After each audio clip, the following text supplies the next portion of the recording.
Hello, everybody, and welcome back to your Tuesday night edition of the Low Budget LCS. We have the Financial League Finals, the first finals of any of the leagues to be played with Team Popo versus Team Fried Chicken. And I am joined, of course, by my inseparable co-caster. Yo, what's up? I'm the Yeah, it's Mighty him. Fool. Are we like inseparable because we're like Siamese twins or something? Or like when did this happen? Well, it's just the You joined fact at the that hip. the Count goes to brunch with you, and I am the earthly vessel for the Count. Yeah, well, and a lot of people don't understand this, but in the sunlight, like he needs a ride.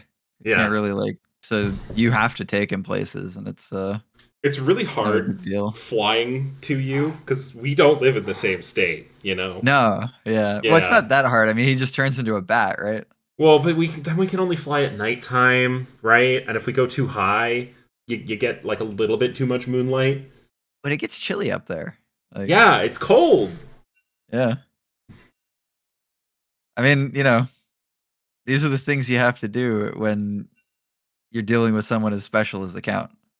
You Yeah, know? that's for sure. Did I guess Take it what on the side chin. the teams were on? I did not. Unlucky. It's looking like what's it looking like? It's looking like Popo's red. Popo is red side. Team Fried Chicken are on the blue side. So yeah, I'm super excited for this matchup. Both our teams. I was thinking about this earlier. I am rooting for both Earl King and Salmon Yes. I think specifically. I am rooting for a different mid laner depending on their picks in different games. That's what I think. Okay, so for example, if someone picks Victor, Yes, I'm rooting for whichever side didn't pick Victor. And okay, I think chat's probably going to agree with me on that one because whichever side picks the Victor is wrong because they're right, because they're building it building wrong. incorrectly. Exactly. Yeah, okay, we're on the same page. Yeah, super excited for this matchup. I mean, both of these teams have had pretty crazy seasons. Well, I mean, I was super surprised when Team Popo took out the Naughty Sharks. That was I did not expect that at all, especially given the regular season record of the Naughty Sharks. They dropped like 2 games. Yeah, and they were in the same group, right?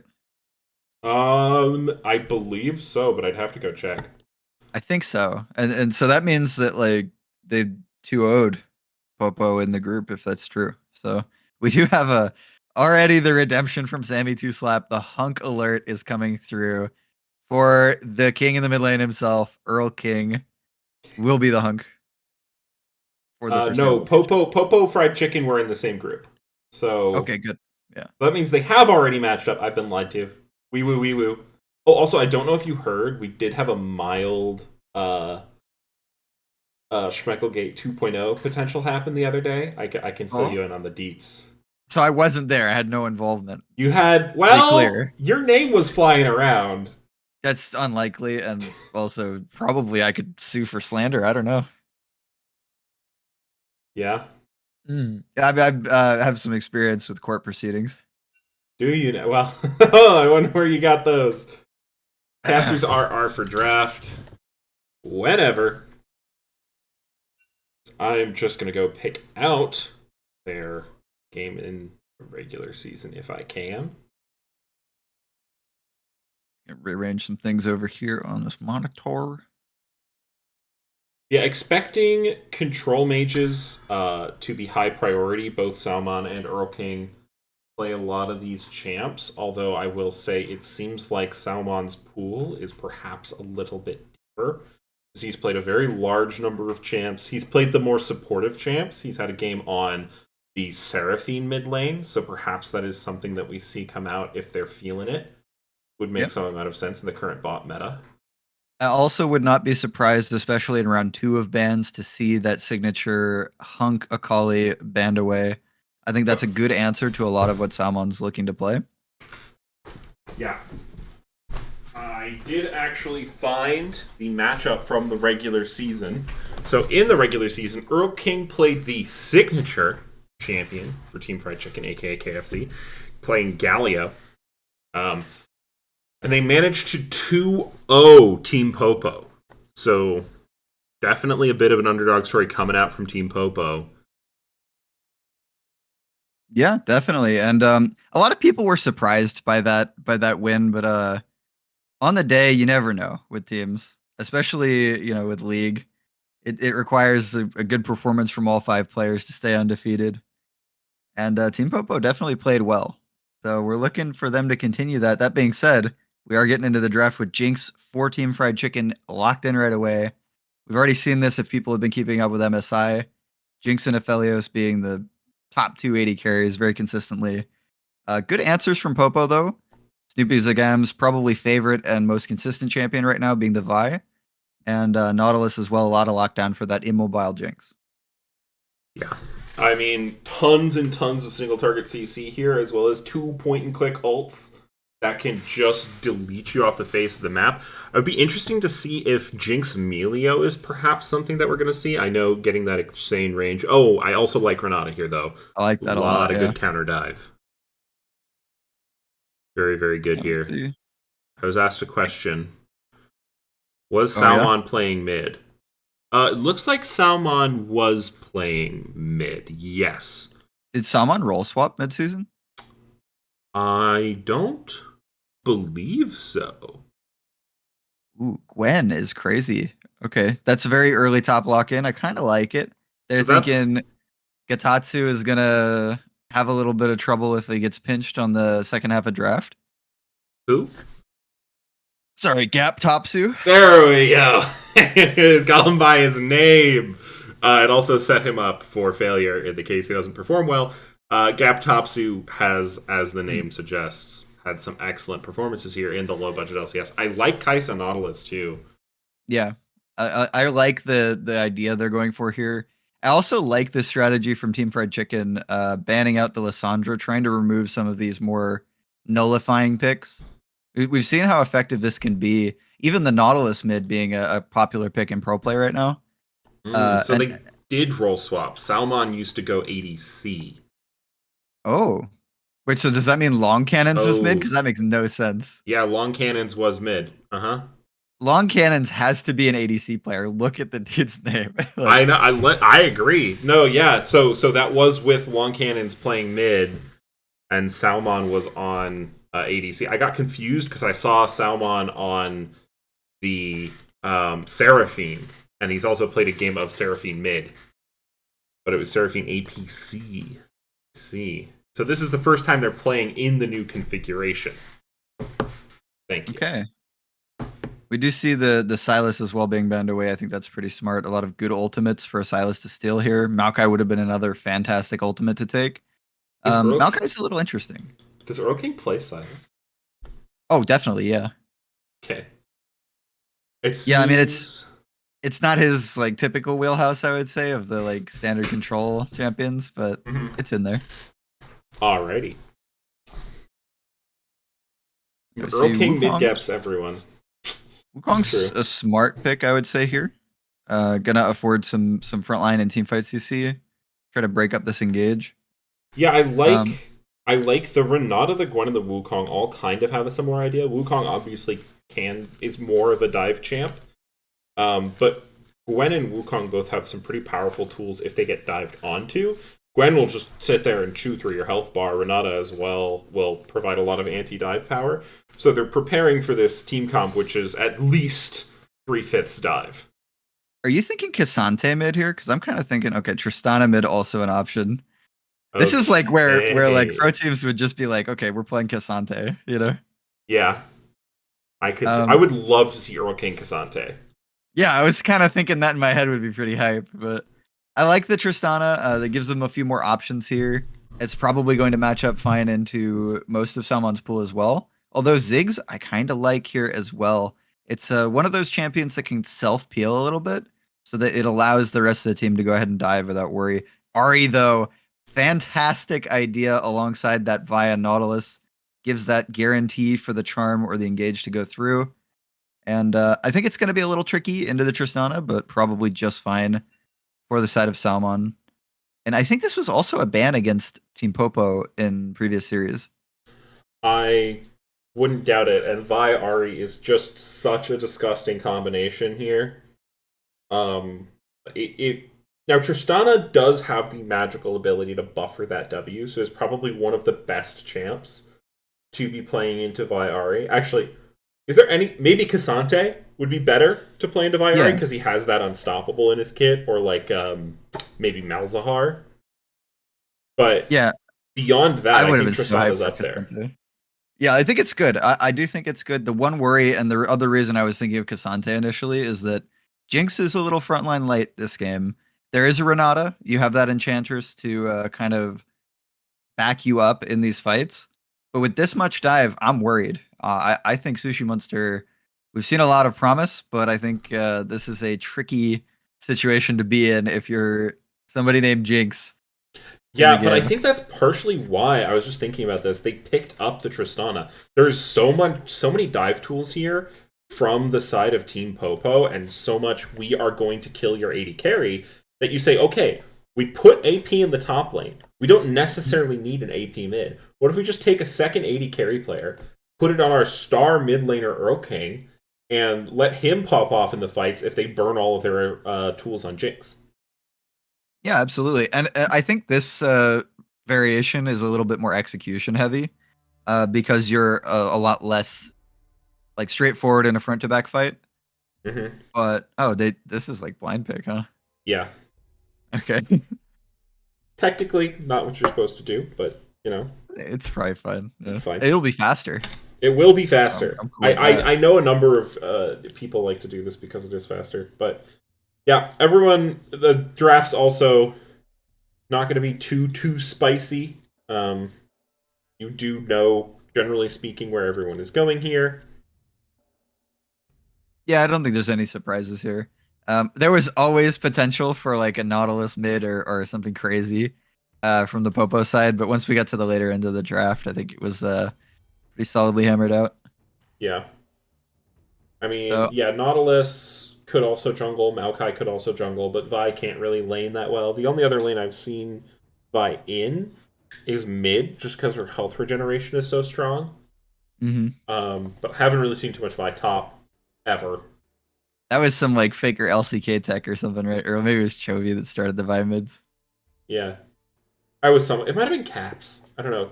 I feel like EU cooks up a lot of the spicy tech. That's true. That's true. Like EU is like you know the like base level alcohol, and then Korea and LPL, LCK, LPL are the distillery, right? Yeah, they're high octane stuff. Uh huh. They Yeah. take whatever EU like cooks up and they put it in their Mm. distillery, and out comes the They bring it to concentrated win. some form of like jet fuel, not Hmm. safe for consumption by the average league player. Absolutely. I mean, not safe for your LP. Maybe Yeah, yeah.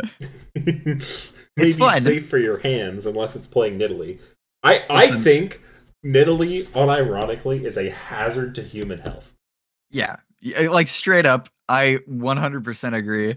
And I've been carried by Nidalees in my solo queue games in like silver, but I don't feel good about it. No one does, Hmm. because it feels like you just rolled some dice and like it wasn't even you gambling. You don't win anything. Like it just happened, and it happened to you in front of you.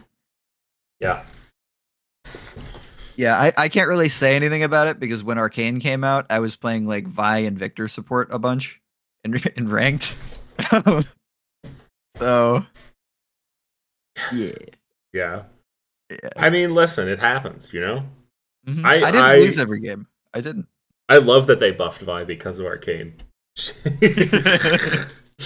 Anyway, talking about these drafts a little bit here. Well, I do think Renata and Gwen have done a pretty excellent job of nullifying the engage composition coming out here from Team Popo. I do also think that whenever you have a dive composition, you also have to look at what it does somewhat as an anti-dive composition, because a lot of what you get with dive comps, as we see with Team Popo's comps here, is you get a lot of CC. So Nautilus is good going into the enemy team, creating those picks, finding it. Is also good if a Tristana W's in, if a Wukong W's in, if they show up there in your face and you get Nautilus hooked, you get Ari charmed, you get Maokai rooted. They have a lot of these tools to generate picks off of positional errors on top of the aforementioned sort of dive composition that if the correct elements for the side of Team Fried Chicken aren't around, mean that, it could spell trouble if you don't have your Renata, if you don't have your Gwen. Yeah, exactly. Tagging in on that idea, you have these tools like the Ari, like the Kaisa to make up big gaps of distance, even the Maokai ultimate. So you're not necessarily just looking at these team fights. There's a lot of tools that exist in isolation when you're looking for those picks. And I think there's, you've got a potential split pusher in Gwen, somebody who is going to be good at avoiding those things, to be fair. Same with the Tristana. But with this many tools, I could definitely see them finding these picks around the mid and late game. As well as I think they have some pretty strong laning in the early game. The Ari Vi 2v2 super, super strong. Kaisa not really nothing to be trifled with. I'm sure Gwen's going to beat the hell out of Maokai, but that's Gwen matchups in top lane. Yeah, the Ari Vi combo does effectively nullify kind of what Tristana wants to do. Because Tristana wants to get you low enough and then get a bomb on top of your head and W on top of you just to get that little bit of extra damage, right? Get that solo kill, get it. Because she has to push, right? Yeah. And so, come level 6, if you are not holding W and a Vial drops on your head, you are gone. It's rough. It's also, hello, my friend. How have you been? I am good.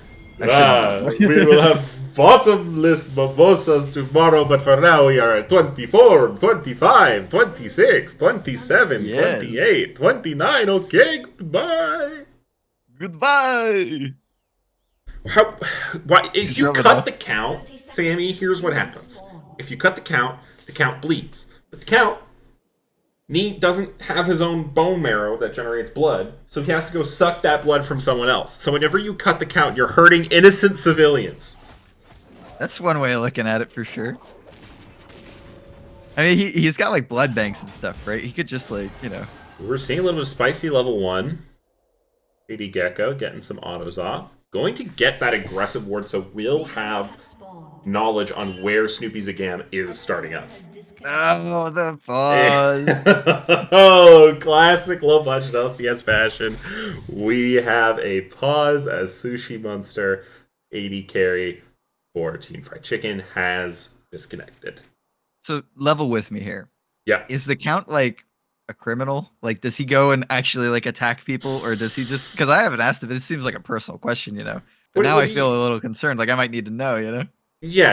I mean, what do you count as criminal, right? Well, I never got the impression that he was, forcibly taking any blood from people. You know what I mean? Mm-hmm.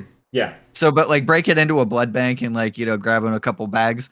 Maybe I could see it, Well, that hurts innocent people, right? Sure. But I mean, it's not physical assault, It's it's a little different. True. That's true. I mean, I don't know, because whenever the count goes out, I kind of black out. But I will say I have, woken up in really big mansions. So I think he, targets the rich. He's like a Dark Lord Robin Hood or something. Yeah. Well, then with blood. He also does go to blood banks, but I don't think he takes from the blood banks. I think he takes extra from rich people. Okay. And then packages it. What if he's going there for a hit list? He's like, oh, I really want some O negative or something right now. He's like, you think? I don't know. I can't comment on it. You'll have to ask him. I mean, you know far more about the count than I do, other than But I mean, I feel like that's kind of some heavy conversation right there. I don't know if. What is brunch if not for heavy conversation? What kind of brunches are you going to? I don't know. Because we do see Shady Gecko is going to start leashless bot side. Going to try not to give away that information that they have on Vi. Going to try to make it count. Going up to the top lane. I do like that because I do think Maokai is relatively vulnerable as a laner. Yeah, and I think as well, they might have had a read on the opposing jungle start. They were aware that with that ward on the red, that they would want to match the push and bot. Yeah. Yeah, they know what's up. Vi's going to be full clearing down. Wukong looks like he's going to do an accelerated 4 or 5 camp top, as he has skipped the Kruggers. And we'll just have to wait and see how that goes. Right now, it does look like Vexrax and Sushi Monster are given the old shove in bot. We'll expect those two to get level 2 first, which is great, because I think if Kaisa Nautilus gets level 2 first, you could get quite punished. Yeah, I also like the much more aggressive summoners from Long Cannons and Chapados here. We have Cleanse, Heal versus Exhaust, Ignite. So Sorry, I messed up. for that lane, I kind of enjoy that with the shorter range. Yeah. Tatsu kind of taking a rough trade up here against the Maokai. Maokai has a lot of sustain. So it's going to be a little deceptive. If they trade even, I think it's good for Maokai a lot of the time. Yeah, I think importantly, Gwen does have Ignite, but we do see Snoopy Zagam going here.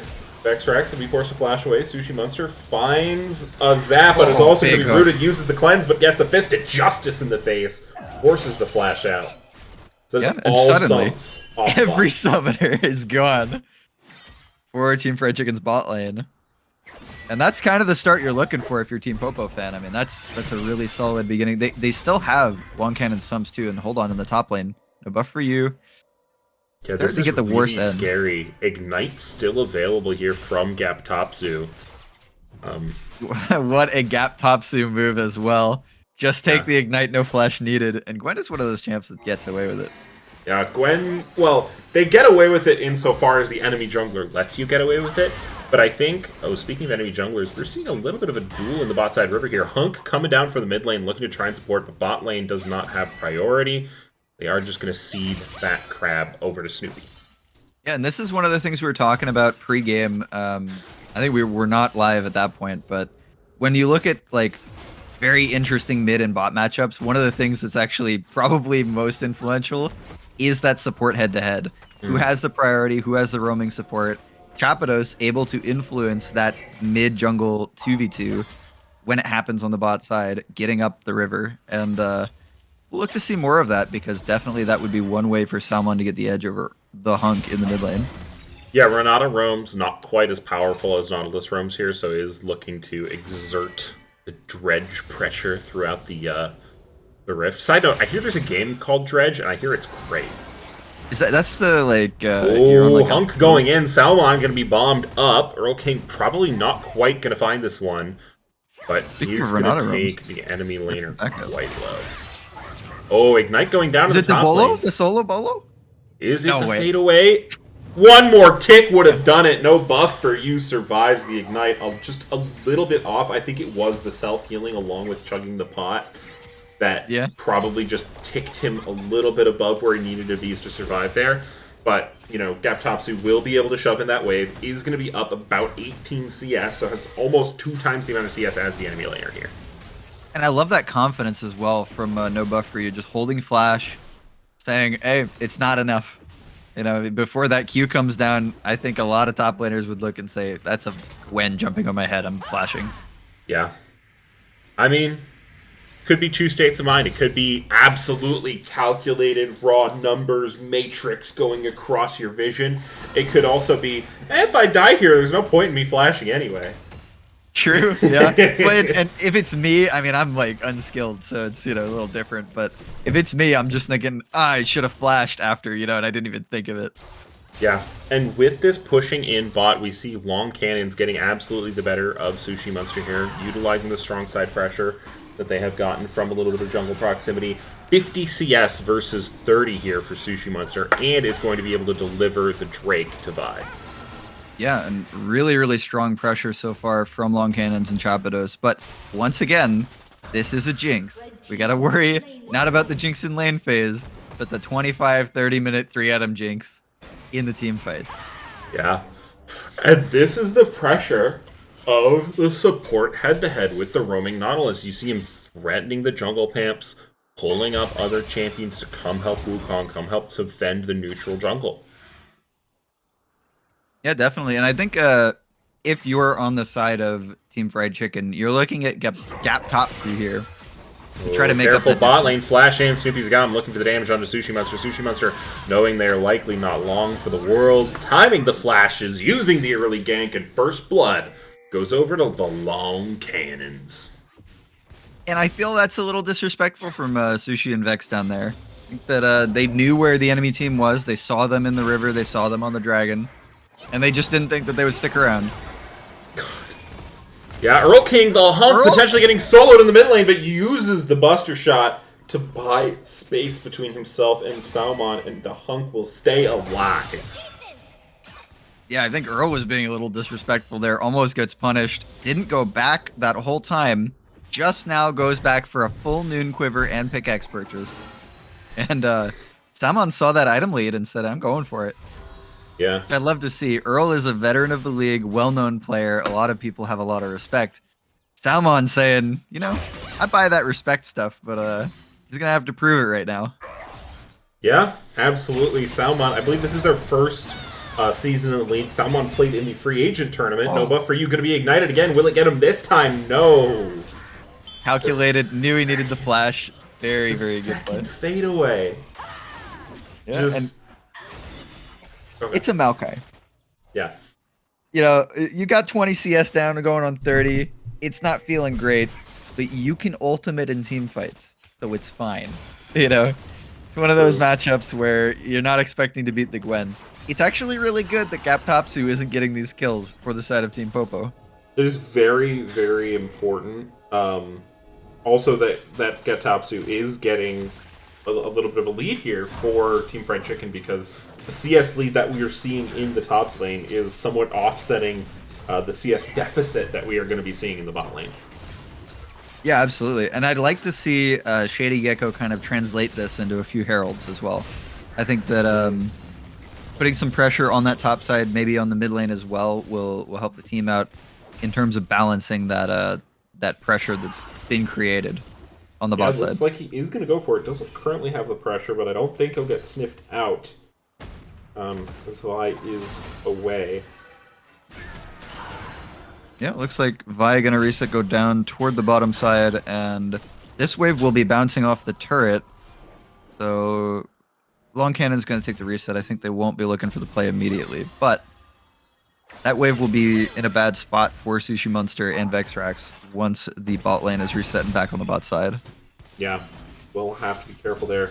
Ooh, as the hunk has to be careful as well. Level 6 has been hit, the W is used, but it's not going to be quite enough. That is the lockdown you want to see, and the Salmon gets a hunk for themselves. Earl King had time for exactly one auto attack between the CCs there. That is crazy. Absolutely shut down. The only way Earl King lives there if he somehow sniffs out Nautilus missing bot and Vi being there, and instead of Wing towards turret, just W's into top river. Yeah, that's brutal. And a really good roam. This is one of the things we were looking for from Chapados, and it comes through in a big way, slaying the hunk in the mid lane. And I think all eyes for Team Fried Chicken fans should be on this top lane, because Gaptopsu been making waves up here, just unable to finish off a solo bolo. And I think the dragon will be coming up. A lot of members of Team Popo are going to be down here, so this might be the moment. Yeah, it could be the time, the moment. You own it. Sorry. That M&M. Yeah. Just a little bit of mom spaghetti. Yeah, you know? Yeah. I love spaghetti. So good. Okay, so a question I did want to ask you. If you are Shady Gecko here, are you using Herald mid, top, or bot? I feel like it's been difficult to use it mid, especially with bot being pressured like this. You never know if Chapados is going to come up. Mm-hmm. So I would be willing to use it top, give Gaptopsu that extra space to look for the solos. Okay. Yeah, I think there's a pretty solid argument to be made. I think that is actually something that is good here. There's a solid argument to be made for dropping the Herald in any lane, but it does look like they're going to do a 3-man play in the top side. I like this counter call to the Drake. Yeah. And they might not even need to use it for this first tower. It looks like they're going to. The minion wave is gone. They're going to use it just to confirm this first tower for themselves, trading it away for the second Drake there for the side of Team Popo. But it does mean there is about a 500 gold lead here for the side of KFC. Earl King the Hunk not just going to get tagged up by that. No buff for you. Might need to be careful as there are 3 members here. Yeah, Cyclone going to be used there, but Wukong has to be careful underneath the tower as they go berserk underneath the tower on the bot side. Sushi Monster looking for the kills, but the W expires just when you don't want it to. However, a 2-for-2 trade with both sides of the map. Oh, 2 for 3. Still not going to be the worst, but will even up the gold for Team Popo. I think it's fine to trade like that on the top side. It sucks really bad that Sushi doesn't get the kill in that bot lane dive. Vexrax did get it with the ultimate and the help from the turret. That's okay. But you brought Tristana to a game, which means they were not only able to get that outer top turret, they were able to get that inner. So I just ate my words twice, because I started out by saying, you know, oh, KFC, by doing this play topside, they got a little bit of a gold lead. Then there was a fight that I thought was a 2-for-2, ended up being a 2-for-3, because, you know, dual fighting, we were jumping back and forth. And then the top turret inner fell, which gave Team Fried Chicken the gold lead back, essentially. Yeah, and I think if you're Team Fried Chicken, you're actually pretty happy with this result. Your Jinx does go down. There's a pretty big CS gap on the bot side, but your other side of the map is definitely ahead now. And that much space for your Gwen to play with is going to be really, really nice. They're even going to opt to send Gwen bot and catch a wave down there, pushing that in. I don't know if they're going to leave mid for the Jinx and just send Trist up top. I kind of think that's good. Yeah, I think that's the better play. Trist more excelling in the 1v1 and more slippery than the Jinx-Renata duo here. So the fact that that top lane is so long, you need someone who can both hold their own and be able to escape should they need to. Yeah, I kind of like the idea of having Gwen in that longer lane, though, with the towers down. So they have more space. Salmon might be in trouble. He's forced to use the Spirit Rush there. Yeah, good choice to just ulti out, had the flash available as well. But realizing that Shady Gecko hadn't committed ultimate yet, had the time. Yep. And we're just going to see a little bit of a farm fest. I think you don't hate this here if you're KFC. That was a chunk of damage coming out here from Yaptopsu. I'm a little surprised Yaptopsu didn't just go all in there with the ultimate. Long Cannons has the exhaust, the ultimate, the flash, everything up. So I kind of think it was the right call. But if I'm playing Gwen there, my eyes are seeing red. I'm going straight for it. That's an 80 carry in front of me. Yeah. Yeah, definitely. I'm not much of a Gwen player. That's probably why I end every time. With the completed Riftmaker and good usage of your W and needlework, it's possible. Oh, speaking of going in, Shady Gecko finds a W. Cyclone onto 2, still has the second charge available, but is being taken incredibly low. Now Vi is going to use the Sultan Battery there at Earl King, forcing him to jump away. Charm will land. Sushi Monster goes to the Death Realm, and that is an absolutely stellar fight, but they're not done. Snoopy's gone flashing underneath the turret, and now Gaptopsu looking to do damage, looking to clean up this fight, but you're not immune if the enemy team is on top of you. Another hook from Chapados means that Vexrax falls, and it is a clean ace. Only one loss for Team Popo. Really good team fighting. Pretty much all of playoffs from Team Popo, and they're continuing to show it here. That engage was, I mean, on point. You know, and then you see this this Renata rolls through. This is the counter engage, the disengage that we're talking about in the draft. But critically, it's missing Long Cannons. Long Cannons gets out to the side of the fight, finds an angle where he doesn't end up wiping his whole team from the Renata ulti. And I think that was like, aside from Vi and Ari making such a good engage there, with the help of Chapados, definitely Long Cannon's positioning there. Really, really key. Absolutely. And, you know, throughout the whole fight, they were dancing in and out of mid lane turret extremely well in jungling. The aggro, you know, KFC, they thought they saw an angle hitting that Cyclone onto 2 members, but you had to wait for the TPs to channel to really get that done. And now we might see Shady Gecko just being able to clone themselves out of that one. Yeah, and I think this is going to be a lot of pressure on Shady Gecko in these fights to be that sole frontliner until Gaptopsu gets into the fight. Yeah. I think that's a really, really tricky angle to play. And this time it looks like Team Popo are going to say, okay, we've got our 2 Drakes. We're now going to potentially trade the Herald, although they will be there in time to contest the second Drake. It looks like the call from KFC might be to fight instead of just burst the Drake, as they don't quite have time to claim it before the entirety of Team Popo comes bearing down on them. Yeah, I think important to note here for KFC, Long Cannon's ult still not up, and all the summoners are down. Yeah. So they might be able to wait for this, but they're gonna try to start the Drake up. Yep, Chapados may have spotted them out on the flank. I'm just not sure. Dragon will be started, but here comes the Aptopsu. Will now be spotted by no buff for you, but Chapados might be in a little bit of trouble. Oh, Q does not hit the wall. Aptopsu goes into the fight and is doing damage to the backline, but is also being taken incredibly low. Everyone goes berserk. There goes the Cyclone onto Snoopy Zagam in the front line. He is getting melted. Sushi Monster free, hitting from the back line. He's getting excited, and Earl King's jumping all over the place. No buff for you, forced to flash over the wall, and Teamfight Chicken find a fight of their own. That is the fight they're looking for right there. Huge ultimate from Vexrax. Turns the fight around, and they get the front to back. They have Gaptopsu ready at the front, right at the start of the fight.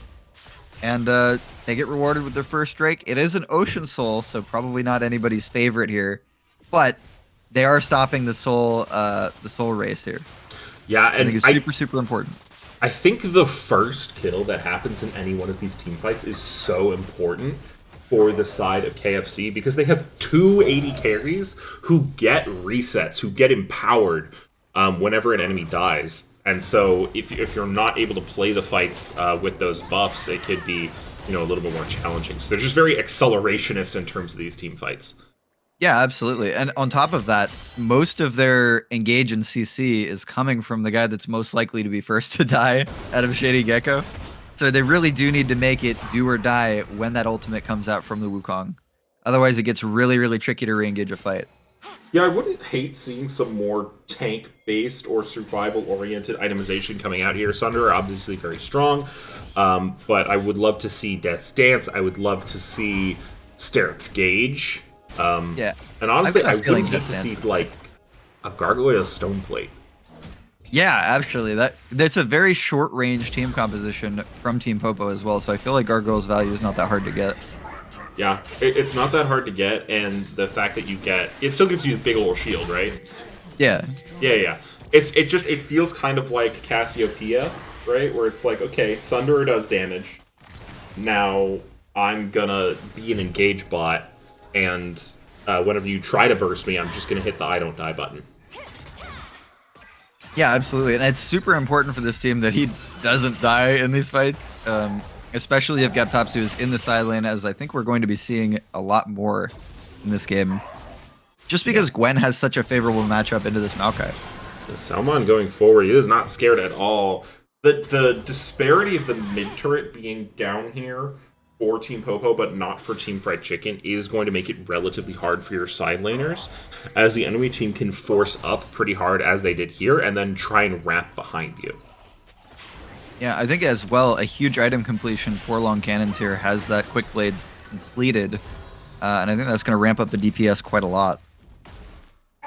Yeah, it will be interesting to see with that item ticking over, especially how the DPS happens in this next team fight. Now, given the way KFC are playing right now, I wouldn't expect that fight to intentionally happen until this next Drake in about 2 minutes and 15 seconds, unless they see an angle that they really, really like. Yeah, and I think this is the right approach. It's a smart idea when you have these 280 carries, especially with the Jinx, you have those scaling options. You just don't want to force the fights. You don't need to. As long as they aren't stacking up for soul, as long as they aren't forcing up on a major objective. Ooh, yeah, I mean, they're going to look a little bit here, but Shady Gecko taking a ton of damage. Earl King's trying to dish it back, but is split a little bit between two targets. Earl's starting to hurt. Earl's that was looking pretty good. Yeah, one item still here for the Tristana, but certainly getting prepped for that second item. I think that's Navori. That's Navori build, right? Yeah. I think so, yeah. I'd be surprised if it wasn't at this point. If there's anything that playing 80... Yep, there it is. Navori Crimplate's now also completed for the hunk in the mid lane. So they are going to be the one to go toe-to-toe with that output damage of Long Cannons for now. Although I'm sure that Sushi Monster isn't too far behind on the completion of the Infinity Edge. I think about 600 gold? I just feels so expensive. I don't think it's that much more expensive, but it just feels worse because all the components are so big. Yeah. Well, Earl, the hunk had the addition of getting gold from that top play, where they got the gold from the outer turret, they got Yeah. the gold from the inner turret, so is going to have a little bit more in their pocket, but they have to be careful here. There goes the Nautilus ultimate. Earl King jumping away, but you are going to sacrifice your jungler, and that could be Baron here for the That side is of going Team to be Popo. Baron. Yeah, we'll see what Gaptopsu does here. I think Gaptopsu has just a little bit of time to try to push down this tower, get a little something on the other end, but... I have one word for you, okay? Actually, it's a couple words. Okay. Super Mega Death Rocket. Oh my goodness, could it happen? They don't even go for it. Nope. They should have. Oh, it's down. It's down. Oh, so sad. I didn't use my eyeballs.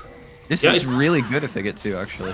Good macro call here out of Team Fried Chicken. Instead of looking for the contest on the Baron, they get that mid turret that was plaguing them a little bit in terms of the positioning, and Gaptopsu is able to get that bot turret, accelerating them even further ahead in terms of gold.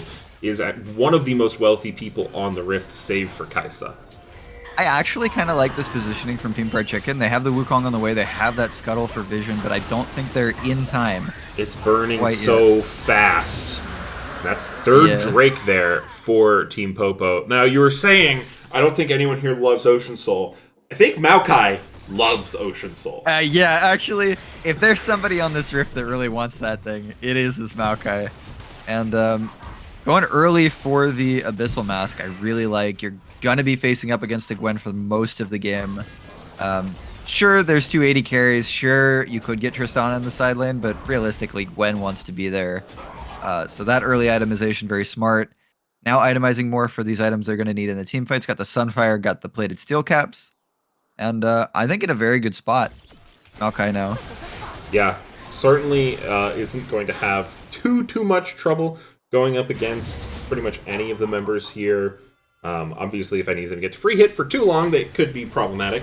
We do also see that Infinity Edge completed for Sushi Monster, so 2 items for both the 80 carries on the side of Team Fried Chicken.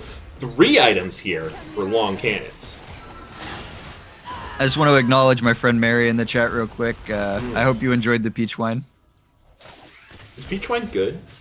I like it. It's very sweet though. If you're not into like very sweet no, wine. That's good. I don't like wine that much. I've been thinking about trying to get into wine, but it is not something I'm currently into. I'm a fruit wine guy for sure. I also like reds, but it's like in a very different way, you know. Mm-hmm. Do you like a sangria? That's like sangria is good. Yeah. That's about all I know. Okay. I mean, I know different kinds of wine, right?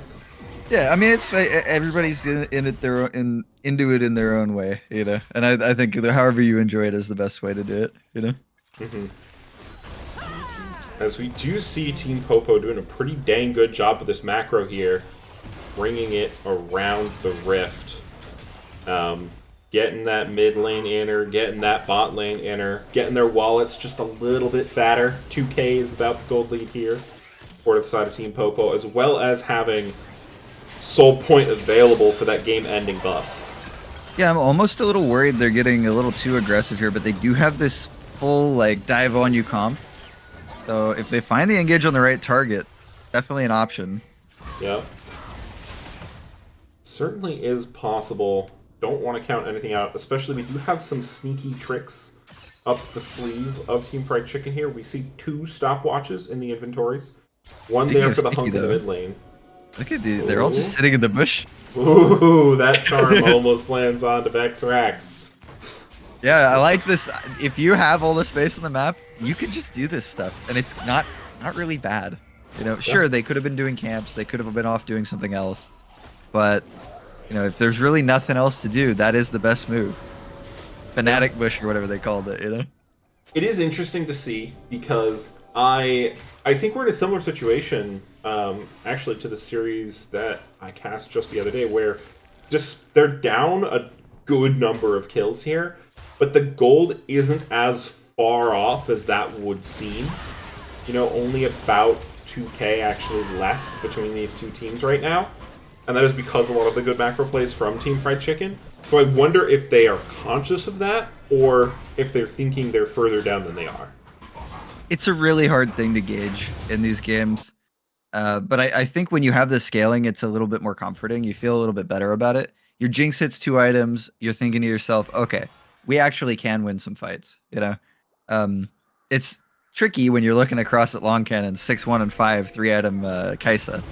But you have to believe in it, I feel like. Flash And forward, Sushi Monster is going to be able to cleanse, but Kaisa diving in. However, the reset W isn't able to save him in time, and the Renata ultimate goes wide. Now Gap Top's going to show up in the fight, but Salmon has brought a stopwatch of their own to the party. Earl King's going to go golden. Gap Top's going to look to do the damage, but Long Cannon is proving just a little bit too tanky for the Gwen, and a little bit too high DPS as she gets a quadra kill, and they ace the chickens.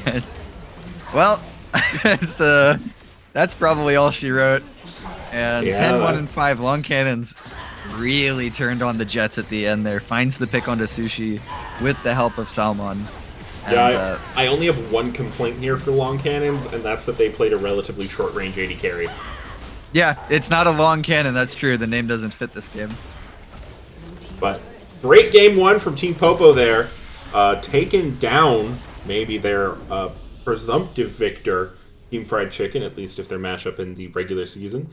And they put themselves off on a great foot to start out the series. Yeah, absolutely. There is no better way to start than with a convincing win. And we do have a new hunk alert being dropped.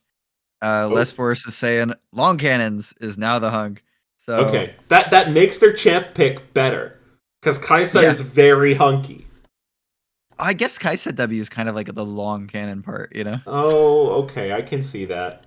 Yeah, you know. I feel like every AD carry's got some cop-out reason that it's a long cannon, though. Ultimate. Ultimate, yeah. They're not. Those aren't cannons, though. True. They're axes. Yeah, Kaisa does have some of the more cannon-like. It's like a plasma cannon, yeah. But who's a really short-range AD carry that doesn't have like a super long projectile? Because definitely not even Ezreal. Sivir can throw the Q, right? Yeah, is it a cannon or no? Maybe Tristana, but Trista is a and it's a cannon. It's an actual cannon, and she gets range late game, so it's like so long. Yeah. Who put in the chat? Who is the shortest range AD carry? Who has the shortest cannons? Like Nyla, I guess. Yeah, Nyla's good. I like Nyla.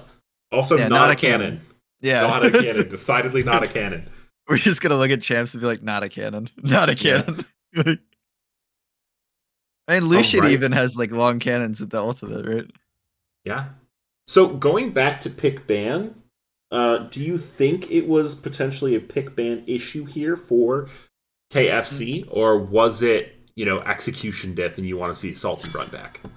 So I'll tell you what I liked and what I didn't like. Because in the draft in my head, I was thinking I favored Team Popo's draft just because it's much easier to execute. And they're dealing with one of the main problems that they have in the enemy draft, which is Jinx, right? So that's something that I kind of liked from their draft. I also like when I see Jinx, I like to see the Jinx have a lot of support, not just an enchanter, but like a big beefy front line, that kind of thing, So I think, maybe addressing some of those things might help them. But at the same time, you've got a guy called Gap Topsu. I don't really want you to put that guy on a tank.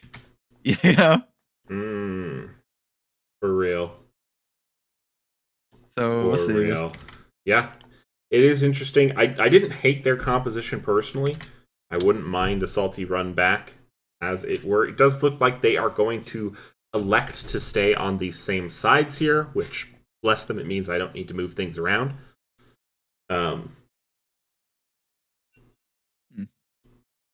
But yeah, we are going to be getting into Game 2 draft in a little bit here. I think I want to see Earl King on something he's a little more comfortable on. Yeah. Not that he didn't look comfortable on the Tristana, right? I think it's just the proactivity of it, even in the laning phase, was a little bit... I feel like not his style. Like, the way to be proactive on Tristana is to, like, kind of take these, like, 80 carry-esque, like, walking into the minion wave and trading kind of things. And then eventually you can jump on somebody's head. But when Earl plays, like, his favorite mid lane champions, like the Akali, the Victor, it's just going in for the burst, You don't have to do any of this nonsense of, like, kind kind of posturing and getting small CS leads and then poking them down kind of thing, you know? Hmm. Yeah, for sure. Definitely, it would be interesting to see him on. I mean, do I want to see him on Victor? Because then I have to root against him, I don't right? know. I don't know. I think Victor is very comfort. We could see that, but I also think Earl is going to play what the team needs. I think that's what we saw True. last game. I think it was a smart adaptation in the draft. So, it's hard to know. Hmm. They are a little out of order, but I don't know if it's going to stop them from starting up here. I think we're Looks waiting like, on a couple of bathroom breakers, as is yeah. tradition in between rounds for the low budget LCS. Yeah, classic there. Hmm. Yeah. I wonder. I wonder what the average age of a low budget LCS player is. I think it's older than you think because I think it's. it feels I like, think it's. Do you think it's older or younger than the average league player base? ooh, I think it's older for sure. I think it's older. Okay. I I think so too, but I'm not 100% sure because I do know that League's player base is skewing older as time moves on. It's true. I think we have a lot of like after hours players though. Like we have a lot of like Hmm. well we also have a lot of like college student like people too. A lot of college age folks. We've got some Zoomers. Um, We do have some Zoomers. yeah, oh, we got some Zoomers. I mean, I not to dox myself too hard, but I exist in a twilight zone between millennial and Zoomer. Same. So I I think mean, I I'll have say a it. I'm lot more. 26. You know. Yeah, I got a lot more Zoomer energy than I do millennial energy, but I have a lot of millennial culture, for lack of a better term. Yeah. I don't understand what the kids are saying these days. I see. Okay. As I do think we are going to see drafts starting up here, will be interesting to see if we get the same bands as last time. We would expect to see Ornn, a Mumu, or Poppy coming out here as the first bland from Team Fried Chickens, but they're Ooh, going to choose potentially I with like I. it. If Jinx gets left up and Vi's off the table, I think it's good news for Team Fried Chicken here. Yeah, I think that is a good draft adaptation. Will be interesting to see which one of those other three they leave on the table. Would you rather leave Poppy, Ornn, or a Mumu? All three of those are pretty annoying in the CC category. Ornn gives you some free scaling as well. I I'd think if we're leave Poppy available. I agree. I think you can make draft adaptations around a Poppy. And I even think if you're looking at last game's draft, Poppy would have been acceptable. If Hmm. they did the salty run back and picked the same team, Poppy wouldn't have been the worst thing against them. Yeah. Looks like Team Popo are just going to ban Jarvan, which was also banned first time, as was Zaya. So I feel like if you're banning Jarvan, you're signaling that you don't really want to play Poppy anyway. Perhaps. Yeah. I kind of think that Team Popo should just keep most things the same here. I think their plan worked very well in game one. They looked extremely comfortable with it. And if major components of that aren't going to get taken away in this draft, whoa, that's a Jinx Okay. ban from Team Fried Chicken. Yeah. No. Did No not expect. indication that that was an error either. No one freaking out in the chat. So Yeah. they're going to self ban away the Jinx that they first pick on blue side last time. Yeah, and now I'm wondering what it is that they want to first pick, So because there's got to be something else that they have in mind. there was, I believe, a member of KFC talking in the chat about, them relatively playing, there it is. Instead of banning the Amumu, why don't you just pick it? I kind of like it, and this is a curveball as well because I feel like this could be flexed to Shady Gecko for sure, but also a viable support pick. So Yeah, Poppy going to be the response right away. I don't hate absolutely. it. I like it a lot, especially if there's any inkling that they might pick Tristana here. Because, stopping her jump is very, very difficult, but I believe Poppy W does it. Meanwhile, Ooh, Melio going to be the other interesting. pickup from the Popo. Yeah, and I think it's also signaling that they're going to go for more engaged style champions with Dimumu, so Poppy probably going to get value there. Melio, an interesting champion I haven't seen a lot of so far, but I think from what I hear and what I've seen in a few games, very strong support, Mhm. and it pairs Good well with a lot of these scaling picks. good counter engage too. I don't know how the interaction works with bandage toss, but do you know how Melios Q works? The bounce where it like pushes somebody. Yeah, it pushes you back, and it can be really, really strong against a lot of engaged champs. Like for Vi, you can cancel Vi Q. I know that one just because I play a lot of Vi. So if you're ever running at someone and you're not like unstoppable, I think Amumu is a little more unstoppable. So I'm not sure how the interaction works, but I'm sure if you cast it right after Bandage Toss goes through, um, It you should push him could after the Q lands or something, right? yeah, push him out after the Q lands, and he'll just be that little bit extra farther, which could prevent a Curse of the Sad Mummy from hitting on all of your team in a team fight Yeah. potentially, which could be huge. Additionally, for Curse of the Sad Mummy, Melio ult cleanses. AoE Yeah. cleanses your team. So even Now, if you hit a 5-man Curse of the Sad Mummy, Melio can just say, no thanks, and just correct me if I'm wrong, but you can't actually use it if you're stunned, right? Like Milio would have to be excluded from this list of stuns, right? I don't know that actually. I think I'm that's how it works. I'm not 100%. Maybe someone in chat knows better, but you cancel a Mumu dashing but still get stunned. Okay. okay, that makes sense. I've seen because that's how it works with like other Mhm. stuff. I do know because I tested this a little bit with my support. Rakan is almost impossible to knock out because his knockup is just too fast. Yeah, as long as he's in his circle, it's pretty good.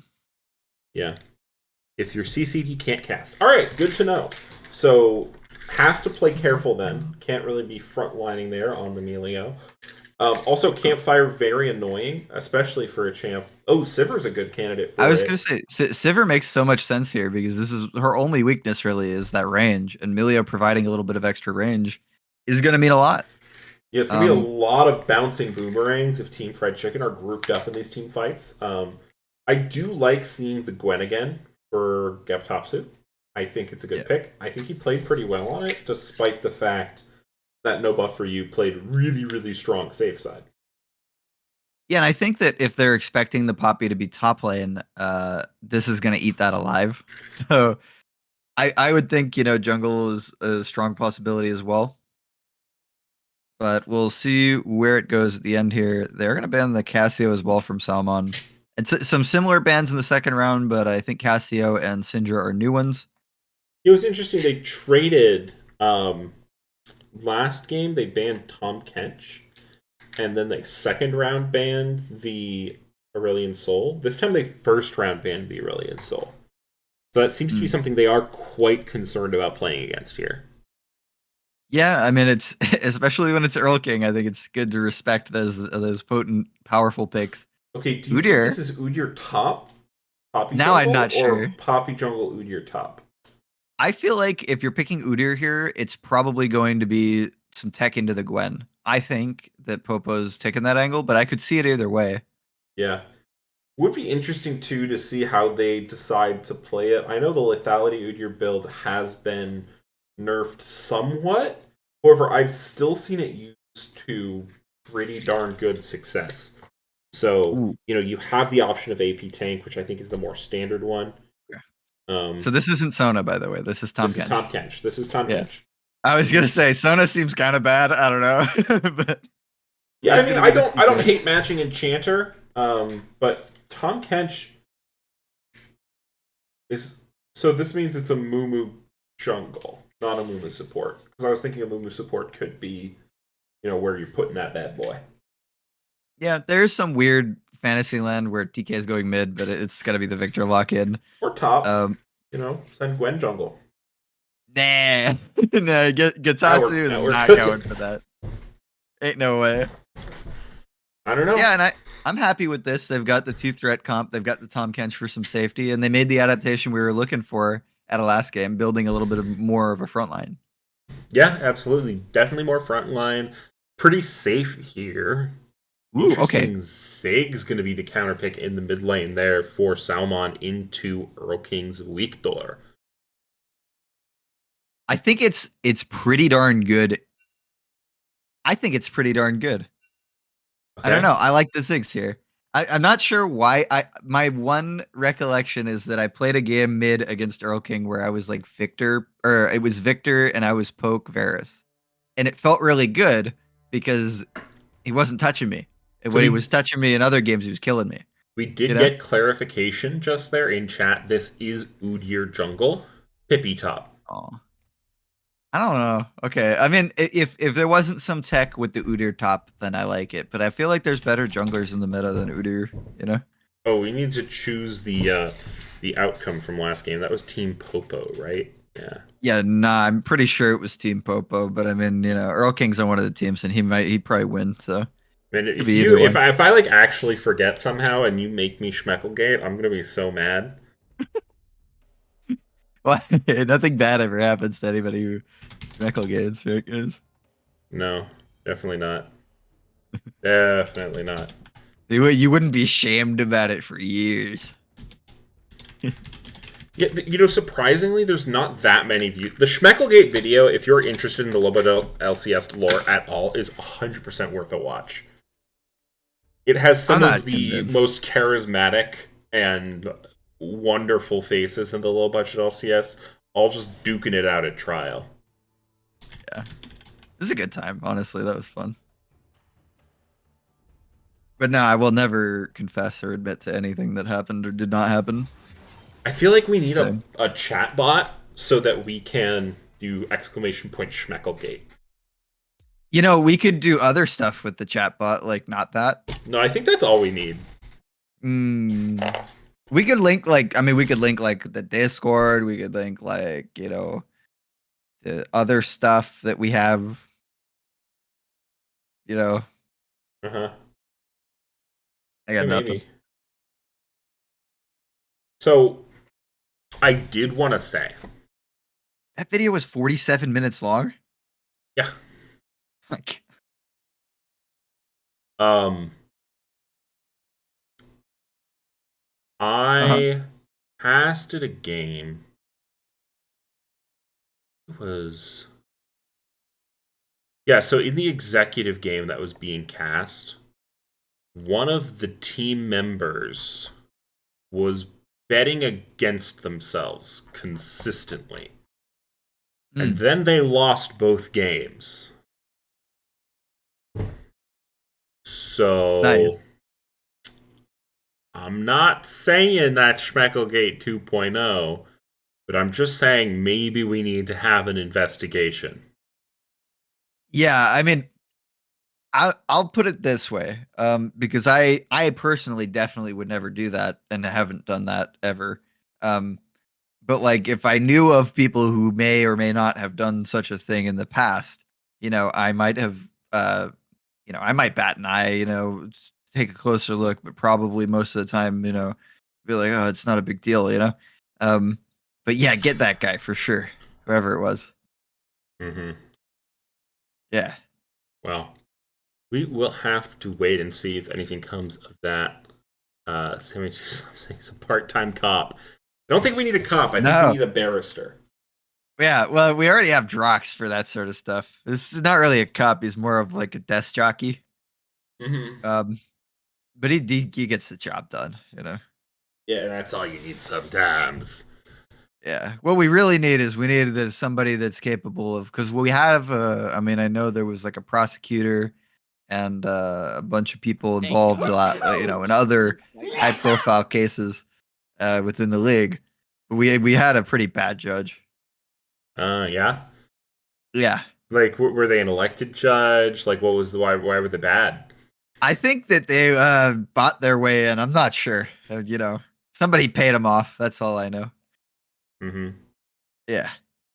Big Bro Soup, we did say that is a Tom Kench, not a Sona. It was a misclick.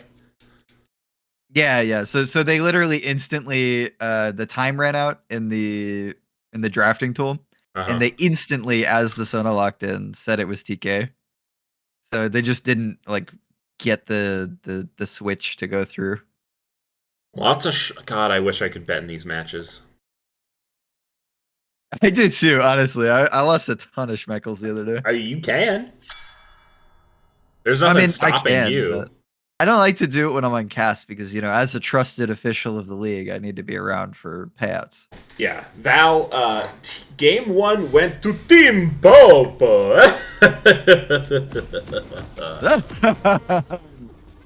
That pause! No! Yeah, insta pause. Insta pause. Are you at Okay. 7 seconds? I am at yeah, I'm at it's weird when you ask me like that.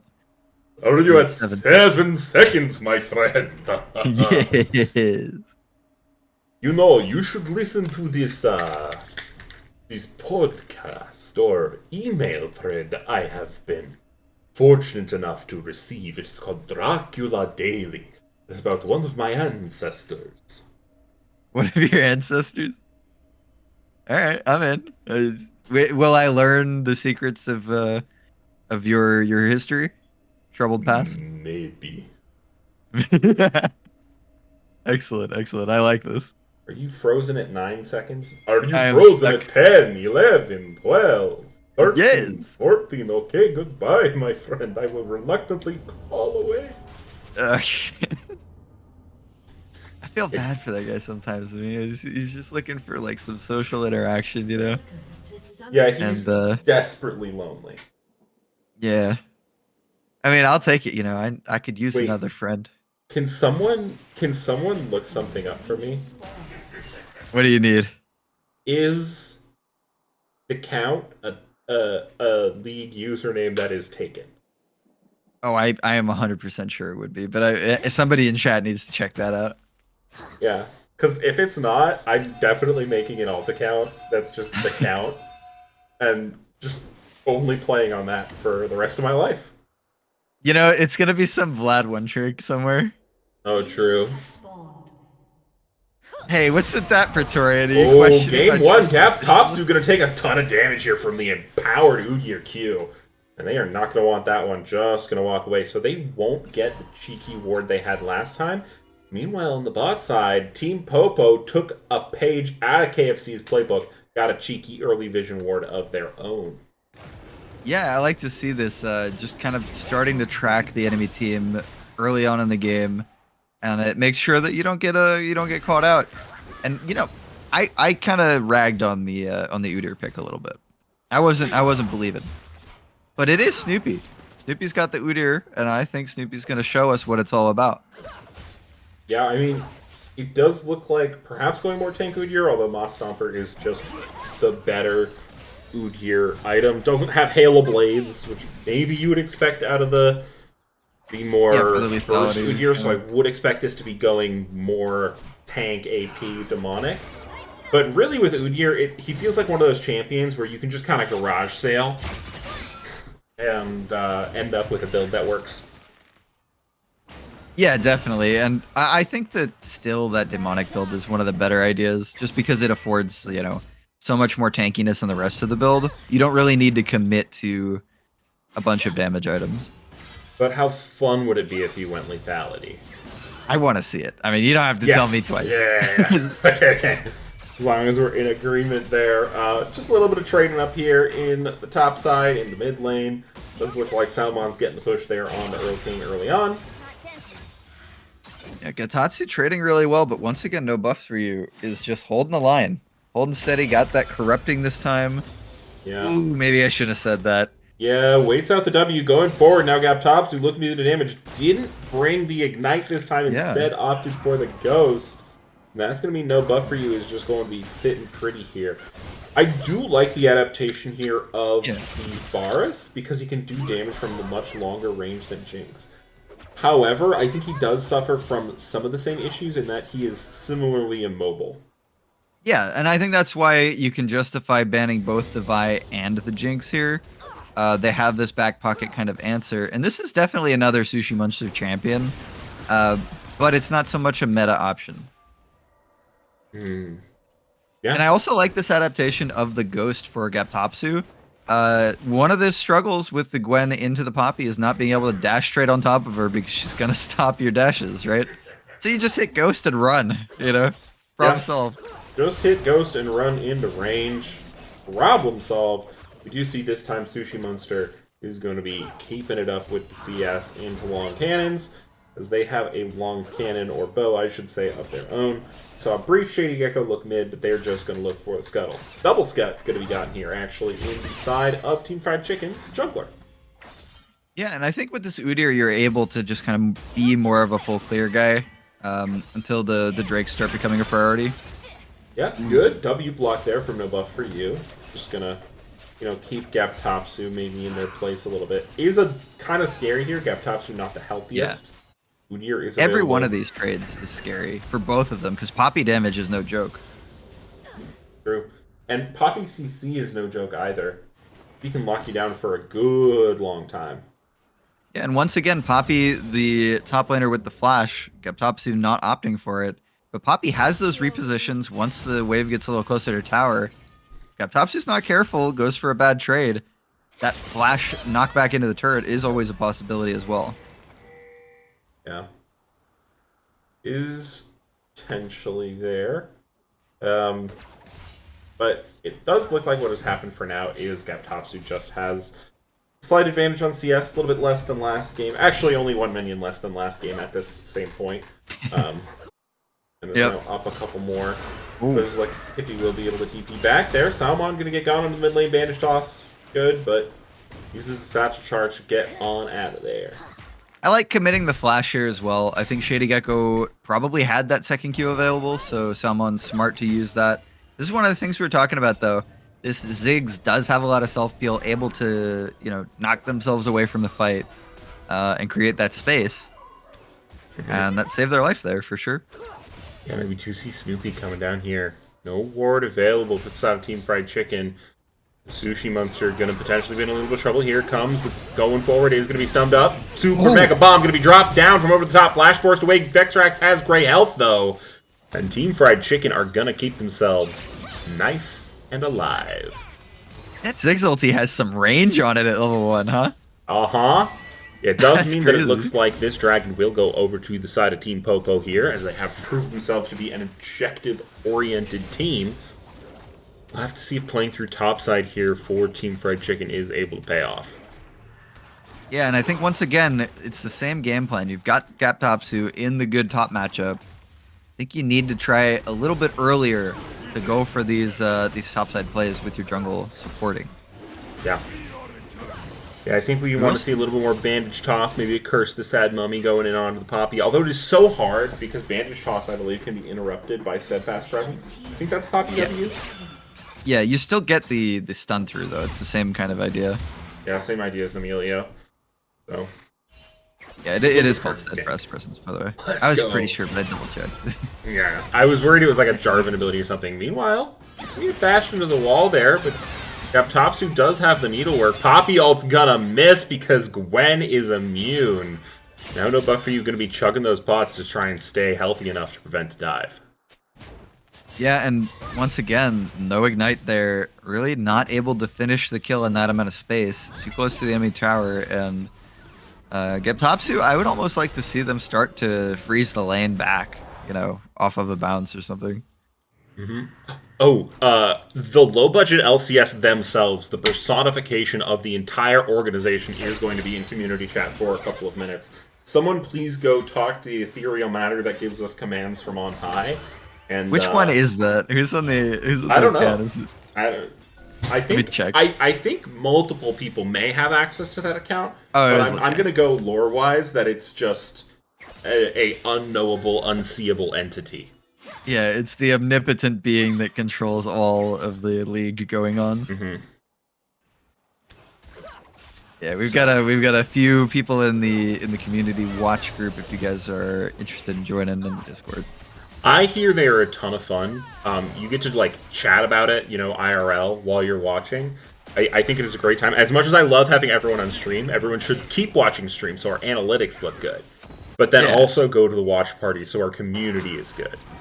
Also, keep the chat interaction up because we like to see what you guys have to say. We'd love to see it. Yeah, interesting here. Even if you're in there in voice, Level 6 has ticked over for long cannons as well as Chapados, so they're going to have that level advantage versus Vexrax here for a moment. But not too much going to happen there.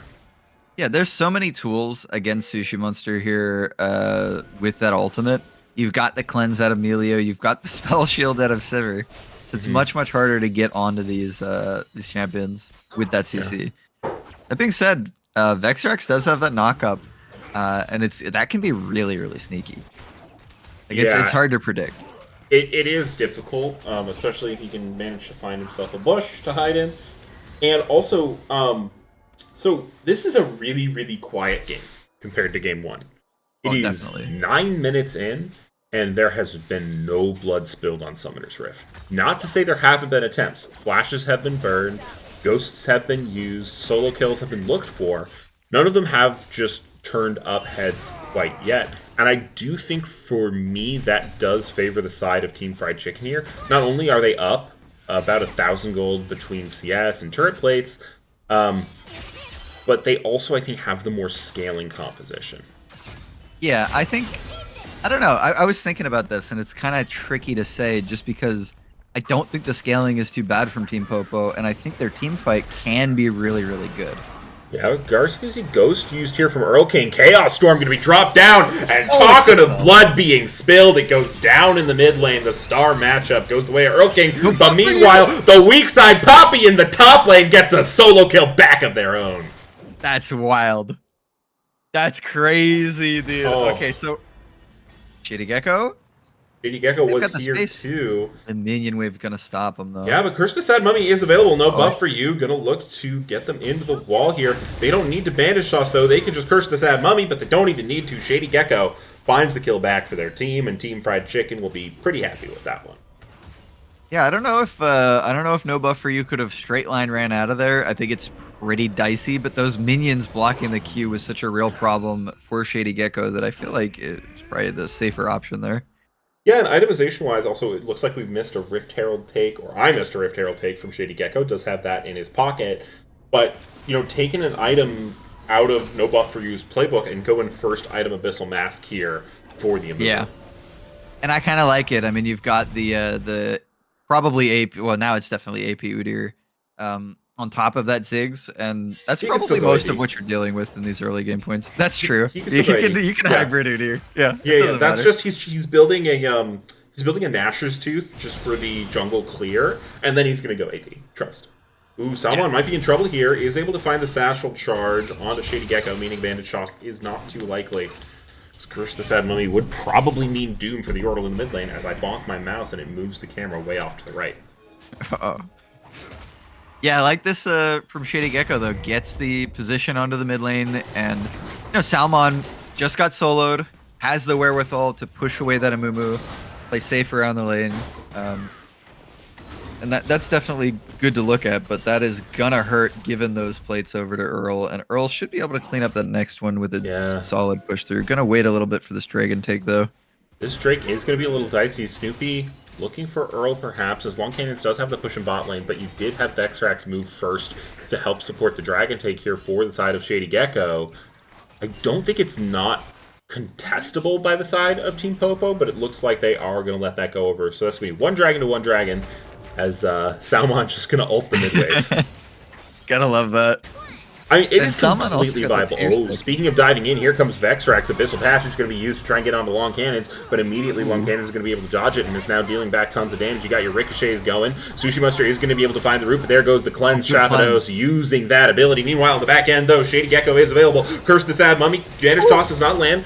Curse is still available, and Earl King from the backside. Surely this means Long Cannons is going to go down. Flash forward, gravity well, the Long Cannons. It took them a long time, but they got dead eventually. Long Cannons almost got out of that. That was wild. And Earl from the backside wraps around and secures that one. It took four. It took It four did take people. and a lot, like 25 seconds too. That was a long little chase sequence. Yeah, for sure. And Long someone's Cannons, actually getting aka rewarded. the Hunk. Let's not forget. True. I had Lest forgotten. we forget. Lest we force. What is lest force? What is that? What is lest when combined with force? Right? I 'Cause am unqualified to answer this question. I feel like, and if I had to guess, and I don't, but I will, that it's kind of like a cautionary tale, you know? Lest we force. Don't overforce, as we are going to see Abyssal Patches being used in the mid lane now. Salmon going to potentially be in trouble. Uses the Satchel Charge. Has Ignite dropped onto them as Vexrax tries to get a kill over to Earl King, but a flash away means Salmon's going to be okay. However, they just burned Teleport, so they're going to be a pretty bad spot, and Earl King's going to have free reign in the mid lane here for a little bit. Yeah, but the wave doesn't seem like it's going to get jammed through, and I think Salmon's going to be okay with this. Tons of damage going there over to Sushi Monster. Shady Gecko's going to be in trouble with Snoopy Zagam, just looking to keep that pink ward alive. Pressure from Gaptopsu is going to mean that Shady Gecko's able to get it. Yeah, and no buff for you. Had the solo on Gaptopsu earlier. We'll see if they can keep holding it down up here, as Snoopy's going to be around the top side to back him up. Yeah, it does have that Divine Sunderer. Certainly will help. They've also picked up on all Magic Mantles. Just going to have that little bit of MR to try and keep them healthy here into the Gwen. But I think Gwen is still pretty happy to farm up and scale in this lane. You know, does have about a 30 CS lead. I don't quite know how that equates to gold. It's pretty dead even. Only about 100 gold lead there for no buff for you with the solo kill. Yeah, and I think no buff for you going to be in a worse and worse spot as these items get completed on the side of Gaptopsu. I think it was a little early to go for that all-in as well. Got excited because of Earl King's all-in in the mid lane succeeding. Not respecting the poppy damage. But yeah, I don't think we'll see much more of that. No, Snoopy Sagam, though, is going to be behind Earl King here. Earl King has to be careful. Is using the ghost. He gets bonked back into the team. Gravity Well going to go down, and Snoopy Sagam is going to be stunned. Earl King will be able to walk out of that one. Yeah, and this triple ghost tech from Team Red Chickens were paying off already. You know, good rotation there. There was a post on the League of Legends subreddit that was like, Ghost is everywhere. I bet KFC read that, and we're like, yeah, that's a good idea.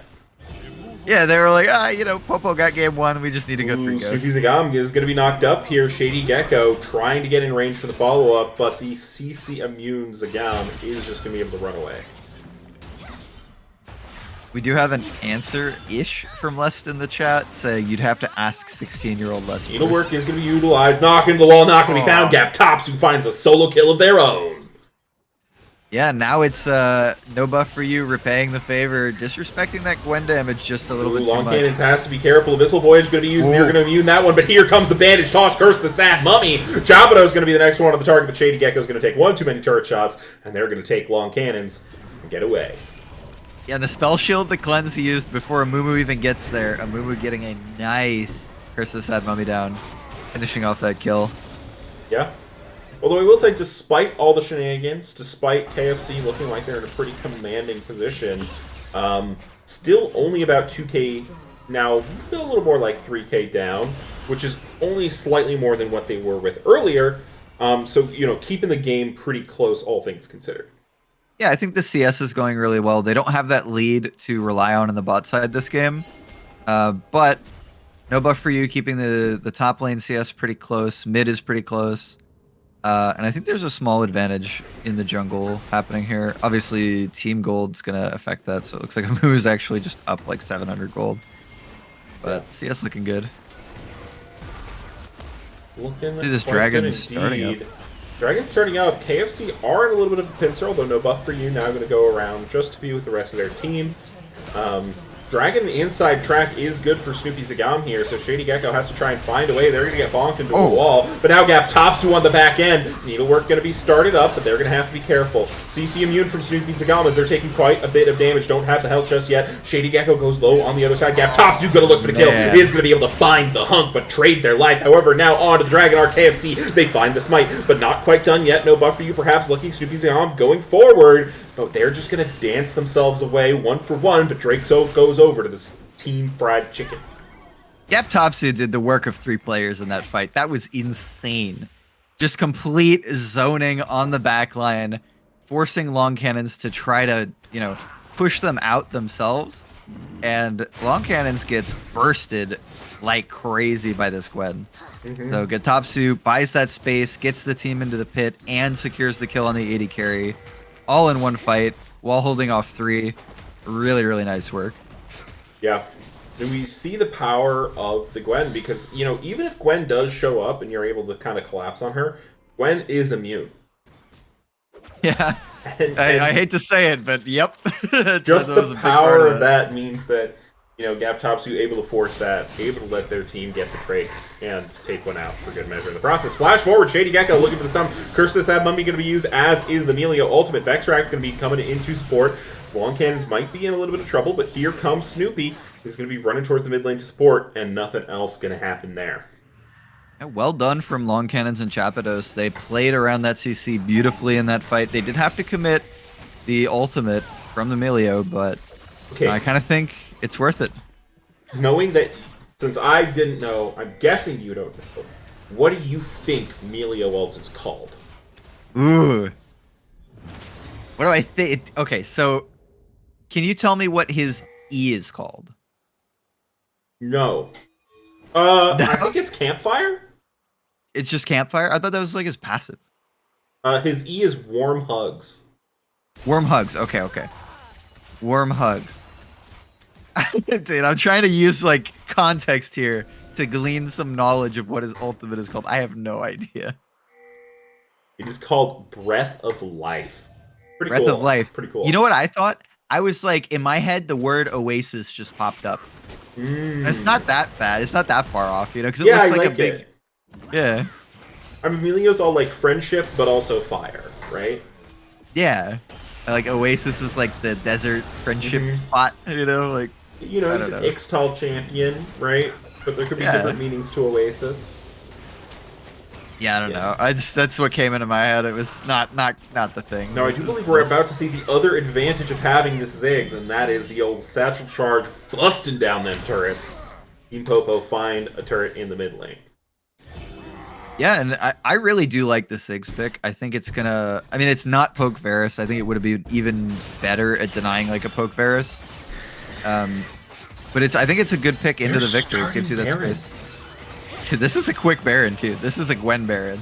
Yeah, so using Gwen as the main Baron DPS, normally what you have to watch out for with Baron is if the 80 carry is missing, but in this case, Gwen does so much single target DPS, and Shady Gecko is just tanky enough that they're gonna be able to burst this down. However, are spotted out here by No Buff for You. It's gonna be taken pretty low. It will be secured. No Buff for You launches Shady Gecko into the back of the pit, and Gaptopsu and Vexrax are just gonna have to try to get away. Ghost is gonna be burned. Sushi Muster in trouble in the mid lane. Here comes the Mega Inferno Bomb. He's looking to do the damage, but he's not gonna have enough. Snoopy's gum claims the kill for themselves, and Team Fried Chicken wear purple, but not without a cost.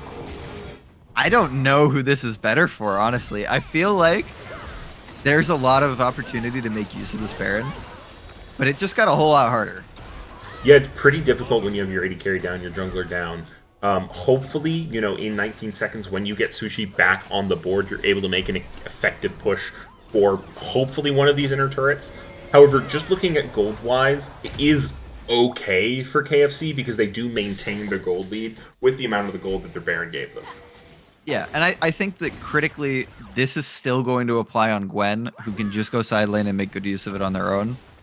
So there's a lot of opportunity there, but, those kills are going to matter. That was the first kill over 2 Long Cannons, who we know can carry these games. Absolutely popping off in the last game. Now 2 items on this Sivir, who has the extended range with the Melio pairing, and I'm really excited to see how that's going to work in team. Shady Gecko looking aggressive here. Bandage Toss is going to land onto the jungler there instead. But he's going to be pretty tanky now, does have the full Demonic Embrace completed, and is working on what looks like a Jock Show the Protean. Yeah, and this is a scary move event. I mean, so much CC coming through, but even with this build, just a lot of damage coming out. Yeah, Dragon is spawning though. Looks like KFC has the inner track here, so perhaps that's what they were looking for with the Baron take, to get that pressure, to get themselves their 3rd Drake, put themselves on Soul Point. Yeah, and I think this handoff is just going to happen, but they are kind of, Team Popo's rotating some pressure up away onto this Gwen, not allowing Gwen to use that Baron buff to secure more advantages in the side lane. So I think they're kind of trading on the other end of the map in their own way here. And I think another thing we need to look for, there's got to be some MR being built up on Team Popo, I think, to deal with all these AP damage members of Team Fried Chicken. We do see some on Poppy, but I think it's going to be really important to get maybe another Force of Nature built up onto Snoopy. Yeah, and they do use the power that Ziggs yet again, pushing in the top lane, going for that inner turret. Poppy Ult going to be using to gap Topsu. It is going to mean they have to run away with Shady Gecko pressure there as well. Yeah, and Ziggs might be able to solo hold. It's really, really difficult against these Baron minions. And I think that Baron's on Vexrax. It's not even on Sushi. Sushi was one of the ones that went down in that last fight. Yep, that is Vexrax wearing purple though, empowering those minions. But Salmon has a ton of deep push. Ooh, hang on, we are seeing an engage here in the top lane. Soupy's gone, looking for the engage onto Gap Topsu, but Gap Topsu incredibly healthy. Now comes Shady Gecko in, and it looks like the tides are turning in favor of the chickens. They're going to find one. Long Cannon's now forced to run for the hills, but Earl King is running oh so quickly with the ghosts we mentioned before. Spell Shield going to keep him alive for a little bit longer, but Earl King goes unstoppable in this game. And I feel like a lot of players in this league have seen this before. Earl King on Victor sprinting across the entire map, wiping out the team. Oh, Chapados gets found too. That's brutal. It's giving me flashbacks to some finals, and I'm not loving that. Yeah, but Earl King. If you're a Team Fried Chicken fan, you are loving this. Earl King smacking the wallet on the table, saying, "I've got the damage output now. Got that fast food money." Yep. You know, I'll have to ask them. I wonder if they are officially sponsored by KFC. I would be surprised, but also in a weird way not that surprised. Okay, but what if it's like they're not sponsored by the national org? They're sponsored by their friend Greg, who owns a KFC. Yeah, like the local franchise KFC. Similar to our buddy Todd with the Denny's, right? Yeah, exactly, yeah. Yeah. This one particular Kentucky Fried Chicken is really into this team. Just really in their own thing. Just love them to death. Well, I mean, you think about it, like, what sports teams would KFC actually sponsor other than, like, this team? You know? Well, yeah, they like, released... Didn't they release, like, a Xbox or something that was also a fried chicken warmer? Like, it kept your fried chicken warm. Or maybe it was a PC, actually. They released something that was like a PC or it was some kind of gaming machine that would also keep your fried chicken warm.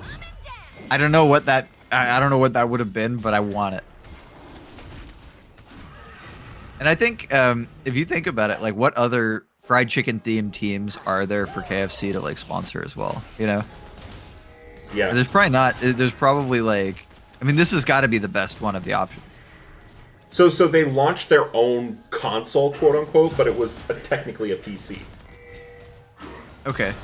So they launched a gaming console that warms up chicken. I like it. So it's just a pre-built PC essentially. Yeah. Okay. Cool. I mean, does it like what now? I need to get like the technical idea. Is this using like the heat from the system to like warm the chicken? Yeah. That's insane. I like this. This is cool. I'm gonna look into this after, honestly. Yeah. I mean, I want one. Although I can't say I've had KFC that often. Snoopy's like, I'm going to look for a pick on a Shady Gecko. No buff for you is going to help. But Shady Gecko's still quite healthy here. However, they are being whittled down. Poppy Ult going to be channeled. Will be found there on a gap top. So going to keep the back line of Popo safe and sound for now as they dance around the Baron. Yeah, and this Baron dance, I have to feel, is going to favor Team Fried Chicken here. Showing their stuff in the last fight. A lot of power in this mid lane. Yeah, He's going for it. Looking to pressure, dropping the Chaos Storm. Cozy Campfire going to need that long cannons. Is going to be able to get out of there and be quite safe. Yeah, but that was a lot burned. I think Earl King using the ultimate. Sushi Monster doesn't have the ultimate. I think that was used a bit earlier, though. Yeah. It is scary here. I will say, this is one of those games where most of the gold for KFC is on one man. And that man is Earl King, and that man might be in a little bit of trouble. He's getting stunned up. Gaptopsy, though, here is going to be able to barrel him out. When you see the Kench and the Gwen just roll up from the side, I understand why Snoopy turned tail and ran there. Yeah, absolutely. But if you can find that ever so crucial pick onto Earl King that Snoopy was looking for right there, that eliminates 12,000 gold from the enemy team. Right? Yeah, absolutely. And I think that's really the last-ditch effort here, because they are out-damaged in all the carry roles at this point. So they're going to need some really, really inspired team fighting. They are setting up a little bit of a bait around this Baron. Cloud Soul taken.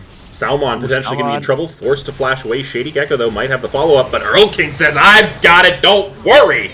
Drops the Gravity Storm. Finds the stun. And Gaptopsy's doing what they do best. Find themselves a 2v run. But surely they're going to be supported here by the rest of Team Fried Chicken. Long Cannons find themselves on the wrong end. Running with Scissors one more time. And Snoopy Zagon's going to be forced to run away if they can make it. Udyr is fast, but so is Gwen with Ghost. Snoopy Zagon takes a long time to die, but the Scissors cut him down in the end. And they can take Baron, they can take whatever they want. Yeah, and some small adaptations making big changes in this game for Team Fried Chicken. They have their pick of the litter. They're going to go for the mid tower. They're going to have that Gwen back on the Baron with the Amumu. And I honestly don't know that they need to do this. They could probably just go for Inhib. Yeah, but I kind of do like it because they already know, well, we duoed Baron earlier, so surely we can just do it again, right?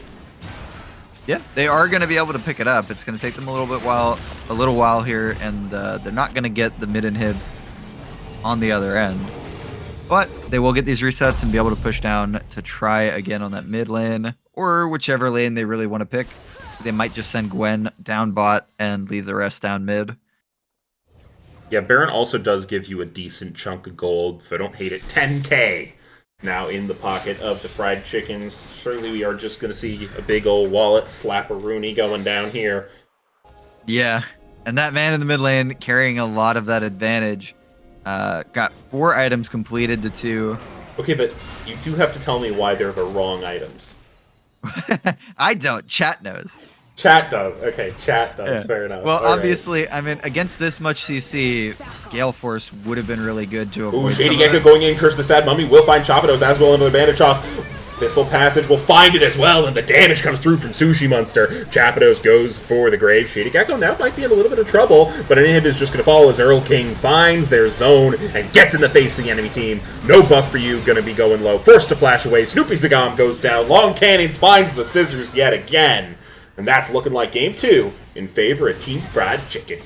You know what's really interesting about this too is this was extremely clean from Team Fried Chicken with not a lot of draft adaptations. Yeah. No buff for you. Trying to be a hero is gonna get wiped out by that Victor at the end here. But a clean showing in game 1 from Team Popo. Now right back at him from Team Fried Chicken. Some small adaptations in the draft making big waves in game 2. And I really don't know where we're going to end up in game 3 because we saw some different identities from Team Popo. They have side selection as the losing side, correct? Yeah, they do. And we have ourselves a series. Yeah, we do. Back and forth so far. I think this is actually the first time this season that I have cast a game and it has not been a shutout one way or the other. Yeah. Yeah, I think same. Yeah. Yeah. So I'm super excited to see it. You know, likely means we're going to be up a little bit late, but, you know, that's okay. We're here for it. For a banger. Yeah, and I'm interested to see exactly what side Team Popo is going to go with, what adaptations they're going to make. I kind of want to see them on the blue side, see if they can snag up one of those priority 80 carries. I think there were some weird decisions from Team Popo in this draft. I really liked what they did in game 1. So, you know, some smart adaptations out of Team Fried Chicken. Definitely the Victor looking extremely comfortable for Earl King. The hunk? No, the hunk was long cannons. Hunk was long cannons. Yeah. I'm sure somebody will switch it up on me again and confuse the hell out of me, but I'm looking for it, you know? Mm-hmm. Yeah, and long cannons. Oh, go ahead. Solid. I mean, you know, kept the CS up close. Definitely didn't let Team Fried Chicken run away in the bot lane. But at the end of the game, you know, the team play from Team Fried Chicken and the mid top were just too much. Yeah. Just a little bit much there, unfortunately. Got some give me my monies coming out in chat. I'm sure you paid I gave him. I was 71k going over, mostly to Sammy 2 Slap, as I do know he said he was going to be betting pretty aggressively here.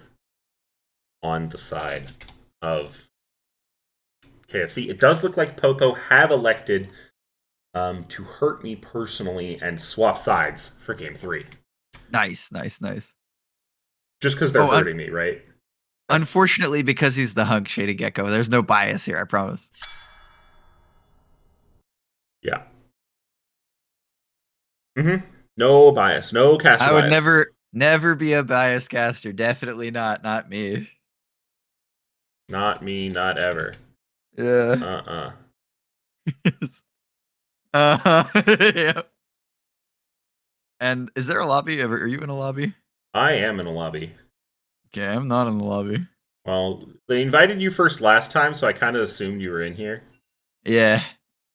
No, Sorry. they probably did too. No, it's really paying much attention. Do you have a spec link? Because I didn't get that either. You have a spec link. Would you like it? I would. I mean, it would be useful a little bit. You know.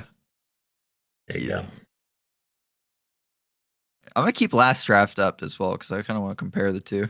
Yeah, I always keep all 3 drafts up as we're going. It'll be interesting to see what the draft adaptation here. I would be really interested to see Earl King on the ASOL. Yeah, something's gonna change here because I feel like there's definitely some new bands that these teams are gonna go for. I would be surprised to see them kind of run back exactly the same early draft of the last 2 games. You know, Mm-hmm. we are not working on this cast, Les Force. That's not we're not doing that stuff. It's a Buggle thing. Yeah, What does he want? Buggle Horked ain't up? here. Yeah, we're not. We're, Okay. Um, that was I think it was a couple days ago, yesterday. I don't know. It was something cool. because it was Rev Resparked and High Alert, and nobody knew what the chant was for High Alert, so they came up with that. I see. I see. Yeah, I don't know what it means, but I'm scared of it. Okay. I mean, yeah. I would also be scared. Yeah, with good reason though. If Buggle comes up with something comes out of his twisted mind, Mm-hmm. then you know there's something wrong with it. I don't know what it is, but Always scary. Always scary, that man. I'm just trying to cook here on making a overlay real quick that okay. has um 3 coriander because we only have the 1-0 and the 0-1 Oh, because you're after right. 2-0 it's normally over, right? So there needs to be another coriander on both Yeah, ends. yeah. There needs to be another coriander on both ends. How So did we not think of this? It wasn't in the budget, was it? it's never in the budget. That extra coriander, man. Yeah. But I think I'm cooking. Think I'm cooking. Yeah, we probably need to talk to Ruffian over in procurement or whatever to pick up a couple more. Yeah, I hate going through procurement though, because you gotta bid, right? Like if it's Mm. over like $2, they make you like put out a bid for the lowest contractor, and then instead of Yeah. getting some professional, you end up getting someone who costs 12 pennies on Fiverr. When Ruffian, he just he gets a little bit too excited when you talk to him. It's like a little off-putting. A little revved up. Yeah, yeah. You could say that if you really wanted to. You could. Mm-hmm. I could, and I will, and you can't stop me. Absolutely not. And no one can stop KFC from banning the Jinx away on the red side, which it seems like they have done. So, oh no, the Acel's gone too. Acel's Brutal. still taken out of the table. Band's looking mostly the same, although it does look like the Amumu will be taken off the table. AFC not wanting to play against it if they don't have first pick. So Orn on the table. What else was there? Or very strong weak side. Yep, there we go. Right away. Yep. First pick Orn. I'm not sure how I feel about this. I feel like Gaptopsu does not have to play the Gwen again. Has a lot in the wheelhouse, including I think the Camille and the Jax, that kind of thing. Not really sure which of those is going to be the strongest matchup into something like the Orn. See, I do think we'll see a top lane in the early rotations here from Team Fried Chicken, though, not allowing that to get banned away. Varus going to be the pickup here. And I like this. You win on something, you should try to keep some of the components at least the same. For sure. And you love to see it here from KFC, keeping it consistent. I think it was a great pick for Sushi Monster as well. As they've said, they do play kind of weak side ish bot. So him just being able to throw all that damage over the top is very valuable to the way that KFC like to play. Yeah, and Braum, you know, let's look at the last draft because I think there was something. Yeah, maybe not. Maybe like the Ziggs, but no, Braum was a pick from Team Popo in a previous series. That's what I'm thinking of. So that's kind of a takeaway here. Interesting. Okay. So They're I going for also the hate Braum. I was just playing against a Braum. And it was annoying because a Braum Ezreal is really annoying. Really annoying. Yeah. Yeah, Braum, I mean, the interesting thing with Braum is he doesn't feel like he has this crazy CC, but he can stun 5 people in a fight. It's actually nuts. Um, and the match I'm thinking of, there was a Braum versus a Blitzcrank, right? There Yeah. were several moments in that game where the Braum was able to land like massive ultimates and block the Blitz hooks for his team. And, many times giving his own life, but that's part of the job with support. And this is, a takeaway pick from Team Fried Chicken. I do think that Vex Rex does play this. I feel like I've seen Vex Rex play this before, but maybe not in this season. Yeah, and keeping the Gwen up for Topsu, I think, looked good in game one. Looked great in game two. That's another one of those picks that you just want to be keeping on. I will be interested to see here if Team Popo do end up opting for the Victor ban. Okay, gonna ban out the Ari here as well. I think Victor ban makes sense. It depends on what they want to pick in the mid lane, but they are up against a potential counter pick. Actually, almost a certain counter pick because they'll leave if jungle and mid lane left. Um, Less Force, of course, saying that Braum's a good pick because you can block the Ornn ulti, which is definitely true. Mm-hmm. It'll be tricky depending on what the how much stuff there is to block, but a lot of the times if the only major projectile that's coming at you in these fights that can hurt your AD carry is going to be that Ornn ulti, you can certainly save it for that. Yeah, it's super, super strong in blocking Call of the Forge God. It's very annoying if you have an Ornn on your team because it just kind of nullifies. Yeah, we're Crazy to gonna let see Victor in. Yeah. jungle They're going Maokai. to take the tree. Okay. Last time Maokai was a top lane pick, but now I'm pretty sure this is a jungle Maokai. Um, I think this is where we're more used to seeing it, especially in like pro play. Yeah. I mean, typically speaking, although it looked good for Popo in their win with it. So Yeah. it could go top. I'm just expecting them to want Gap Topsu to be piloting that Gwen. Yeah. Zach. I don't know. I'm kind of down for the Shady Gross. Gecko. I Zach is Zach's a good pick. Very good dive. I mean, they're looking for a dive comp again with the Kaisa, with the Leona. Braum, a great counter to that. Different than Renata, though. Zach, very annoying, and very annoying at mid ganks, which might be one reason they felt comfortable leaving that Victor available. Yeah, and I'll tell you what else I like about this is that we've seen that Team Fried Chicken's looking at a lot of immobile AD carries in this backline, right? Oh, Cassio. Cassio. Okay, this is a Salmon pick for sure. Yes, And this Salmon is practiced on it. Very good against tanks, so will be good against Braum, will be good against Maokai. I think to some extent is also quite good against Gwen because you are relatively short range and you have such high DPS that I don't know who wins in the DPS fight of Gwen versus Cass. a lot of these like brawly type cast matchups. You have to land the ultimate. It's super super important. And I think that'll be what decides that is going to be the victor. This is brave. So we were looking at we have an immobile AD carry and we've got the victor in the back line.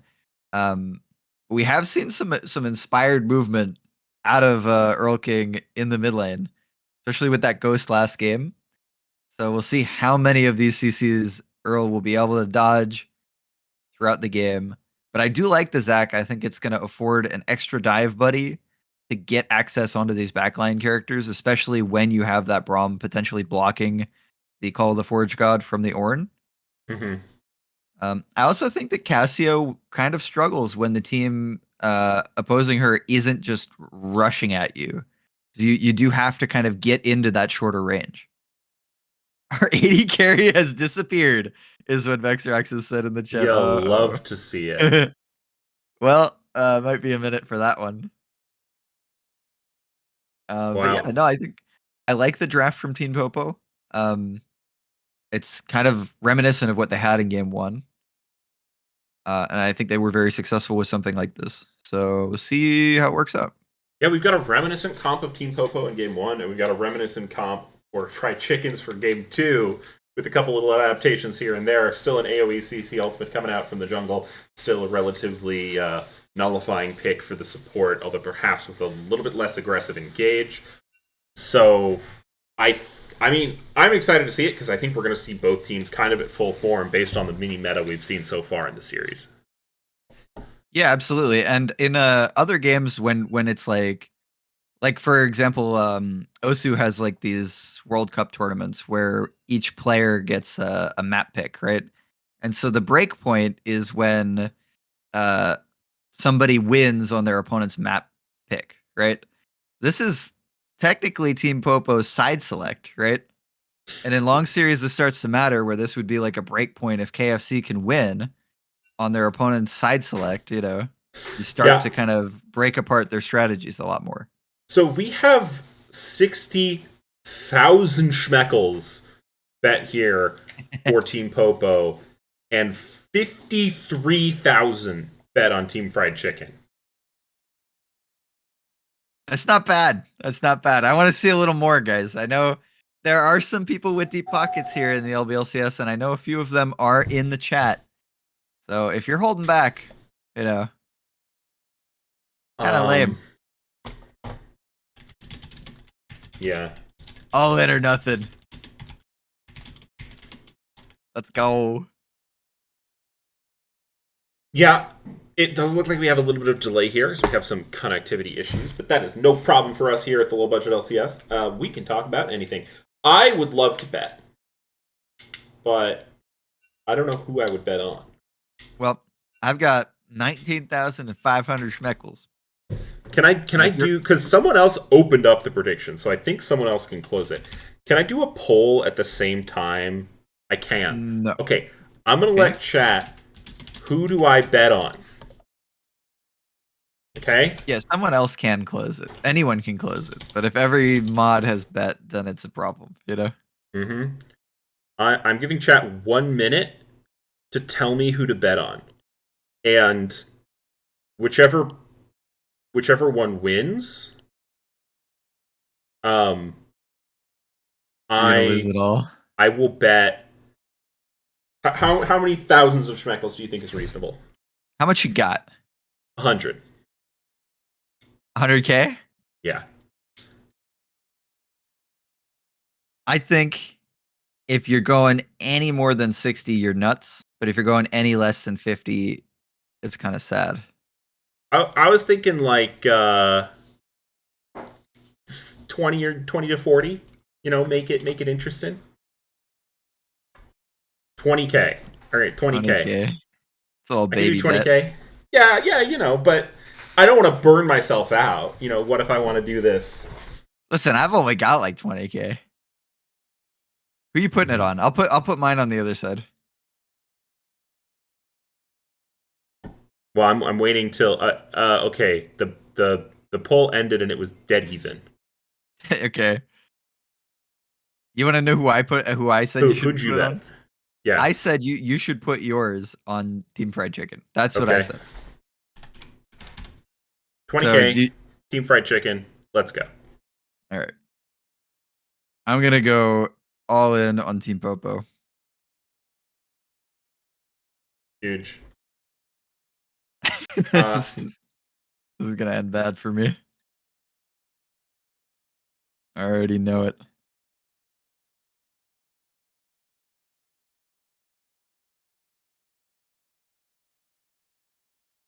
right, what we got? We've got no password on the lobby, looks like. No, I believe there is potentially a password. I think there was a Oh, is that situation a where it sub? seemed like one of the 80 carries was not available. Now it sounds like they might be available, but we are wholly unsure. We do have prediction closed for this game. Almost 100,000 schmeckles voted per team. We got Sammy Two Slap being the heavy hitter for Team Fried Chicken with 27,100 schmeckles, and Lil Robot Man, Mr. LeChance Licks Toes himself, who is in community chat right now if you want to go talk to him about why LeChance Licks Toes and how he knows that to be the case for sure with definite proof. But he's got 51K over on Team Popo. I got 20K on Fried Chicken. You got about 20K on Team Popo. I am excited to see these teams rumble. However, you did just have me bet on the team that might not have the same 80 carry. Yeah, that was it might have been a bad move. Well, no, I wasn't really thinking about that at the time, but now it seems like well, you've made terrible mistakes. is what I would think. No, we'll see what shakes out here. I imagine they have some subs on the roster. Yeah, they do. They are prepared. So we'll just have to see if he can get back in the lobby. Yeah, it looks like there are some internet connectivity issues happening here. Yeah, and this is kind of, I think, the reason for the pause in the first two games as well, right? Yes. Yeah, Sushi. Well, no, one of the times the jungler for one of the teams DC'd. Okay.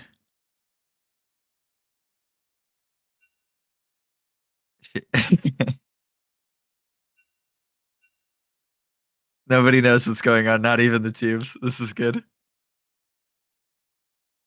Yeah, anyway, we'll recap some stuff. Looks like are they making a swap here? They might be. They might be. We'll get confirmation. We're not sure. Yeah, they're essentially using their pause time here to help figure this out, although we aren't technically in game, but we'll get this figured out and we'll be back on our way in a little bit. In the meantime, I'm going to put on some jazz and we can have a chat with chat. So, yeah, chat, I mean, how's your week going? What do you want to talk about? Huh? We're here to listen.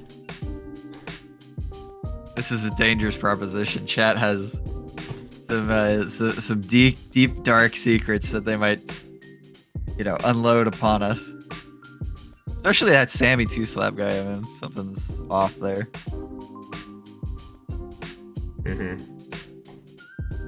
I think a lot of the surgeries that Sammy Two Slap has talked about are probably not legal.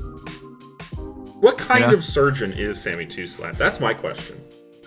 Yeah, I want to know a little bit. Are they urology? Are they ortho? Are they neurology? Are they cardiothoracic? Are they a licensed vampire surgeon? Because I feel like if they're not, they owe the count an apology. You don't just need to be a licensed vampire surgeon. You actually need to be a licensed metaphysical vampire surgeon in order to successfully separate such a being from a human. Yeah. Yeah, I feel like, I'm not going to say that Sammy Two Slap is woefully unqualified, but there's definitely a possibility. It looks like we are getting Sushi Monster invited back to the lobby. Sushi's back! No, nobody's sweating anymore. We're all set. It looks like internet gap, apparently, from Sushi Monster. And everybody's ready to roll. I wonder if it's like a Comcast gap, an AT&T gap, a DirecTV gap. What are other ISPs? Write that down. That's a good interview question. I'm a little bad. What ISP do you have?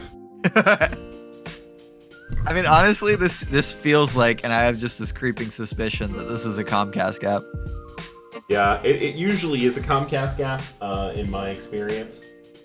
But, could not be. Although I'll say the Xfinity stuff, at least like the speeds and the quality got better most places. I feel like it's kind of regional. Like depends on where you are. You know, like Mhm. sometimes one company is just way worse in a different part of the country. You know. Yeah. I'm very sad because I'm moving soon and I will be losing. Well, I don't know what the internet situation is going to be like at my new place because I don't know what my new place is. And I won't know for some time. So I'm treasuring the fiber while I have it. But you'll probably be able to get fiber where you're going. I think. Listen, I'm not counting on anything. Right? That's true. That's true. You don't know until you know. hmm They are I hear not you there. subbing out, so we do not need to refund Schmeckles. Oh, that's true. Oh my god, chat actually would riot if we let that go Is through. that Schmecklegate worthy if I refuse to refund Schmeckles and a team subs Nah, out one of their players? nah. I mean, it's like actually, you know what? That would be like more malicious than so maybe More malicious than what? nothing than Huh? maybe other hypothetical instances like occurrences, things that never happened. Hmm.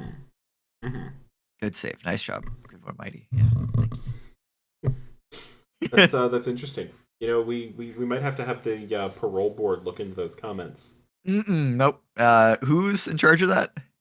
You know By who? the way, You know Rocks. maybe. Okay, good. I just need to know who to bribe. Oh yeah, it's Drux. Yeah, okay. Definitely not No Buggle. problem. Not Buggle. It's bribes don't work on him anymore. He's too greedy. Too Oh, wealthy. he's too greedy. He's overcome with the he just takes and takes and takes and never gives back. Damn. You heard it here first. True. Buggle greedy. You have just about 2 minutes left before we get back into game, and I'm very excited to see how these two teams match up against each other.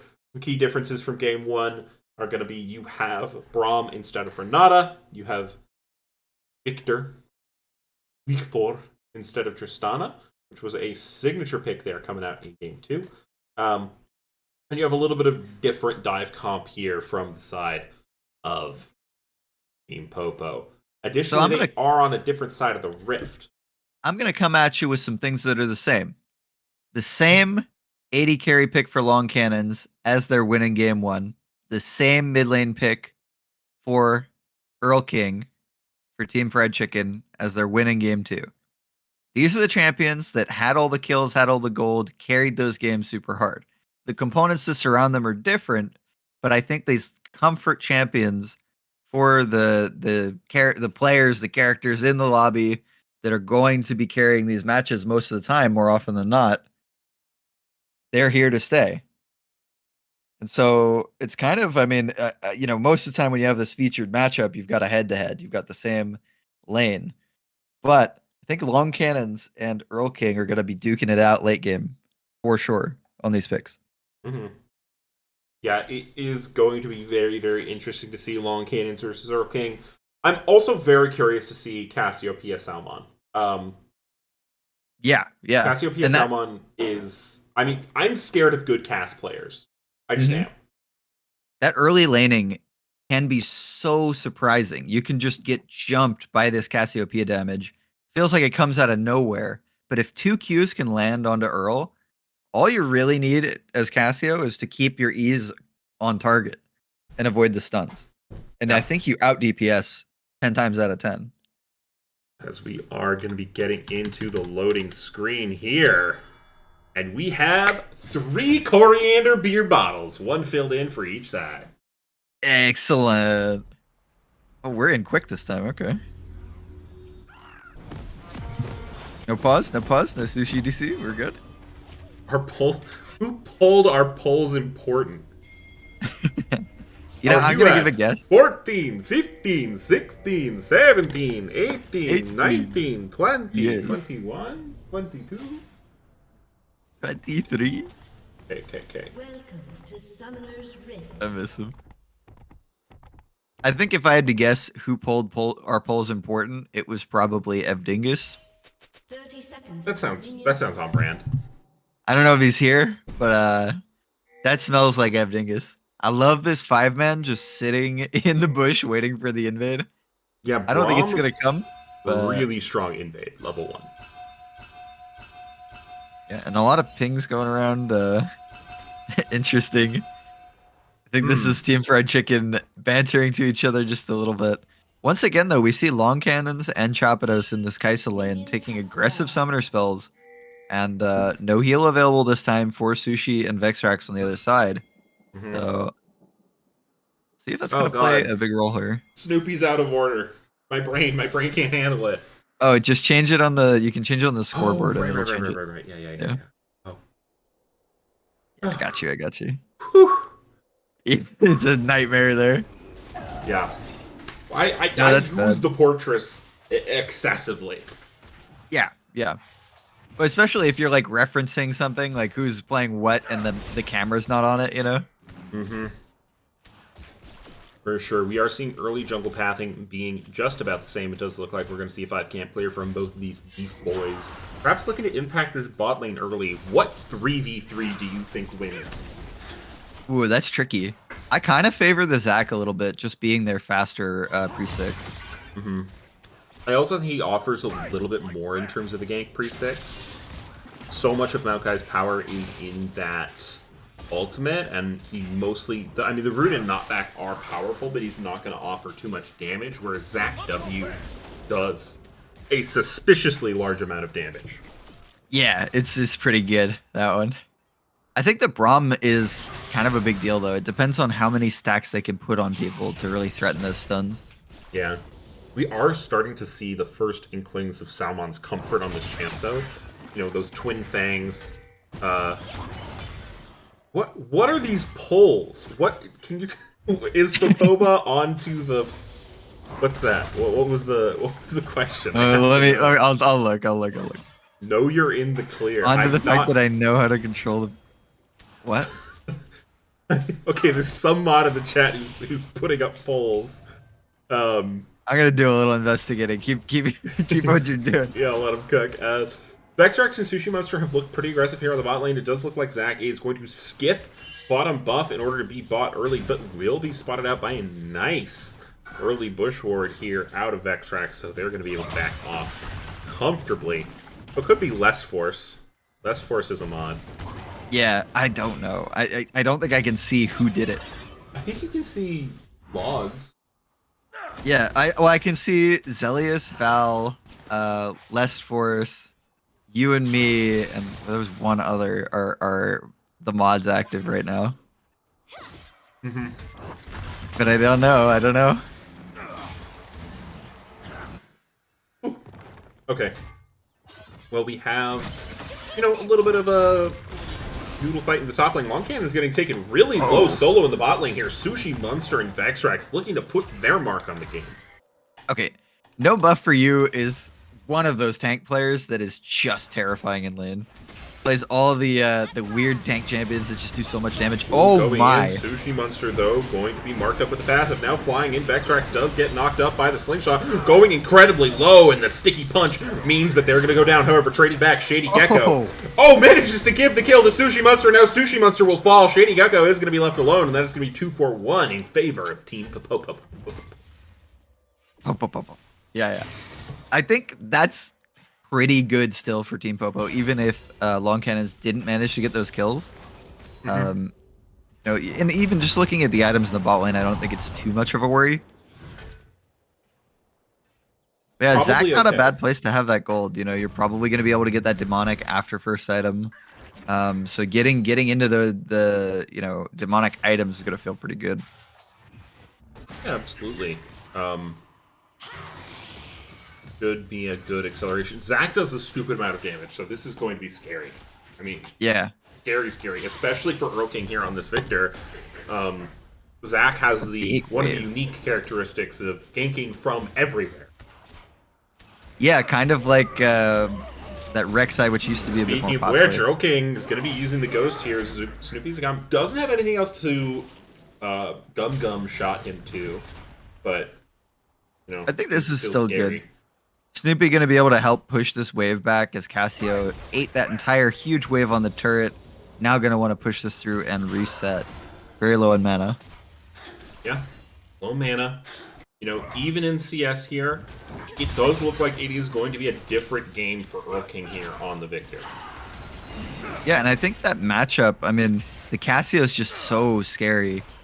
Even post 6, you don't really have very many tools to straight up 1v1 as the Victor. Mhm. So you just have to give the space and respect Salmon. And the only time really that Earl's going to have those opportunities is going to be when Salmon's low on mana, like they were as that big wave was crashing. And I think that's testament to how freaking good Earl King is at controlling those waves.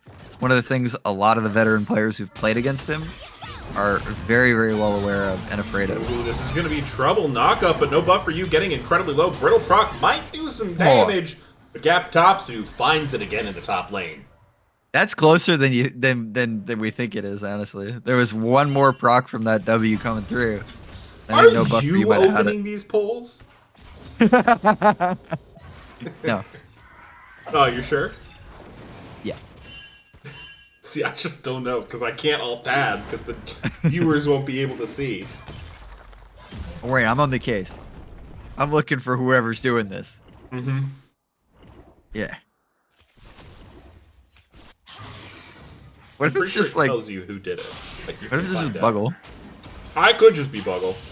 Yeah. Mm-hmm. The chance Yeah, of it's getting definitely the a bin for chance. the little robot man conspiracy.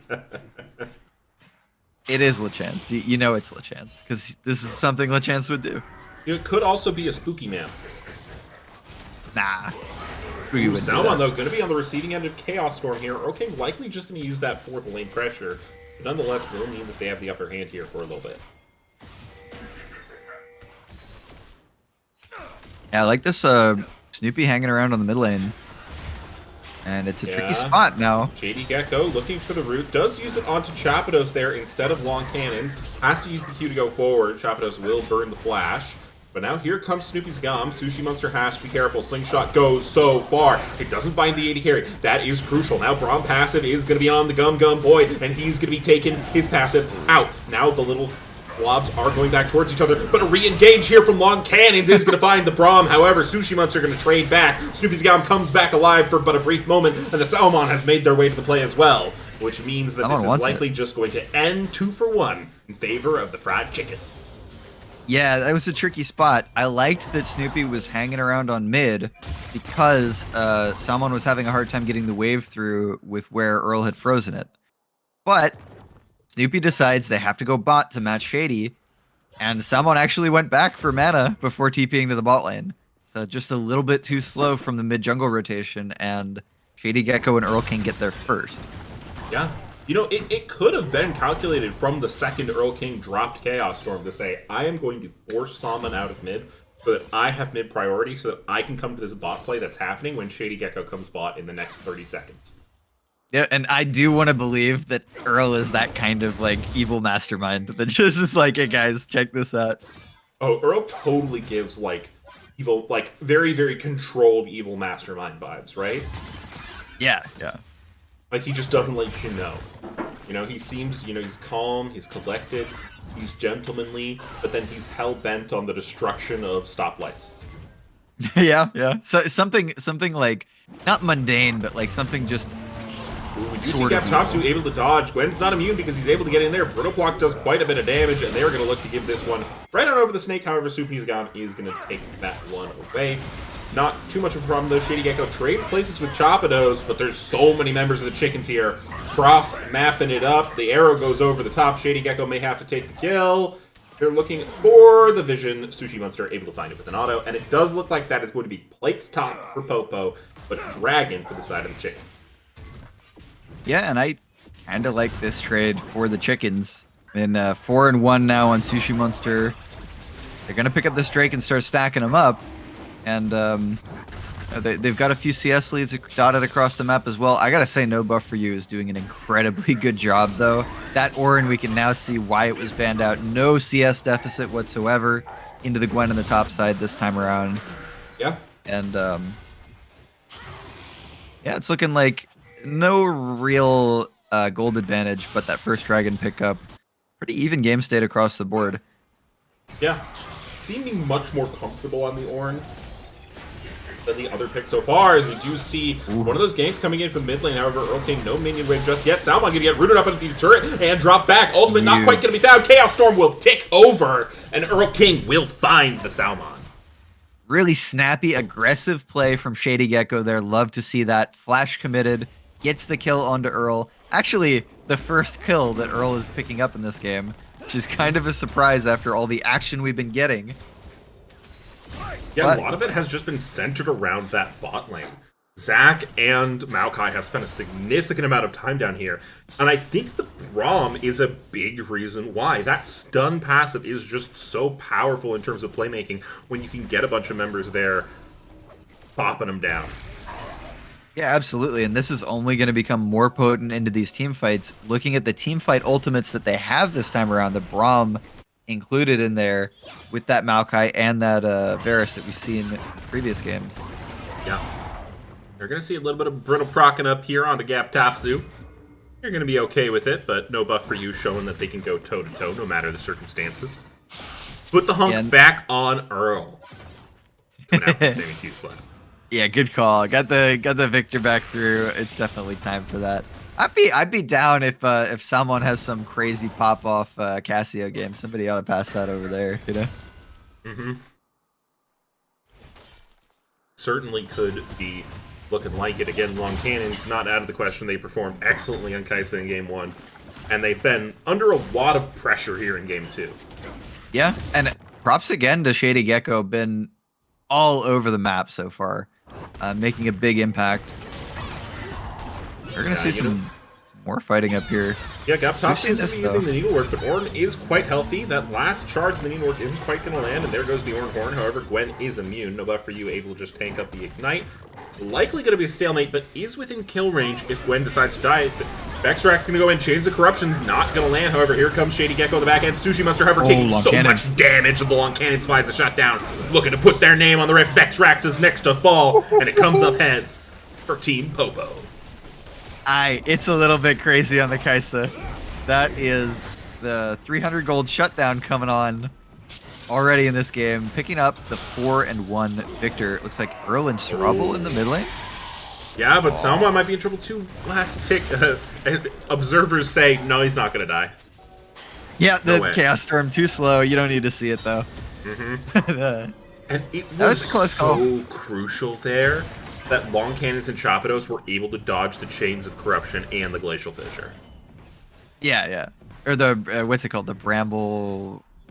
Not the Sejuani. Twisting Advance. That's the one, yeah. Yeah, it's and that was a really, really good ulti from Long Cannons as well. Through to the backside, waits out the exhaust from Vexrax, cleans up those kills with the huge burst from that 5-stack plasma. I do wonder if Kaisa is going to end up on the ban list next game, especially if Team Popo managed to bring this one out. However, right now, it is just even gold with an Infernal Drake advantage for the side of KFC. But there was a Rift Herald in the pocket of Snoopy. It went away. It's gone? I guess. Where did it go? Did it time out? I think it timed out. I could have hit bot tower with how low bot tower is. Come on. Very sneaky snake here in this mid bush. Earl King. There's a snake in the grass. Yeah. He's going to be missing now, so they are going to be aware that something could be up. They really do seem to know, right? Like they they know something's up, and they're not believing whatever is being sold here. They are sitting under turret, and they are not stepping foot up towards the mid wave. However, that does mean that the CS advantage that Long Cannons has can be extended. Yeah, and now Earl and Shady Gecko rotating down. They're going to clear out this pink. Kind of try to figure out what's going on over here. I like that move, though. They're kind of looking at it as a way to set up for Drake as well. Try to get a pick in the bot side. Yep, Gaptopsy taking a ton of damage here from this Ornn. And this is one of those things we've seen repeatedly with this... Zach bot lane. Earl King looking at mid. Yeah, he's going to clear out the vision, get some setup onto the Drake. I think they'll try to push the wave through as well. Earl going to get a nice push in through the mid lane, though. Yeah. so aggressive with his trading now. He's a level 11, has the mythic completed, able to trade more effectively into this Cassio, not afraid anymore. Yeah, Ornn does manage to just take out that top tier, and now here comes the Ornhorn and knock up into the chain CC means a solo kill for no buff for you. And I was going to say earlier, we have seen this before where Gaptopsu kind of doesn't respect these tanks and their damage early in the Flash game. over from Shady Gecko is going to find a root in the long cannons, but a flash of their own is going to lead them over the wall. Twisting Advance is going to find one, is going to find two, but they're left to try to solo do damage on the long cannons. Arrow goes over the top, but it's not quite enough. Ooh. And now the jungler is surely going to fall as the ultimate comes over the top from Salmon. However, Earl King is here to enforce. Snoopy's gone, looking to find the knockup, looking to do the damage. Shut down goes over on the long cannons, hiding underneath the turret. Chaos Storm rings true, and now the Salmon is going to be the next one in trouble. The laser finds them. Snoopy Zagan and Chapados scared, running their little tanks, but blobs are available. So Snoopy Zagan is going to be alive here. They have a lot of CC if they get Dove. That is the hunk, though, finding the kills under the turret. That fight was looking really close for the longest time. I honestly thought it was going to go Team Popo's way. But the lasers coming over the top from Earl King clinch a couple of crucially low health targets and keep the game, even if not a little bit ahead, for KFC. Yeah, well, I think if you're KFC and you see Earl King this fed on the Victor this early in the game, you are extremely happy. You know, Long Cannon's getting off to a good start too, but yeah, well, I'm not happy because Earl King's got the Victor again. It's like we're rooting against the Victor every game because he builds wrong. Oh, true. Yeah, it looks like he's building Seraphs? Yeah, weird item. It's, you don't need it's not popular on just mages take your jungler's anymore. blue buff. Maokai doesn't need it. True, it's true. And on the other end, I feel so bad for Salmon because Snoopy has taken every kill Salmon's been going for this whole game. Probably not intentionally, but just unlucky that it's panned out that way. Yeah, it looks like we're going to see another fight here in the top lane, but this one looks like it might go the way of Gaptopsu. Needlework doing a ton of damage. Knockup's going to keep him alive for now. No more charges of the Needlework means that they're going to stay alive, but KFC on the bot side do take their second dragon. Yeah, so good at staying alive in the top side. No buff for you.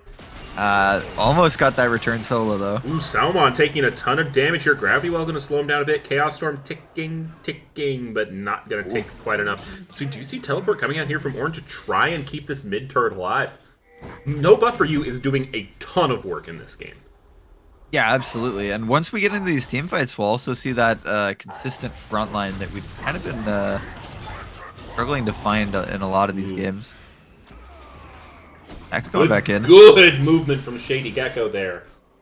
Dodges the Ornn knockup by tucking into the jungle, then just sidestepping the slingshot. The Hex Flash to safety from Chapados. Love to see it. We are going to have the Chemtech Soul, so these empowered plants all over the map now. Yeah, empowered plants, and then also the Chemtech Soul means that low health, more damage. I think that's going to be really good, particularly for Gwen. And potentially for Sushi Monster if it becomes the target at the beginning of the fight, because you get that arrow going over the top when you're far, far away at 200 HP. This is going to sound weird because of the roll, but I kind of think it's good for long cannons. Like, just the short range AD carry, I think it's totally possible that this is going to affect long cannons a lot. I 1,200% agree. We'll see, though. I mean, so far they don't have a single Drake, so they need to start picking up those Chemtech dragons if they want that soul.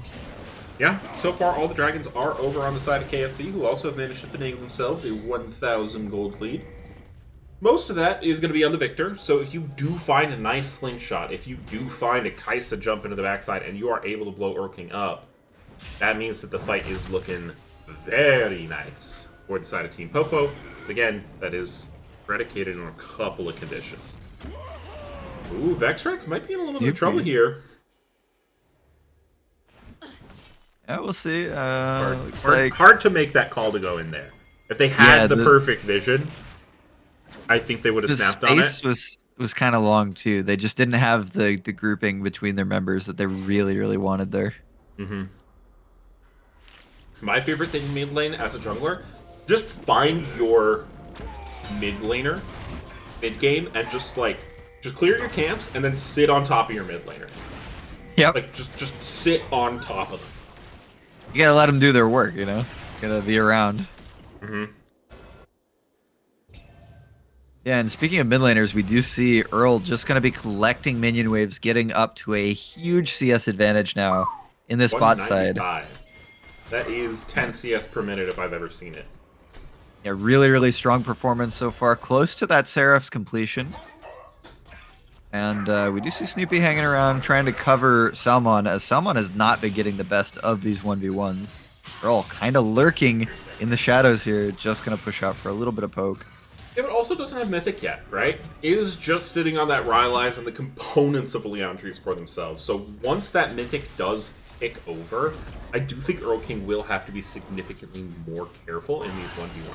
Earl King also does have the advantage here of having that first strike, and has probably farmed a significant amount of gold with that thus far. Yeah, absolutely. Also having the Ghost so that it's really difficult for Cassio to turn the fight and chase him down. Yeah, speaking of, Cassio forced to flash over the wall there as Chaos Storm is just going to be burned here from Earl King. Doing that a lot. You know, the weird thing is, Cassio doesn't burn ult, and I don't think it's bad, yeah. Cassio can get to this fight. Spotted here as TP's coming in. There's going to be 5. Earl King not available, does not have TP, so they're saying, you know what? We might not be able to fight Earl King, but we can take the Baron, and they're going to get it! They have the gold lead now. He's just going to get the tower in exchange, but I think this is really good for Team Popo. Very smart play there from Salmon, saying he doesn't have ult, he doesn't have TP. Let's take a Baron. We have Cassio, we do it super fast, and they really can't contest. Yeah, and it makes the siege that the side of KFC are looking for pretty challenging, although it looks like they're going for it anyway, and they've pretty successfully cleared out the minions in the mid wave as sort of the counter push. But it'll be very interesting to see what happens here for this next drag fight. Yeah, Earl is getting the ultimate back up, but doesn't have the Ghost, and we've been talking about how important it is that the CC from Team Popo finds Earl King in these fights with all that gold. No Ghost is going to make it that much easier to pick him off. Yeah. They're dragging on the Rift.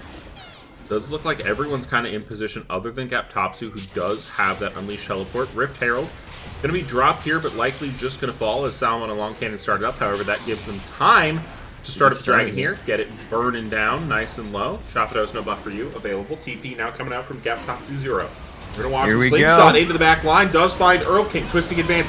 Good counter engage as Snoopy's again looks to do the damage. Long Cannon jumping in the back line. Looking to burst out. Sushi Monster there. Going to find 1. Are they able to find 2? However, Gaptopsu 0 finds a kill of their own as Earl King is running for their life. Shady Gecko looking to buy them time, looking to give them CC, and it looks like it's enough as now Vextrax is able to find the W. No buff for you, does have that Braum passive, gets killed, and Gaptopsu 0 snips through the Leona. Now Zac passive going to be popped again as no buff for you is trying to find Vextrax, trying to find the kill. They're able to get it back, but surely this Ornn is going to fall as they get rooted up from the twisting advance, and that is going to be a fight for the Fried Chickens. Yeah, really, really clean execution there from Team Fried Chicken. I was worried for them when I saw Long Cannons walk straight through the Gwen, ignore the TP, ult across all 5 members into the backline, and assassinate Sushi Monster in the midst of his entire team. That was insane, but Earl King shines through, finds the damage onto the AD carry in that backline, and then from the flank, Gaptopsu comes through and helps clean up the fight. Gaptopsu so important on that flangle there. Is able to find 2 kills isolated on stragglers for the side of Team Popo that weren't quite able to follow the fight all the way down into Bot River. And just meaning those members aren't there to fight at the end of it all means that Earl King is able to live, and they're able to get the Drake. Yeah, and Earl King's so slippery in that fight. Had to use the flash, but unable to be CC'd. Gets the damage down, gets away to the backside, and helps turn it in the end. Yeah. And that's going to be Soul Point pickup. So however, now Team Fried Chicken in good shape. We do have some Ornn items coming out here. Now we're going to play my favorite game. Do you know the name of the Ornn item? Okay. We'll start with the one I think you do know. So, Wormfallen Sacrifice? Yes.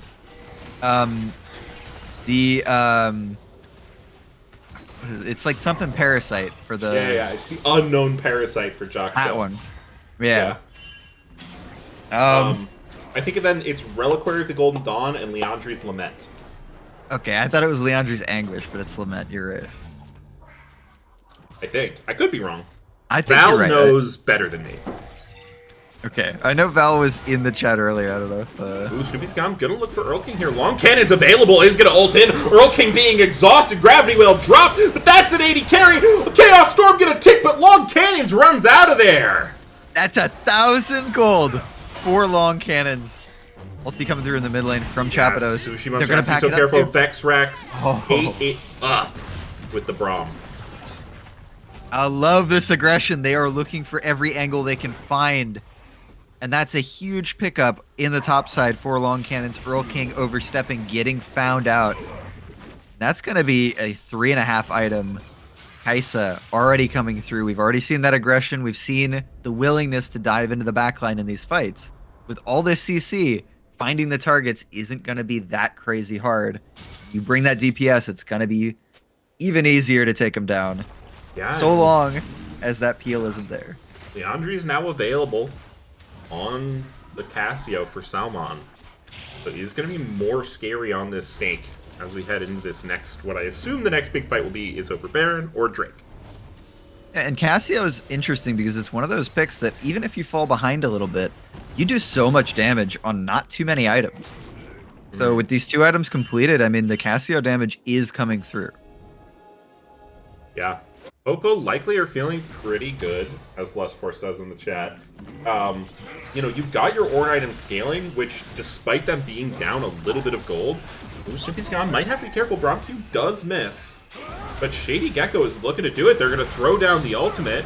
However, Snoopy's gone just going to be able to tank it up there for their team, using Ulta on the backside. Shady Gecko taking a ton of damage here from Long Cannons, but Snoopy's gone gets out with a criminal amount of HP, but burns to the Leandries.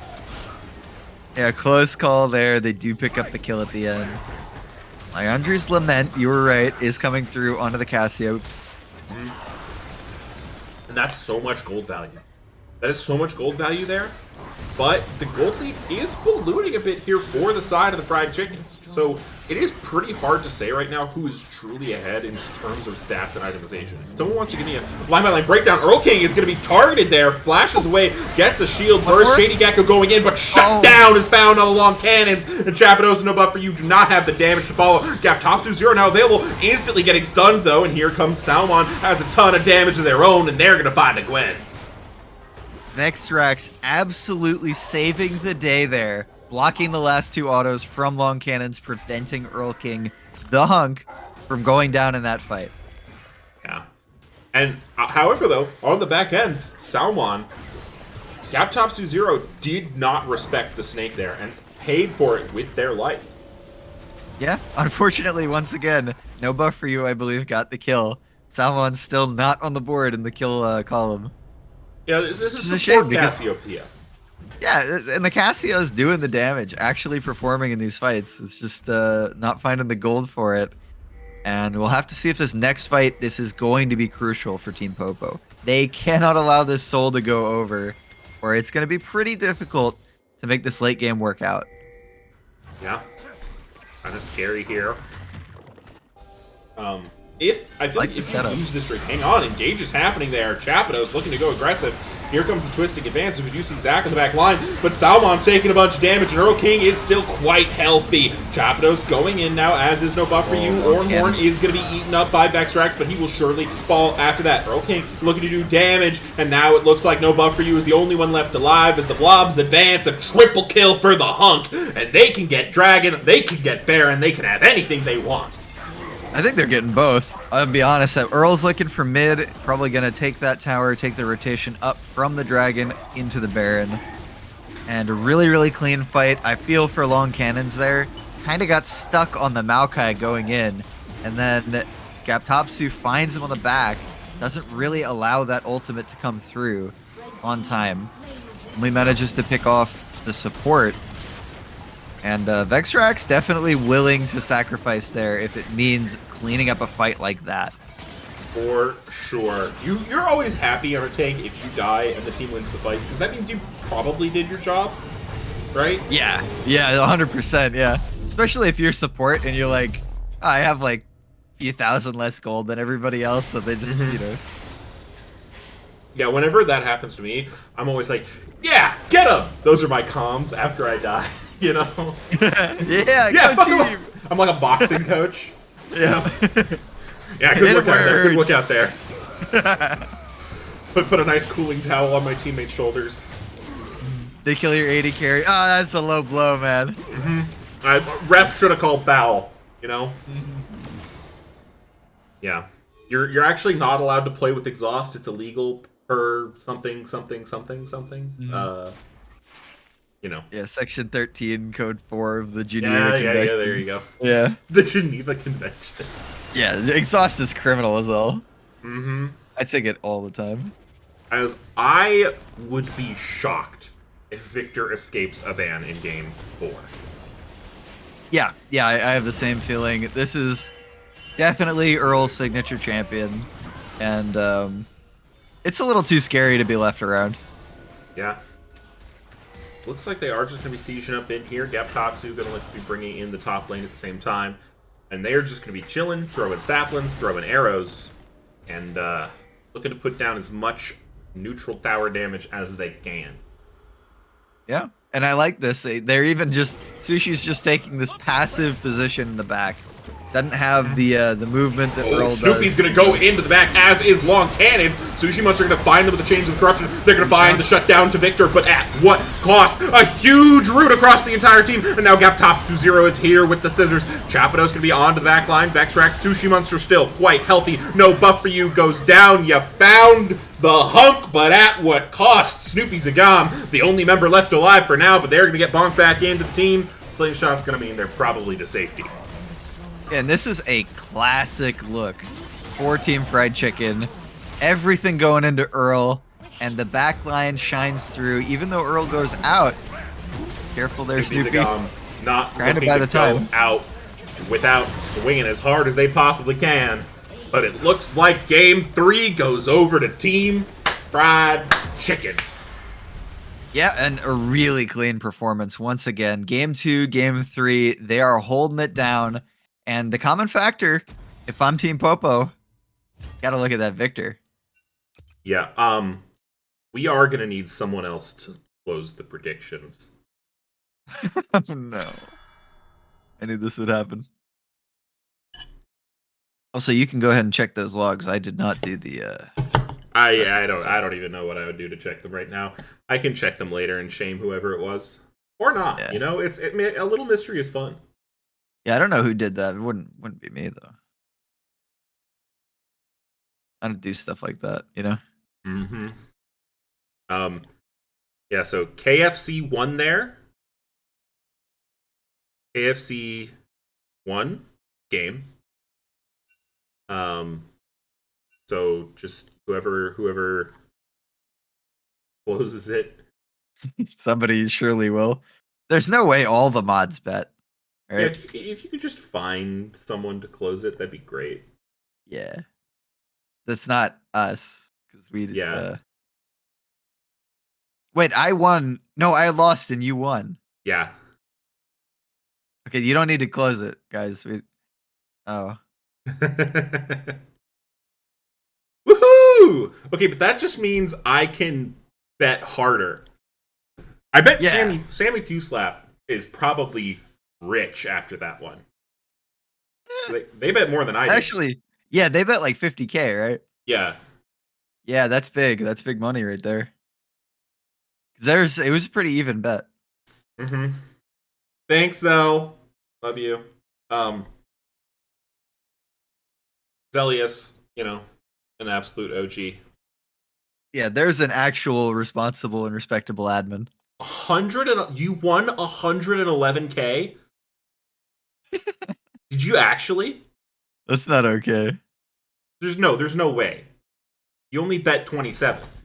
Oh no, I think that's the total. So Total. plus 40 for Okay, the okay. night. Yeah. At least I still have more schmecks than Sammy. All right. True. We're rolling, by the way. Where they're all into it. Oh yeah, I It's got like the Team draft Fried up. We're Chicken good. on We're blue. seeing the Jarvan man. We're seeing the Vi man. No aggressive early game junglers for you. Jinx ban coming out. I want to see a Victor ban. Yep, there it is. Right away. As soon as you said it. No surprise whatsoever. That needs to get out of here. And see what else Earl's got up the old sleeve. Yep. See the Ornn. I like this. So they're saying, if the Ornn was a problem even for the top lane. KFC are blue side, right? Yes. Okay, I just need to switch that real quick. So we've got the Ornn. The answer is actually the Gwen ban. First pick of Mumu coming through. We'll have to see a new champion this game from Gaptopsu. Not going to be on the Gwen this time around. Yeah. And actually, I think this is a nice adaptation from Team Popo. They're saying, well, we've been getting the better of Gaptopsu even with the Gwen. Take it away and see if our tank can stomp the matchup, I think they're going to be a little surprised at the depth of Gaptopsu's pool. I think Gaptopsu has a few more champions that are pretty potent into these matchups. Yeah, that is for sure. It'll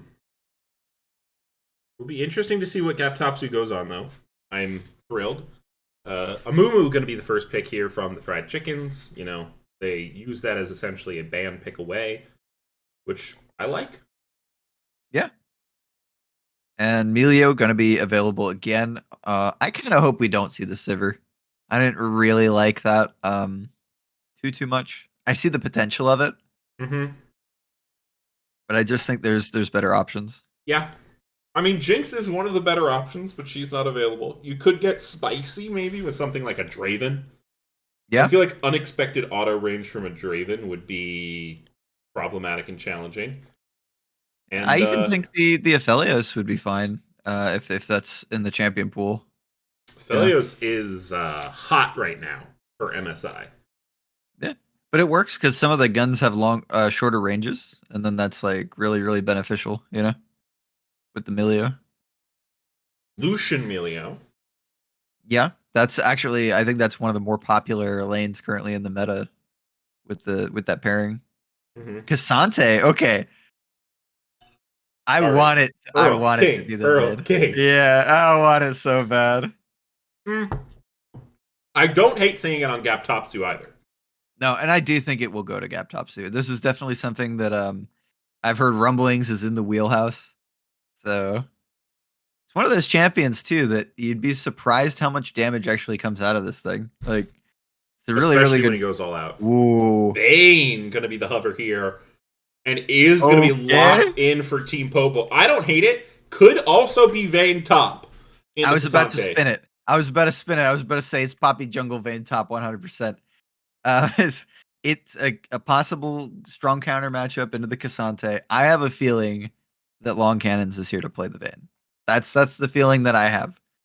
But I'd like to see the other way around. I think that's fun. Yeah. And then that could force the flex of the Cassante into mid lane. Could do. Some dark technology in there. Absolute dark tech coming out here on the Rift. Zig's going to be banned away here by KFC as the second round ban Aurelion Sol comes out as well. There is one mid ban that I'm wondering if they're going to forget. Oh, Syndra? It's the Swain. For Salmon? Or for... Yep. Yeah, okay. And there's a Cassio ban, so Swain, correct me if I'm wrong, it's available right now. Yeah. Mumu is probably jungle. Yeah. That's likely. Yeah, we've already seen that. Shady Gecko, I think, does like the champion a bit more than Vex. So. However, if it looks drastically different, if you want something to really maybe punish the Vayne. Ooh, Trundle! Okay, sorry, I gotta be a Team Popo fan. Trundle! Yep. Trundle! All right, we got the Trundle. I'm going to be a Team Fried Chicken fan if they pick something fun for Earl King this game. I'm looking at, Akali doesn't feel that great this game. So I don't think we'll be seeing that. Time to troll! Oh, no. Val in the chat also getting hype with me. I am a Trundle connoisseur. What? Could it be the Nautilus mid, the fabled Nautilus mid? It could be Nautilus mid. It could be Nautilus mid. It could be Nautilus jungle. It's not, though. It's just not. Like, there's no way. Come on, what you got for me? We'll I could see, like, even Gragas or something. Ori, yeah. Oriana, Standard. yeah, that's That's pretty that's very standard. Earl. Yeah. I like the Trundle here, though, because you can make Cassante actually killable. This could be Trundle Oh, top. okay. Azir more spicy. I like. Good. Azir Good. is Good. more spicy. Yeah. Okay. I'm cool with it. I'm cool with that. Yeah. I don't feel like Ori would be that sick here either because it's just like Vayne's really slippery, and I feel like it's gonna be kind of tricky to use. Yeah. I like the Azir. They have a very straightforward team fight as well. Oh, on the topic of Azir, I need someone Yes. to. Oh, swaying. Yes, I do it. Hey. It was up. I feel like the Azir is fine into this, but we'll see. Mm-hmm. Poppy is top and Trundle is jungle. Just so y'all know. Hippie top, Trundle jungle. Azir jungle and Mumu mid. Sure, Shady Jekko. Sure. Azir jungle and Mumu mid. Little banter going on. I like it. Yeah.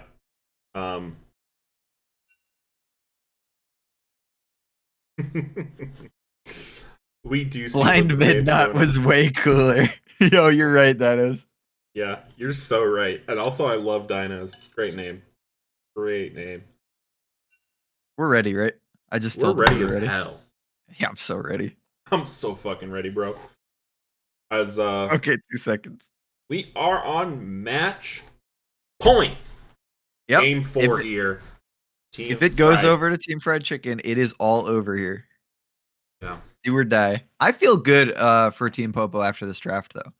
I like the Swain pickup. I've seen some disgusting things from Salmon on this pick. I think we've actually found the short cannons. I think that Vayne is the least long cannon AD carry. You might be right. There is no long range. Like everything is just Vayne auto range and it's short. Yeah. I forgot about Vayne when we were having that discussion. Yeah. There's Amelia, so it's like slightly longer short cannons. But it's still like they're short cannons. Hang on, I'm gonna say we're ready to rumble.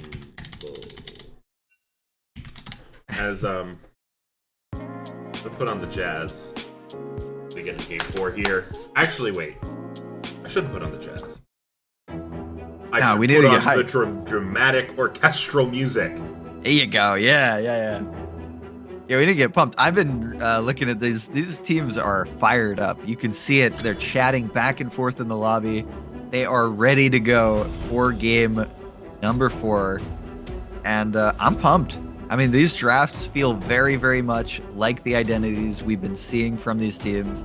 Team Fried Chicken, very happy to take these front-to-back fights. They want their 2 carries to be sitting in the back line. Dual threat. The major difference here is Geptopsu not going to be on a damage threat, not going to have the Gwen. I wouldn't call Cassante not a damage threat. Okay, well, you know, probably he's a little overtuned at the moment, so he is quite the damage threat. So is, I mean, Poppy does a lot of damage too. Can't This is forget going to be about that. Plat to Diamond Beam Boom. This is our financial league. It's going to be a Plat 2 average, I believe. Plat 3 average.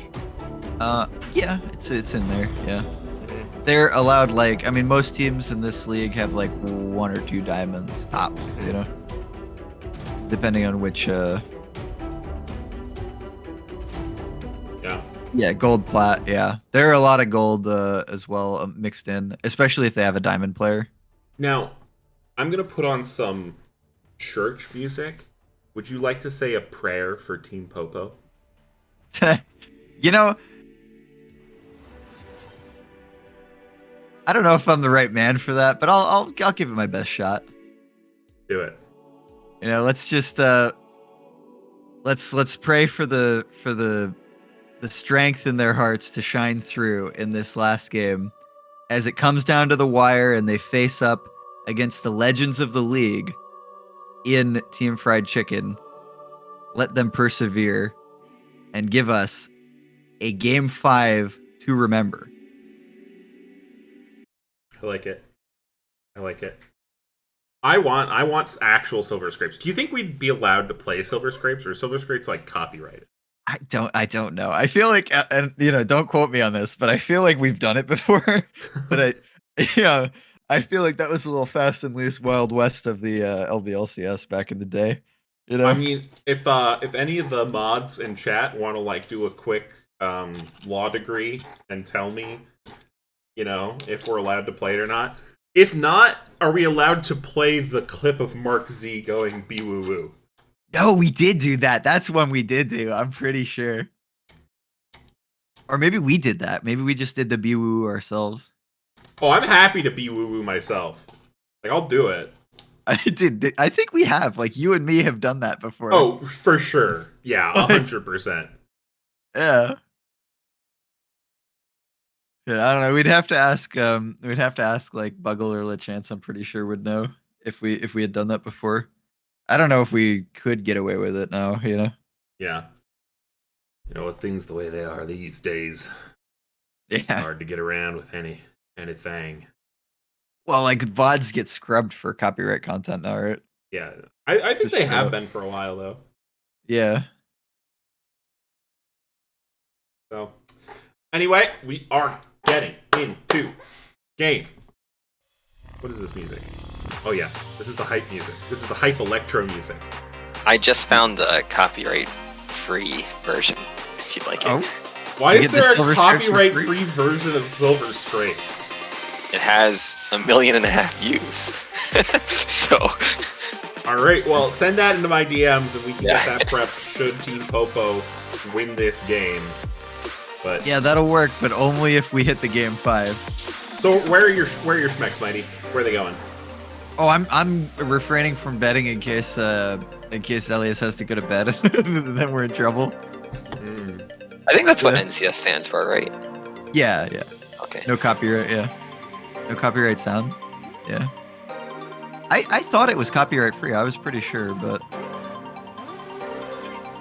I mean, Yeah. I feel like it would be, especially for like a league channel, you would think. Like, Riot probably owns the copyright, and they're probably okay with us playing the copyright. Like, yeah. I I mean, think so. I'm pretty sure we've done it before, and I don't know if anybody checked, but maybe somebody did. There's a lot of people with more forward thinking, in the league. If you upgrade us to medium budget Spartan, I will actively make the overlays worse. That's I true. will. We are not capable of using that kind of money. It's not in our DNA. And we are at 13, 14, 15, 16, 17, 18, I feel like the count got slightly more southern. I 19, don't know why. 20, 21, 22. Yeah, we're there, we're 20. good. Okay, goodbye, my friend. To summoners Goodbye. I feel like he was really excited too. That was cool. Well, he was listening to you. You can't hear it, but I was playing the hype music through the stream deck. So he was pumped. He was feeling it. Yeah, nice. I like that. Oh, Yeah, we've boy. I gotta realign people again. You probably do too, right? Mm-hmm. Or before chat loses it. Yeah, don't want chat to lose it now. Yeah, and we have a bit of a change in dynamic here. Every single time the bot lanes had the Ignite Exhaust, it was on long cannons and Chapados. And there was a cleanse heal or a cleanse exhaust on the other side. This game, they've kind of flipped the script. Sushi Monster and Vexrax taking the Ignite Exhaust lane against long cannons and Chapados. So this Vayne has double cleanse because of the Milio ult. Mm-hmm. And I'm pretty happy about that, I think, up against the Amumu. Good It's answer. gonna be really interesting to see what long cannons can do on this Vayne. We've seen them have the most success on Kaisa, who is a similarly short-range AD carry, however, has that ultimate to sort of snap engage with your tanks. Vayne can go invisible to sort of roll forward, right? But Yeah, and it's a similar stealthy mid-team fight movement. You've got as Kaisa. I don't think actually that long cannons had the E evolve in either of those games, though. I don't know if. Oh, well, actually, game one definitely. But Yeah. And next we're going to have to see what the short range laning here from the long cannons looks like. This is a hard lane, I have to think. I mean, Varus is such a strong laner. And the Vayne is really not equipped with that short range to do much here. Well, we've we'll seen have the dash. Sushi do a great job here with the Varus as well. Yeah, yeah. I think this is a very comfortable champion for Sushi. It's this and I think the Xayah as well, a big pick for them. Mm-hmm. Yeah, absolutely. But in lieu of the Xayah, they have selected to go for the Vayne. I do think the Vayne is mostly there to get through the Kasante. Shady Gecko. Shady Gecko. Looking a little bit aggressive. There's your Trundle going crazy. Yeah. Shady Gecko going to be really, really low. W going to be used there in support from the Salmon, that little sniper ability as Snoopy Zagam just flashes over the back. Yeah, I saw that. Uh-huh. I mean, I think he got the red, so worth. Like. Yeah, he did. Because he 3-camped bot side into a red invade. Didn't find the kill, which I think he was looking for, but, it's certainly going to put a toll on Shady Gecko's mental. Yeah, and I think it also put a slight toll on the mid lane as this is the matchup that I think, we were talking a little bit last game about long cannons on the Kai'Sa versus Earl King on the Victor, but this time it's Salmon on the signature champ. Picked up that Swain. We do have Shady Geckos kind of lurking here on the back of this bottom lane. Yeah, they do have a ward in that furthermost bush, so not too much can happen. Vexrax goes aggressive, but has taken a lot of silver bullets. Shady Gecko just not in range to follow. Yeah, I mean it's probably a good look. Ooh, Salmon looking to roam top, finds some souls. Unstoppable goes Gaptopsu though, but it is maybe not gonna matter. Flash forward auto not gonna be enough. Gaptopsu gets out with no health. It's brutal. They had such a good look up there. And I love this early roaming as well. We do have the Trundle kind of peeking in. Oh, Trundle goes in and he finds the first blood. Nice move from Snoopy. That was a 3-man up to the top lane. They are going to give a lot of space to Earl, who's getting up to a little bit of a CS lead. Ooh, Sushi Monster going to be going incredibly low. Vexrax. Long Cannons dodged the hook by flashing over it. But a beautiful flash from Vexrax is going to keep him alive from now. The hook not going to land, but the Ignite's going to go down. Can Sushi find it? The trade is there. Now Chapados alone, but Snoopy Zagami is paying for their aggression in the top side. They stayed a moment too long, perhaps. And Gaptopsu's going to look for their revenge. And I got to say it. That cleanse was way too late from long cannons. Probably a little bit of discomfort. I haven't seen long cannons taking the cleanse all that often. And didn't cleanse the ignite or the exhaust. Might have meant the difference picking up the kill onto Sushi. Yeah. And, we just see that trade there in the bot lane. Oh, Salmon getting gone on. That is a lot of damage coming out from the King of Earls. And these teams are delivering with the early action in this game. Fights all over the map. Vexrax just wanders into mid lane after the kill goes through. Gonna help push this through. And a little bit of a map reset. Top lanes both getting back in. Gonna meet back up. But the better so far, Team Fried Chicken. The KFC getting the better of the gold here. A little bit of that's going to be on your top laner, but a lot of that's going to be exactly where you want it on Earl King and on Sushi Monster. Yeah, and that farm advantage kind of ballooning up a little bit. Earl up about 10 CS already. Same with Gaptopsu in the top side. Has this new pick. Same story.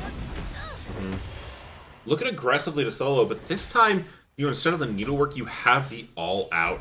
And I am actually genuinely very, very scared here for Team Popo, because last game, as Popo do look to take this Drake early, this is one of the good things about playing this side. You have easier access to the Drake pit, in my opinion. Oh, definitely. But, we've seen this in several of their games when they have bot lane advantages. Yeah, and we've seen the Dragon-focused team win most of the games. Actually, I think it might be... Is it about 100% win rate for the team that took first Drake? Oh, that's a good question. I think so. I believe so. It's 100% win rate this series for the team that takes first Drake. And what I wanted to finish my thought earlier was Gaptopsu with the all-out. I'm so scared, given the excellent flanks that they were able to find on Gwen. If Yeah. Gaptopsu finds Vayne, or perhaps maybe you don't want to yeet Swain into the middle of your team, right? I think it's really tricky, yeah, because I've seen some on Swain, and he gets very tanky, but that damage output in the middle of the team, if Salmon can keep alive in the middle of the fight and really get that ult ramped up, Ooh, it's no, Buffer, terrifying. you have to be careful. Here comes the Mumu. Is going to use the steadfast Whoa. presence. Curse the Sad Mummy going to go forward, but Gaptopsu Zero doesn't seem to want to play because Salmon is here. Bandage Toss is going to miss. There goes the all out. Tons of 80 damage going forward, and they're just looking to burst the bird. Poppy ult going to keep him alive for now. Wow, that all out absolutely destroyed the HP off of Salmon. Yeah, I think it's fine. I think it's fine. But based on that, it looks fine. Yeah. Oh yeah, balanced, really good. Nice one, right? No, it's all good. But no, they had to look up to the top side, and honestly, Team Popo are lucky to get out of that one unscathed. Mm-hmm. Yeah, but if Gaptopsu can find those flanks, it's going to be a nightmare for Team Popo in these mid-game fights. Because one of your members is going to get yeeted over a wall to somewhere that they weren't expecting to be, and that could be absolutely game-changing. I think it's tricky because Long Cannons has a lot of the tools to, kind of evade in those situations, but you put enough members on them, and I think you're right. Out of position, the Vayne is dead 100% of the time, especially with the really, really solid flanking and positioning that we've seen from Gaptopsu and the rest of Team Fried Chicken. Now, Long Cannon's going to be pretty happy with this wave here right now. Keeping it towards their side of the turret, not having to extend too much here on the Vayne. I like what they're doing with the wave here as well. Just hanging out. They know that they're Trundle's top side. They know they don't want to be pushed up in this lane against the Amumu. Yeah. And they are just vibing. Vayne obviously scaling very well here. If I had... who do you give the scaling advantage to here? It's hard. I would... Earl might be in honestly, trouble. I feel like the Vayne's just too good in the late game. Especially against this like 3-tank kind of dual threat team. It's really, really Chains good. of Corruption going to land there. Long Cannon's going to be using... The cleanse will be found by the Dredge Line, though. Now an arrow coming over the top, and that is so much damage. The Curse of the Sad Mummy going to help secure the second one. Chapados looking to flash away, but Sushi Monster has so many arrows, and that's a double kill for the Sushi Man in the bot lane. Yeah, and I think I moderately cursed that one, complimenting them on their control of the wave, their awareness of the positions of the junglers. Instantly, they push the wave out just a little too far and get punished. Huge burst damage with that Curse of the Sad Mummy on top of the Varus Q. I mean, they had the cleanse, they had the Melio ult, but it was just not quite enough, and now Shady Gecko has even brought Shelly down here to help Sushi Monster get even further ahead. Yeah, and we've seen this consistently from Sushi Monster's Varus. Good laning going forward into Salmon, just going to use the divide, as now Gaptopsu going to be in a little bit of trouble underneath their own turret, is going to go out, but it's not quite going to be enough. Salmon looking to find the solo kill on Earl King, pulling him back forward. The ult's going to end, but the Q's going to land. And Salmon finds a solo kill revenge. That's why you ban the signature Swain from Salmon. And Earl, that CS advantage didn't help at all. The Swain wins out. And we didn't even get to see that whole fight because it kept rotating us up to the top lane. Gaptopsu getting dove, another kill over to Snoopy. But I'm way more interested in this mid matchup. I've been saying it. Once you give this guy his Swain, that's when Earl's in trouble. Yeah, a lot of tank shred available here from the side of Team Popo. You've got the Trundle, you've got the Vayne, you've got, honestly, the Salmon, the Swain. But, he's going to be building the Leandry, probably. He's going to be doing tons of % health damage. So if you're a Mumu here, you have to be thinking that you're going to go down quick if you choose to engage. Yeah, and I'm a little surprised that Shady Gecko doesn't go for that Abyssal route again. Just considering that. I mean, it's really only the Swain doing the magic damage, but it is Salmon's Swain. Yeah, Sushi Monster might be in a little bit of trouble here. Pillar's gonna find him, but he's trading back so much damage on a long cannon. Snoopy Zagam looking to do it. Snipe from Salmon's actually gonna find it. The Shady Gecko is looking to assist, but the Trundle Chomp is so strong. Shady Gecko actually is just able to find one back clean, but that is going to be absolutely in favor of Team Popo. Alright, I'll eat my words. That burst from the Amumu was crazy just then. Yeah, it was quite strong. It does have the demonic available. A lot's available here on Giptopsy. This, I mean, one thing I'll say is that No Buff for You has been holding this wave in front of their turrets so well in all 3 games that we've watched so far. Popo's dragon down here. Yeah, this is first 2 drinks going over to Popo, and I'm getting game 1 flashbacks here. Yeah, they are controlling the dragons really, really well, even though they're losing some of the fights on the bottom side. They're still here. Use the Zero ult to bonk Salmon back towards their team, but Snoopy's Gum absolutely able here to follow up.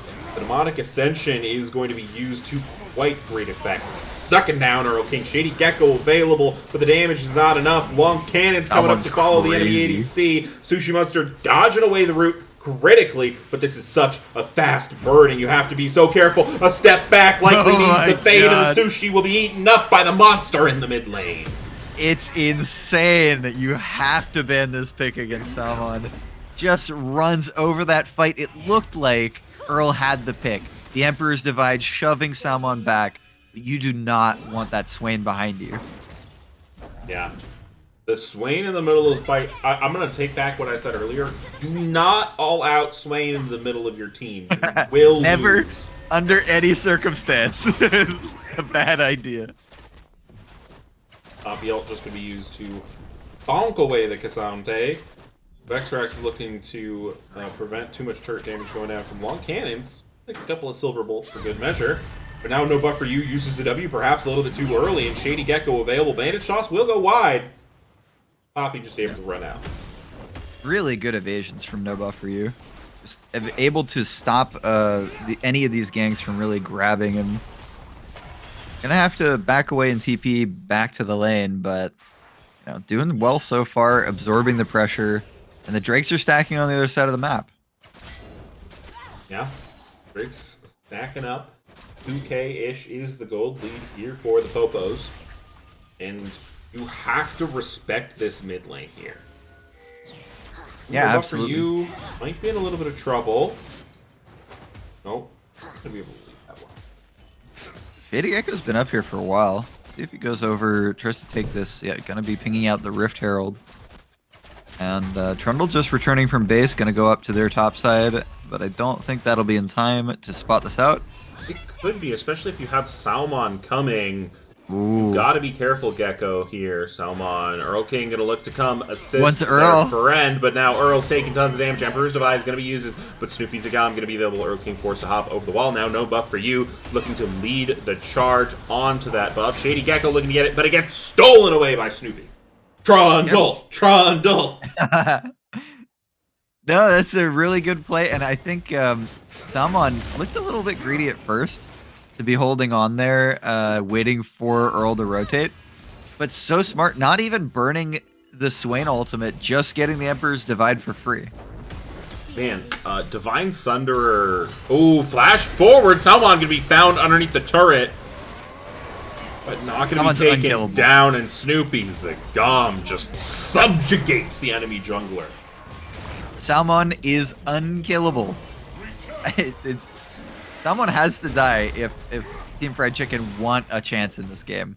And I think it's got to be sooner than later, because the rest of this build's going to be pretty tanky. I think it's got to be Varus to do it, right? I don't think anyone else on your team has the burst damage necessary to get through the healing of a Swain ultimate. Also, any interaction heads in the chat, anyone who like knows how stuff works, I want to know. Not necessarily for this game, because teleports are already unleashed, but regular teleport says you can teleport to allied structures. Does a Zero passive count as an allied structure? I think it does. I think it does, but I don't know. That's what I think. Oh, Long Cannons could potentially be in trouble. Earl King available. Long Cannon's gonna use the Condemn, but here comes the King of Earls. Ooh, Campfire gonna keep Long Cannons a little bit healthy, perhaps, and they are gonna get away with the help of the heal. Wow.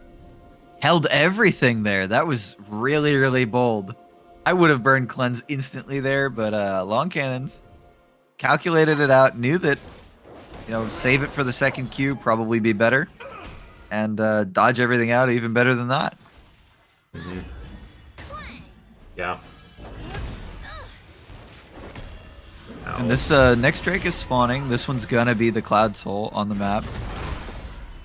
Yeah. See if there's a contest from Team Fried Chicken. Looks like they're rotating down. Yeah, Checking out the mid lane first. King available. Sushi Monster getting the mid wave. 4 available. Unleash Teleport available for Gaptopsu, but not for No Buff for You. So they could turn this into a 4v5. However, Trundle is terrifying. Salmon on the Swain is terrifying. So you have to play this fight immaculately if you want to win this Drake. And it looks like they're going to call it off. Oh my goodness, they're giving it. Poppy able to knock a few away, and I think it's just done. This is a free Drake. Third Drake over for Team Popo. And I am seeing double from the previous games. Team Popo putting themselves in a great spot to get us to game 5. Very eerily Suki's finding the flank, is going to pillar Sushi Monster, but Sushi Monster able to be a little bit safe. Earl King, Sushi Monster where they need to be to do the damage. The front line is burning down, and the Salmon is just too healthy. Sushi Monster looking to get it done. A Azir passive going up from Earl King, but the tanks die, and the carries are left alone. Snoopy Zagam flashes underneath the turret, and Popo are taking whatever they want. They are giving us the full series, it looks like, as they're going to knock down 1, 2, maybe 3 mid turrets. No Baron available, so they're just going to keep rolling. 1, 2, 3 mid turrets. Oh, this is a special appearance from the Count. The Count has been getting more airtime. He's been escaping. Yeah. He's in your head, but he's also out of your head. Yeah, I'm scared for what might happen. Is it time for the emergency consultation with Sammy? Is that coming up? I think I have it scheduled, but not until I get back from vacation. True. Do you see the Baron, or is that Herald? No, that's just Baron spawning in the next 30 seconds. Yeah. Mm-hmm. Yeah, about to be 20 minutes on the clock. It's really fast pace for Team Popo as well. Yeah, it's a quick game. They've done really well to knock out the inhib turret there, but not the inhib as well. That's always a good source for comeback gold in these games for the team that's losing their inhib super early.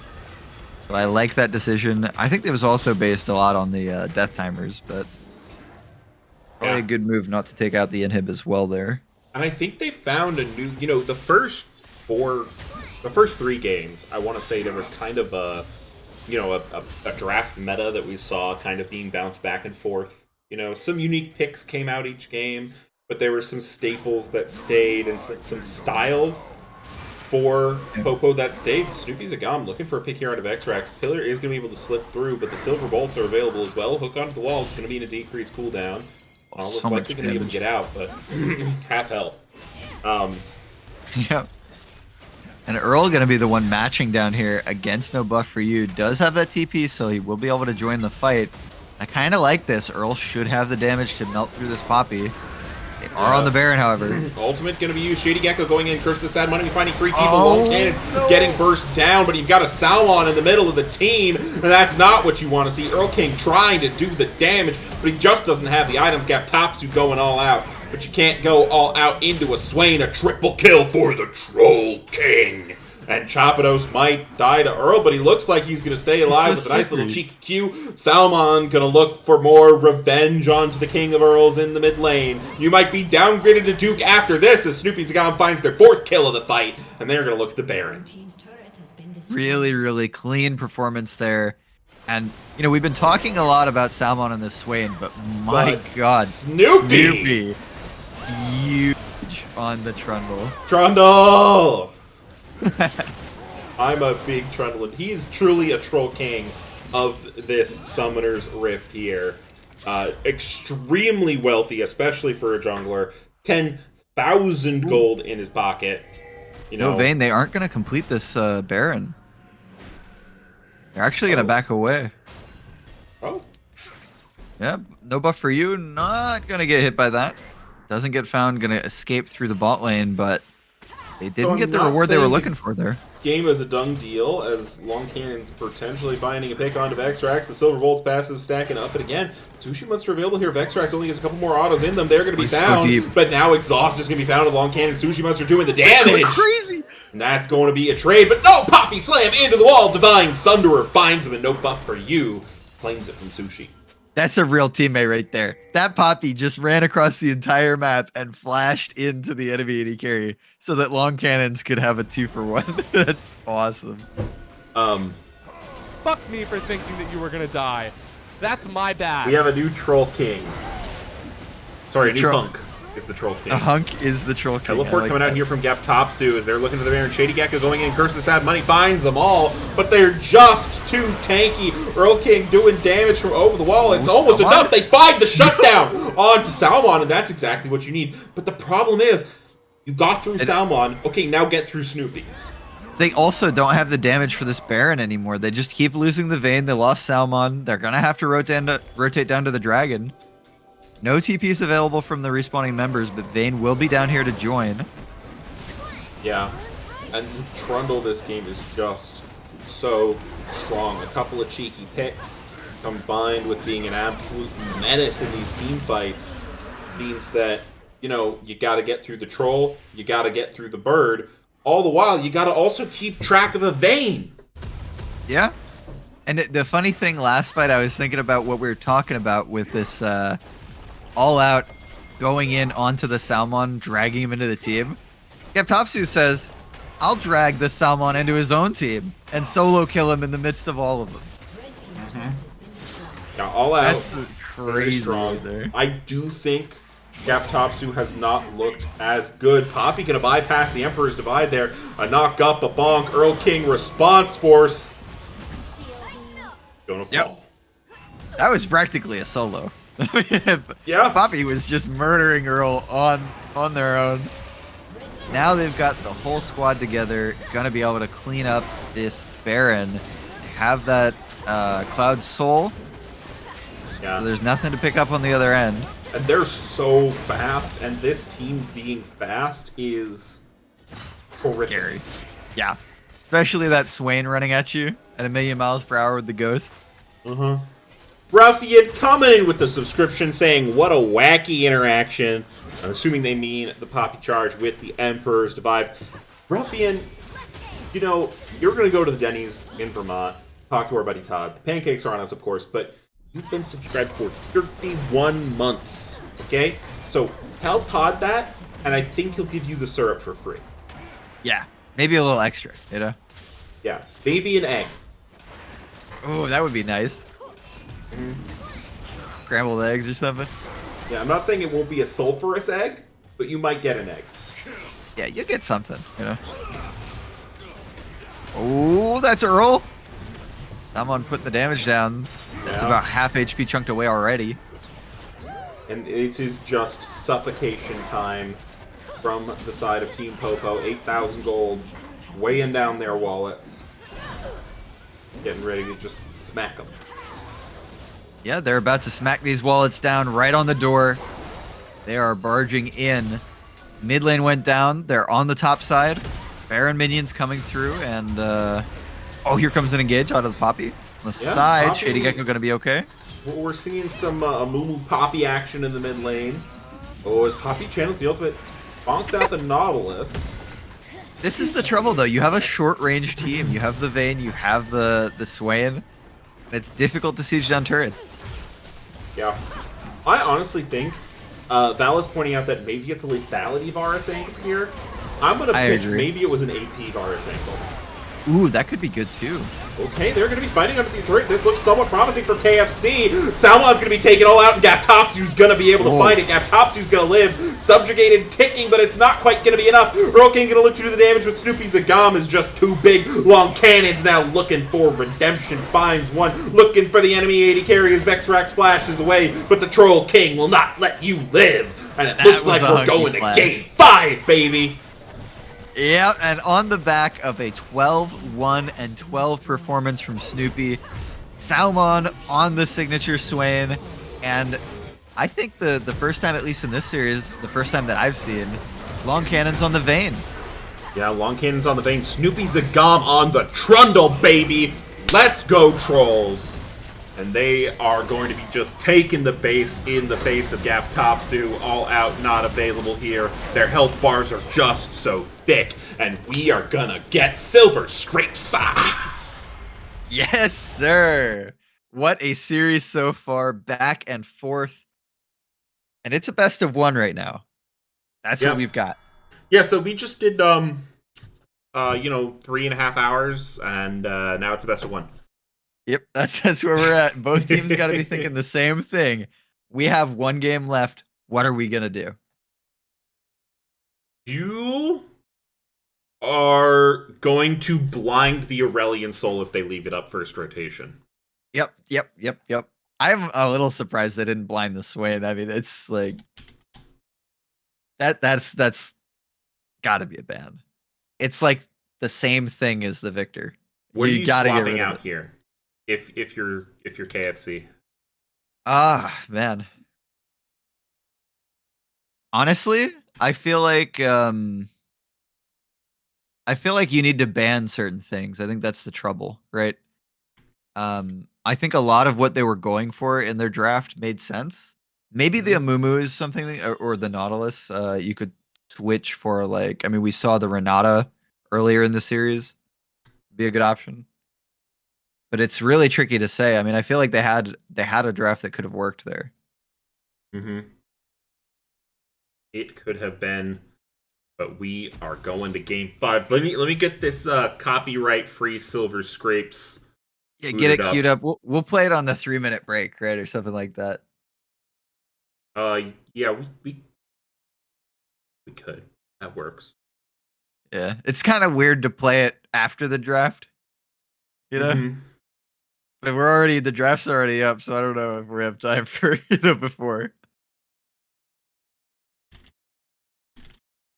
Or you can just run it now if you want. Well, we do got a spec link, so we'll see here. Because we could always talk about the draft in the 2-minute period or the 3-minute period between. True. We also don't need to listen to that much of Silver Scrapes. We can just, Yeah, it's true. So Team Fried Chicken are going to stay on the same side. Blue side, Team Fried Chicken. Red side, Team Popo. Yeah, I'm pumped. I gotta see what they're gonna do. I'm sure they're cooking up something. Down to the wire here. We had Ari banned out in the last set of bans from Team Fried Chicken, I believe. Maybe that's something they could drop. You could drop the Ari ban, although Ari was in Game 1, was it not? Yeah, no. Ari Vi, yeah. And then Popo did win Game 1. They did, yeah, they did. You got blue side, though. You could leave Vi. Yeah. As Team Popo going to be winning that one. Complete that prediction. It's a real tricky spot here. Oh, I can complete it. You bet, didn't you? No, I didn't. Oh, okay. I didn't make people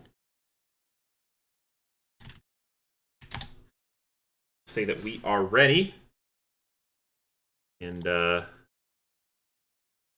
let's see what they got here.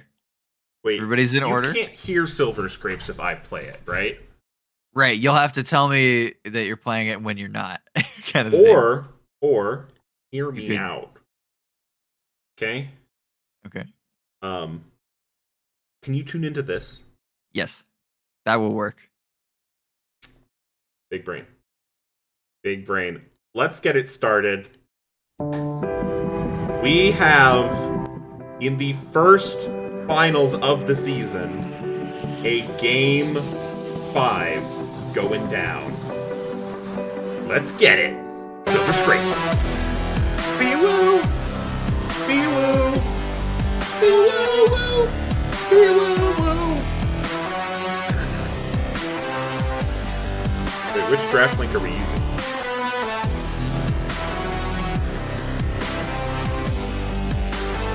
I think they're the same.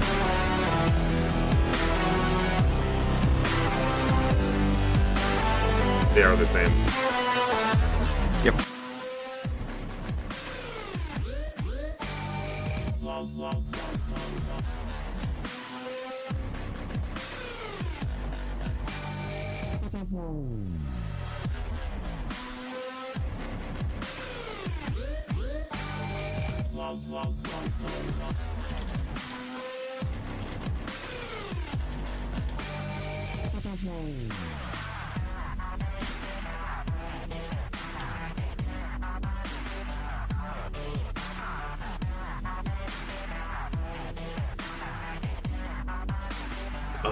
All right. Well, let's talk a little bit about what I want to see out of draft. I want either Salmon or Earl King to win, which means I win no matter what. True. I also think you want another Trundle. That's my bet. I definitely do want another Trundle. I 100% desire and feed off of Trundle's energy. Yeah, I'm seeing some things that I like already. And actually, one of the things that I'm liking here, total shakeup of what we've seen, the Poppy band away. Gonna be the Ornn following that up. And they're trying to pinch down onto no buff for use champion pool. We did see the Maokai be the option in game 1 for top lane. And the smart Gwen from ban, I think, Popo. was so successful, and I'm super happy to see it again from Team Popo. Yep, very consistent with what they're doing. The Jinx left available, going to be snapped up right away from Team Fried Chicken. But Jinx was in game 1, and Team Fried Chicken did not win with that pick. That's true. That is 1,000% true. However, Renata was the pairing then. Perhaps we see something a little different now. Yeah. Also, I've been asked to say that Buggle sucks. Okay. Not my choice. Not my choice. All right. Had to put it out there, though. Yeah. Yeah, I mean, you didn't have to.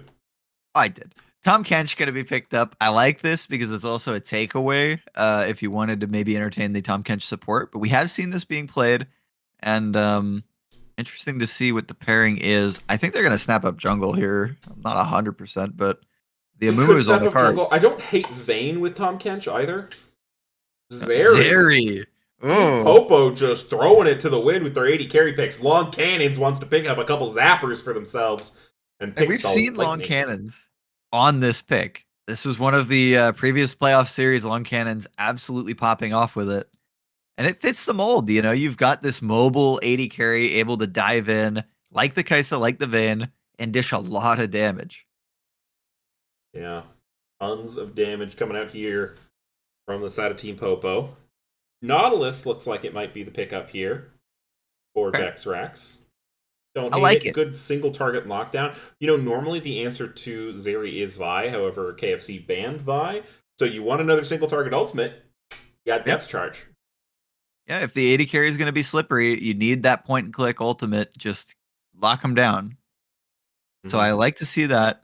A lot of the time here, we've seen top being picked from Team Fried Chicken. They grab Gap Topsu, the Gwen, or the last game Cassante. It's going to be the Maokai takeaway. So they have removed what we have seen so far from No Buff for You. But yeah, but Swain is up. That's true. Tom Kench could also be a top flex. And Trundle also still available. And if you're going to pick this many tanky champions again, there it is. Time to come on. Yes, dude. Let's go. I love that confidence. That is Snoopy saying this worked before. It's the same situation for me, and I'm very happy to do it again. Yep.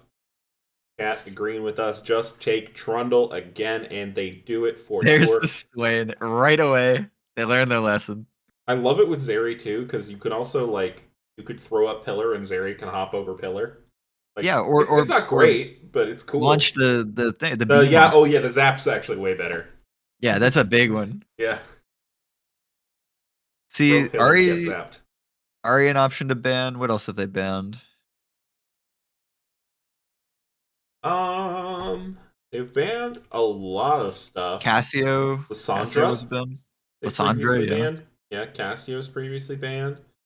There's a lot of things here that Salmon could go for. Gonna be the Ari, okay. So we did see. I mean, we did see the Cassio. Don't know if you want to do that blind. Probably just gonna grab a support pick, I would assume, or unless that's gonna be Tom Kench support. Yeah, I mean, could be Kench top. I know we have a lot of Kench top enjoyers in the low budget LCS community. Yeah. Oh, just to mess with Buggle. What if it was Annie? Now it's gonna be Malphite top. Annie. Now, this is what I was thinking earlier in the draft. Someone has played Annie. Yeah, I think so too. That could be actually. That totally could be.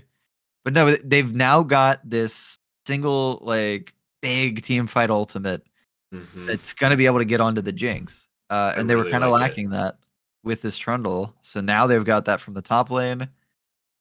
See what the answer is going to be. We already know Maokai could be jungle. Olaf? Camille. Okay. Yeah, so it will be the Maokai jungle.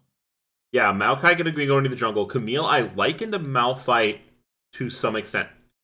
Yeah. Camille is one of the champs that can beat Trundle, but also if I see Camille as Trundle, I'm pretty happy. Pillar's super, super strong in a hook shot. And if Camille Hextech ultimates you and you have your ultimate available, there's very, very few champs in the game that can 1v1. The score right now, Exotic Panama, is 2-2, baby. We are on game 5. Rise. That is an Earl King pick for sure. This is Earl saying it is time, laying out the gauntlet.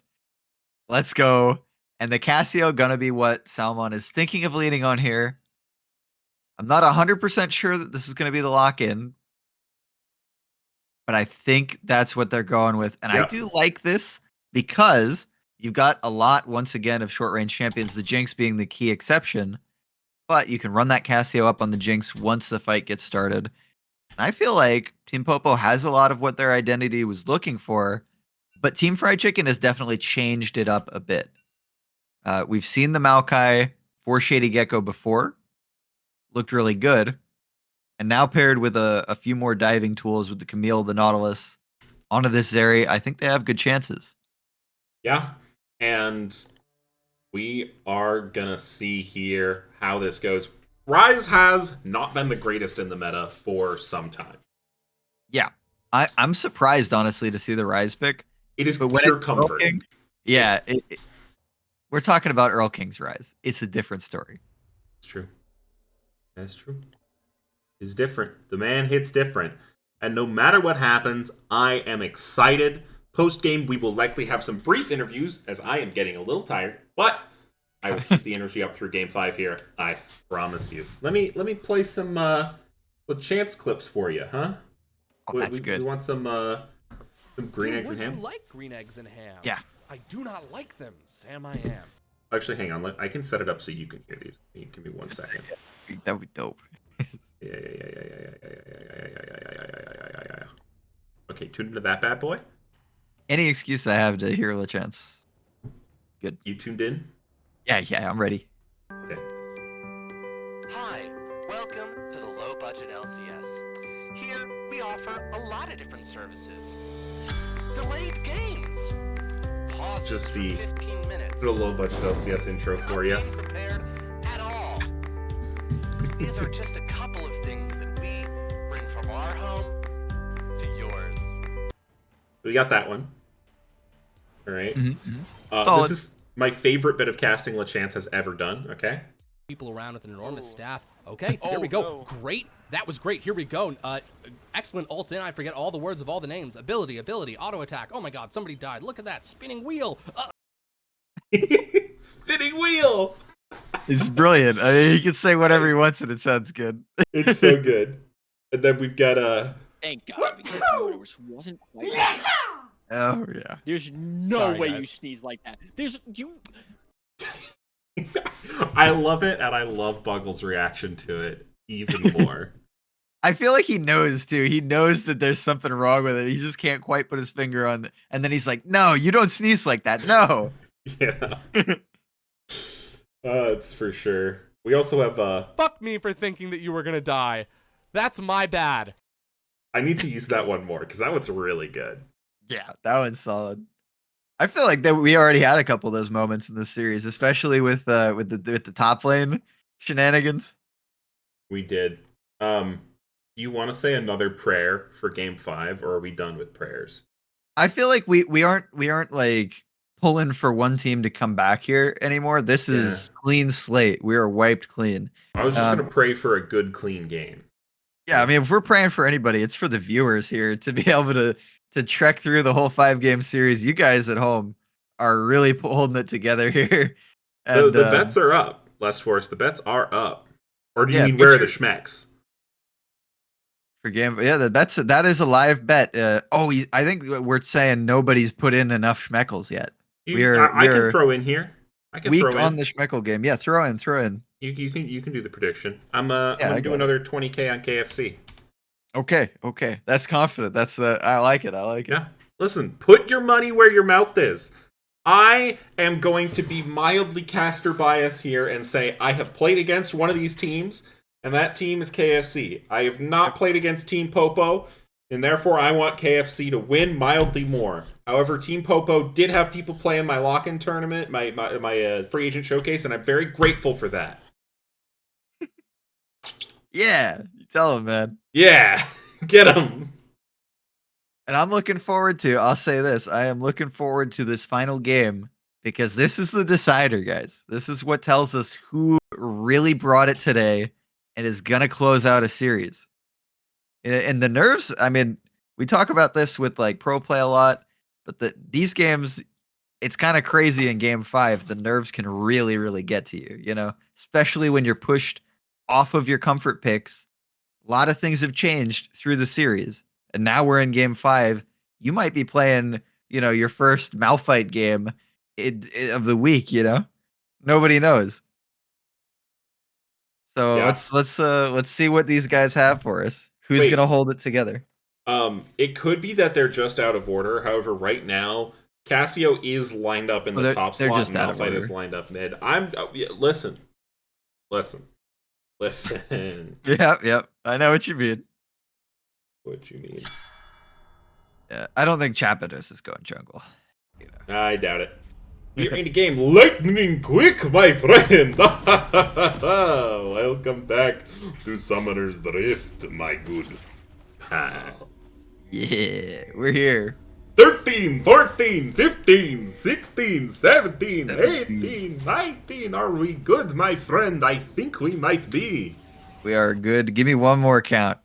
24, 25, 26. As I am excited to see this team stacking in the bush.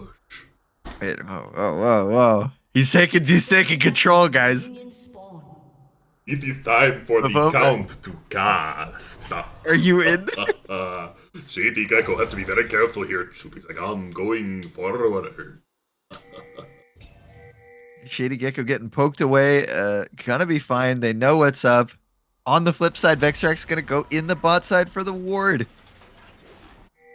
Yeah. It's like the rotation coming back through. Long Cannons is leading the charge, which is bold, but they had enough information that I think they'll be fine. Yeah. So dueling deep vision here.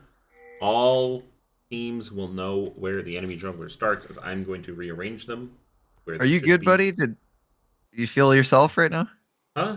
Yeah, I You mean, I feel lost like 20 seconds or so there, but I figured it was just that we took a little bit to get synced up, no? Yeah, everything's fine. Okay, good. Yeah, we got a game, and Snoopy Zagam's gonna start on the blue buff.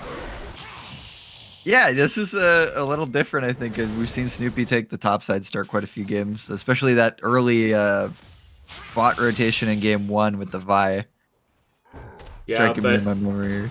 with the Trundle and that Pillar, normally Camille's not that gankable. With Pillar, Camille is gankable if you know how to play the interaction.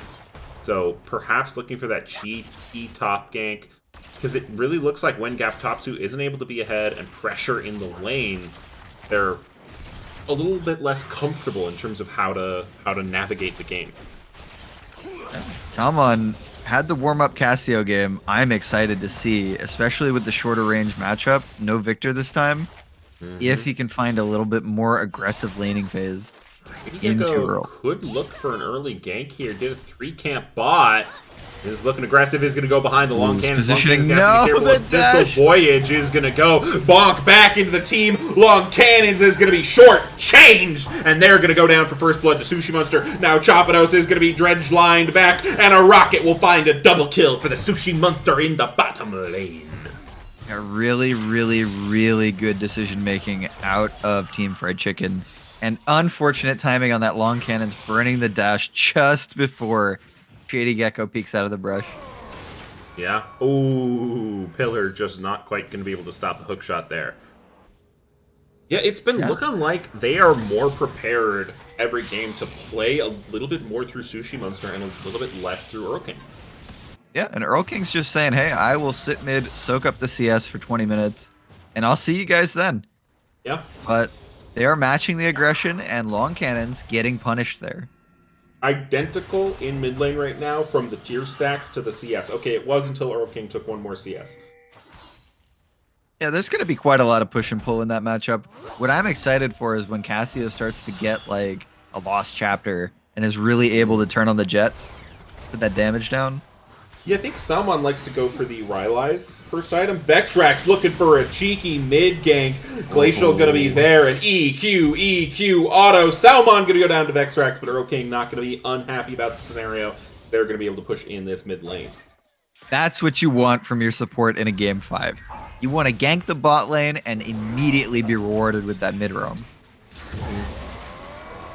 Val Shady pointing out Gecko. something good about the Camille Pillar interaction. You can just wait for Pillar and then hookshot off the Pillar. Snoopy's got putting down a ton of damage here onto Shady Gecko. Shady Gecko has that Fades Rush, is just able to walk away nice and clean. Yeah, Snoopy looking good still on that DPS from the Trundle, really chomping down onto that Maokai, but not able to find too much, and I think that big Raptor did get stolen away. Yep, Topsu gonna go in, hookshot gonna land on no buff for you, and Shady Gecko's here as well. Sapling drop further down the lane, a little bit of a bonk back, and they're gonna let Gap Topsu feast. Oh, it's a rough start in this game 5 for Team Popo. They are gonna need to pull it together, and it looks like the only person who hasn't died so far is Snoopy. So we'll see where Snoopy takes that. Try to hold the team up somewhere. Which lane's it gonna be? Looking down toward the bot lane right now. In a pillar for the series. My MVP is Shady Gecko, just already. Yeah, really, really active on the map. Okay, here comes Rapidos. Missile Voyage. Flash away means Vexrax is Good likely job. going to be a little bit of trouble here. Snoopy Zagam is available. Pillar was held. Vexrax able to find a little bit of a wiggle room, but Nice. Rock in a hard place still means that Long Cannons is going to get the first kill for Team Popo. Yeah, and that's a start at even in this up. Bringing the gold closer. It's already down to 1.5k. Yeah, not. I mean, still a pretty sizable gold lead for how early it is, but you know, not the worst considering it's 4-1. As we're going to see Rise ult being used here in the top lane. A flash forward, Shady Gecko going to bonk him back. No buff for you, does not have the ultimate available yet, but does have the Q. Sapling going to do a little bit of damage, and Earl King is just going to be gifted a kill by Shady Gecko. 004, I want to see 3 more. Get that to 007 because you're the secret agent of the Rift. Yeah, Shady Gecko coming from behind there. And the Rise port, definitely a big surprise. Looks like they are going to trade away the dragon, and once again, First Dragon has won every single game in the series so far. You're not So wrong. in Game 5, it is time for Team Fried Chicken to prove it wrong. Change the script. and try to pull out the win. They do have the gold lead here. Zagam might be in a little bit of trouble here. Vextrax finds an auto route, is going to pull back.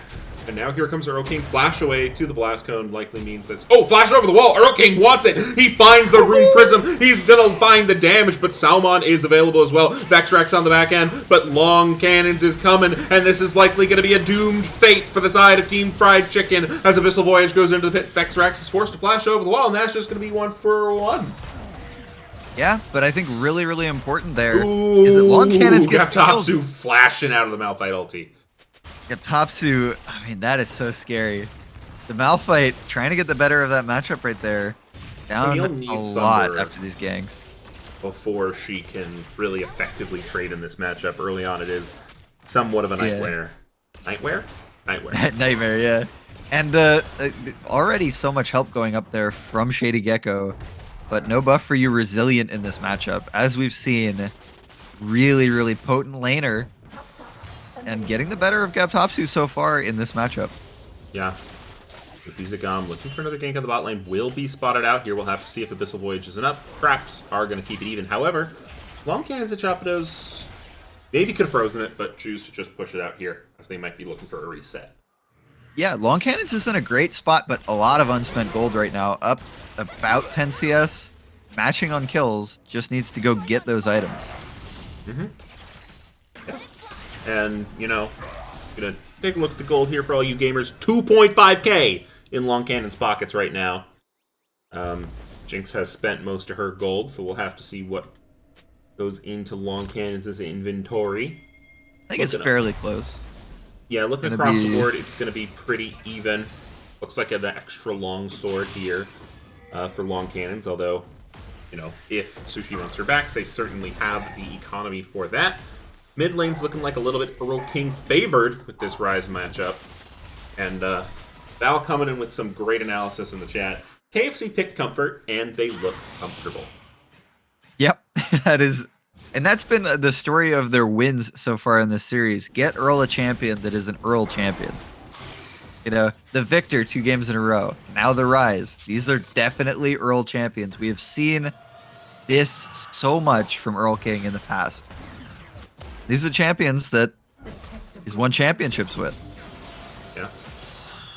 Earl King, 2 championships to his name, looking to add a third here in the Financial League for Season 10. Game 5, we've seen Vextrax already rotating through this mid lane several times. It has left Sushi Monster alone down here, but the wave is just in front of turret. Still in a pretty safe location. And now we see Earl with that ultimate available, rotating down with the support. Yeah, Realm Work looking available. Sushi Monster telegraphs it a little bit. There's one of the aforementioned ghosts. Chapados is able to find a route. Zeri gonna go pop the zap, but that's gonna be a dead support. And now Long Cannons has to be careful. Has to be He's careful. getting a kill! Gets the counter kill, but Dredgeline didn't get it. He didn't kill him.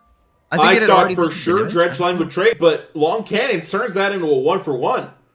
I think he dashed and got, oh my god, he dashed and got Triumph or something. Or something. I don't know. Is it definitely, it was definitely still going. Yeah. What is going on? I have no idea what's going on. Long Cannons put on the Long Cannons. That's what happened. Long Cannons in the 2v3. Hex flash over the wall. Salmon forced to flash away here as Chapados comes to reinforce. The reactions, the nerves are not getting to these guys right now. I'll tell you that much. They are playing sharp. Yeah, Earl King, a chunk of change in their pocket, likely going to go back and pick up the Rod of Ages, a favorite of Rise of Ages past, and has been resurrected in the modern meta. Maybe needing just a little bit more gold for it, staying for a wave. I suppose. Juicy Shutdown already available onto Earl as well, so a big target forming on Earl King's back. Already gone down, tried to turn that bot matchup. Oh my goodness, Salmon. Salmon smells blood in the water. It does look like Salmon is opting to go for the Leandries first this time, as opposed to going for the Slowy Magic one. The Rylai's, yeah. Yeah, that one. Yeah, Rylai's is a great option because it's so much cheaper, but not always the best path. And it looks like someone opting to go a little bit of a different route this time, which I don't hate. There's a lot of tanks that Leandros is just so good into here. Mm-hmm. I feel like I could take everything that Val has typed in chat and just put it in a re-entry article, and it would be, you know, readable and good. Yeah. Well, that's why Val is leading that press corps, yeah. Uh-huh. I would just be really funny. Just have all Twitch. Oh, flash forward! Shady Gecko wants to give a kill over Salmon, but Salmon going to use the ultimate to prevent Earl King from doing the damage. But Twisted Advance plus a super mega death rocket, they are gonna get Earl that kill. Salmon tried absolutely the best that they could. Turns with the ultimate, but so many things come together. That's one dead snake. That is a dead snake. And now they turn their eyes on the bot lane. Shady Gecko, though, might be in a little bit of trouble. Earl King coming in here to assist. Tons of damage, but the dredge line is huge. Chapados eats the electric monster. And now Earl King is going to be in a little bit of trouble, but Sushi Monster coming in with the rockets. That's going to be reset, and Jinx is going to get excited. Chapados getting incredibly low and cannot finish the Abyssal Voyage. Long Cannons finds one on the back end. Can they find Earl King? Not quite. The dredge line lands, and triple kill goes over to Sushi Monster. You play through bot, you play through mid, and you get rewarded. Long Cannons was feeling it there, but there just was not enough for Team Popo. Mid laner went down, burned the TP trying to get to the fight, but unable, and the numbers are too strong for Team Fried Chicken. Now Sushi Monster down a little bit of CS, but 5 kills. I don't think they care at all. Yeah, and you know, I think it's a beautiful storyline for Sushi Monster. Sushi Monster, traditionally, as their team said in chat earlier, plays a little bit more weak side AD carry. But here you see Shady Gecko recamping, ganking bot, putting gold into their AD carry, putting trust into every member of the team, and he is absolutely delivering in these fights. Yeah, and we saw this in the Varus game as well. Bringing it back behind. Dragon is going to be here. It gets stolen away by the twisting advance, and Snoopy Zagam gets found in a ruined prison. Vextrax going incredibly low by Long Cannons, but Gap top 2-0 with the Hex Tech ultimatum from over the wall. He's going to help him out. Salmon helps them find the kill before he goes and uses an ultimate to try and stay alive, but a creative realm warp from Earl King's going to mean that Sushi Monster goes on a rampage. He's burning, though. Does he die? Not quite. Sushi Monster stays alive, and Fuck me for thinking that you were gonna die. That's my bad. Absolutely legit. And wow. Flipping the script. We haven't seen this before this series. Second Drake gonna be going over to a different team than the team that gets the first. yeah, it is a first for the series, and if KFC can keep it up, it will be a first for the series where the first dragon did not ultimately decide the game. Yeah, a 6,000 gold lead mounting at 15 minutes here. Gonna mean a whole lot as Topsu also kind of quietly snuck in there and got a couple kills. Yeah, Topsu now has the Divine Sunderer, so the side lane becomes significantly worse for no buff for you, especially since they have not spent in quite some time. Oh, Dredge line going forward. Chapado's going to use the Eat to keep Long Cannons alive. Long Cannon's going to go all out, for lack of a better term, because I can't remember what her ult is called, but Sushi Monster goes unstoppable with the rockets, and Long Cannons cannot prevent the enemy AD carry from pumping damage. Long Cannons looks like they're Zeri Gaming, but there's always just too many of Team Fried Chicken around. Lightning Crash, by the way. Yeah. I kept my brain was going, it's all out, it's all out, it's all out. Yeah, but it looks like, I mean, it's exploding in lightning. That's pretty all out. I don't know. Yeah, she's going all out, that's for sure. As we are going to see them take one neutral, we're going to see them take another. You know, Salmon and Trundle are available, but it doesn't look like they're going to want to contest this. They're going to spot out that it's being taken here. We'll go over to the side of KFC. Yeah, and a lot of the trouble that Team Popo is having in these fights is that they aren't really dictating how they're starting. Did that just get dumped right in the middle of a... Yeah, it did. Okay. That was a little awkward. Someone tried to ward, and they dropped a Herald. Yep, looks like it. That's definitely what happened. Did Earl King accidentally take it? And then... I think it was shady. Honestly, I think it was shady. Calculated. Calculated in all chat. Oh, no.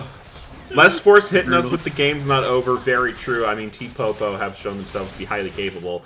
And most, if not all, of their gold here is on the Long Cannons, who has given us excellent carry performances before. So I'm not you know, I'm not saying it's not an uphill battle, but I'm also saying we haven't really seen a great team fight with Salmon getting a 5-man petrifying, with the 5-man Malphite ultimate, Snoopy Zagam getting on the back line, right? It just, the fights haven't looked it yet from Team Popo. If they can find their composure, they can absolutely still win this game. But Salmon's got to be careful because Shady Gecko's going to find a bonk back. Ultimate is going to be used with Twisting Advance. Shady Gecko does so much damage by themselves. And Earl King's going to get another one. That's so rough. And Salmon thought they were safe up there. Uh-oh. Okay, you're fine. Just a cheeky jump over the wall from Long Cannons. Long Cannons goes a long distance away. But we haven't seen so far from Team Popo that they just are having a hard time getting into position in these fights. We haven't seen them really be in a structured 5v5. Yeah, go, Lightning Crash is going to be utilized, as is the Death Charge. Vextrax might be in a little bit of trouble, as we are seeing that Zeri interaction with Pillar. Chapados goes underneath the turret, but Sushi Monster stays composed and stays shooting rockets. Super Mega Death Rocket goes over the top. Dredge Line just not quite to land, but over the wall comes the Camille. Chapados gets zapped, and Chapados is likely going to get bapped, but not quite. There comes the Malphite ult. Sushi Monster taking a ton of damage, and shut down goes over to the Long Cannons. Yeah, really nice find on the back of that fight. No Buff for You comes out of nowhere with the flash and finds the 80 carry. 80 carry is going to be found here, and that is a ton of gold into the pocket of Long Cannons. 8,172 and counting gold, equaling up the gold between these two 80 carries. This Zeri is going to be lethal. If Zeri can do Zeri things, and if anyone can do it, I think it's Long Cannons. We are in for a match. And that was a big item completion as well. Got the Runan's Hurricane, going to be spiking up this damage in the team fights, which we've already seen Long Cannons. Brilliant positioning, able to dodge away expertly from these skill shots, the Nautilus hooks, so many different CCs. And, you know, on the back of that, Chapados been saving with that chomp from the Tahm Kench, getting the Zeri out of danger so many times. Yeah. You know, You have the Drake being picked up. I think it's just going to be given over, though. if you have a comp where 80 carry solo carry is possible, I think it's this one. Yeah, definitely. And there's so many tools as well to start knocking out the threats. You have that Petrifying Gaze for when the engage comes in. You have the Malphite for the counter onto those backliners. You have Subjugate to deal with the tankiness on Shady Gecko. That feels bad, though, right there. Having to burn the Malphite ultimate to get away. Still getting rooted? Yeah. Brutal. After, it's fine. It's fine. Yeah, it's fine. Gold lead is pretty significant here for the side of KSC. That's 6,000 in their pocket. A little bit more. Yeah, looking at Shady Gecko eating some camps down here. Will mean they won't be setting up on mid, though. Zeri seems kind of tanky. I mean, it's the life steal. You just spam those Qs and you bring that health back up. Yeah. Fair enough. As, you know, critically, I think they haven't managed to get this mid turret yet. As far ahead as they are, their siege is not quite yet proven to be able to take down this objective, which would open up the map quite a bit for them. Yeah, and again, I've always said this about Team Popo. Their macro is really, really good. And we're seeing that they're sending Cassio to match the Camille. They don't want the Malphite in that matchup any longer. And it's kind of holding her off. They're able to just send 3 around mid, try to keep the Zeri eating the waves safely. And they're matching the pressure really, really well at this point from Team Fried Chicken. Yeah, most CS in the game on Long Cannons here. Dredgeline Rune Prism's going to land. Eat forced out there from Chapados just to keep their star carry alive. Yeah, scary when that Rise starts unloading. You really just want to sweep up your 80 carry. Mm-hmm. But that's a long cooldown, so if another Rune Prism is found here, it could be dicey here for the side of Team Popo. But for now, Zeri is enough of a deterrent to prevent them from knocking down this mid tower. Yeah, I see the Malphite has rotated over, but it looks like the bot lane's going to reset, so Malphite just going to absorb here. Wait for them to come back out of base. And I like this maneuver. We are talking about that big cooldown being down with the Tahm Kench ult. So keeping the Zeri safe, pulling her away from danger when that's not available for as long as you can. They're going to lose some pressure on the map. This mid tower is going to drop. opens a lot of opportunity up for Team Fried Chicken. Yeah. You know, there's a lot of space that has just been opened on the map. You know, a lot of different areas that are now susceptible, especially for Earl King has shown us he's super creative with the Realm Warp here. I think that is the signature Rise ability that is one of the reasons he's usually not that relevant, not that strong, because that factor is so hard to balance.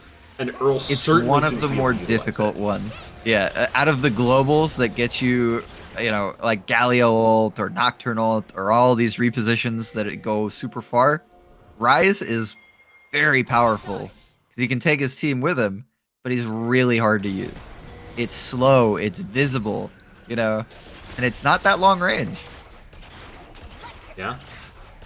And Earl King does appear to be working on, as Val said in chat, a Cosmic Drive, an item that was buffed. Very nice for Rise. You want to run fast and you want to EQ fast. Yeah, also very nice. Going to be that Cloud Soul once again coming through. How did this draft happen? Well, Ruffian, depending on when you left, Game 4, Trundle went off hard. So that put Trundle in Popo's priority. Then Jinx was first picked. I think Val's got the, full rundown for Val you. give the rundown. I'm trying to provide the context within which it happened. And KFC just kind of said comfort, and KFC looked good. I think the big things as well is that throughout the series there have been things identified as, Shady Gecko kind of has an angle here. Yeah, very scary with that twisting advance. But a lot of the things that have been important in the series so far, now in Game 5, are definitely banned out. The Swain, the Victor, all these other things, the Vi, are gone. And that leaves the door open for things like this Jinx, like the Rise coming through in Game 5, and the Zeri to be picked up. And some of them are being shown for the first time. Some of them are being brought back after a win. Yeah, Trundle going to go forward, and Sushi Master Vextrax using their body to just block it all. Yeah, that was clean movement there. Vextrax able to sneak in on the bottom side of that pillar. And I like that they're looking for it, but I think it's really hard to find without Malphite. Yeah, very difficult. Earl King might be in a little bit of trouble here. Snoopy Zagam going forward. He's going to be flashing over the wall after Ignite is dropped. Now, KFC are going to take the Dragon on the bot side, but you can just look at Baron here, and Team Popo have some pretty immaculate Baron calls.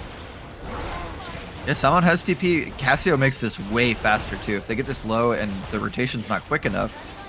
Yeah, Cassio not there right now. Vextrax, Earl King in the area. Nowhere to Sushi Monster coming. Dredge line in is going to be the start. Eaten up as the Dragon falls on the back line. Zeri's going to get Hextech Ultimatum and EQ'd to death as my game minimizes in the middle of a team fight. Now Super Mega Death Rock going to the top. No buff for you is still going to be alive. Hookshot going to be utilized as the Nature's Grass comes over and roots up the team.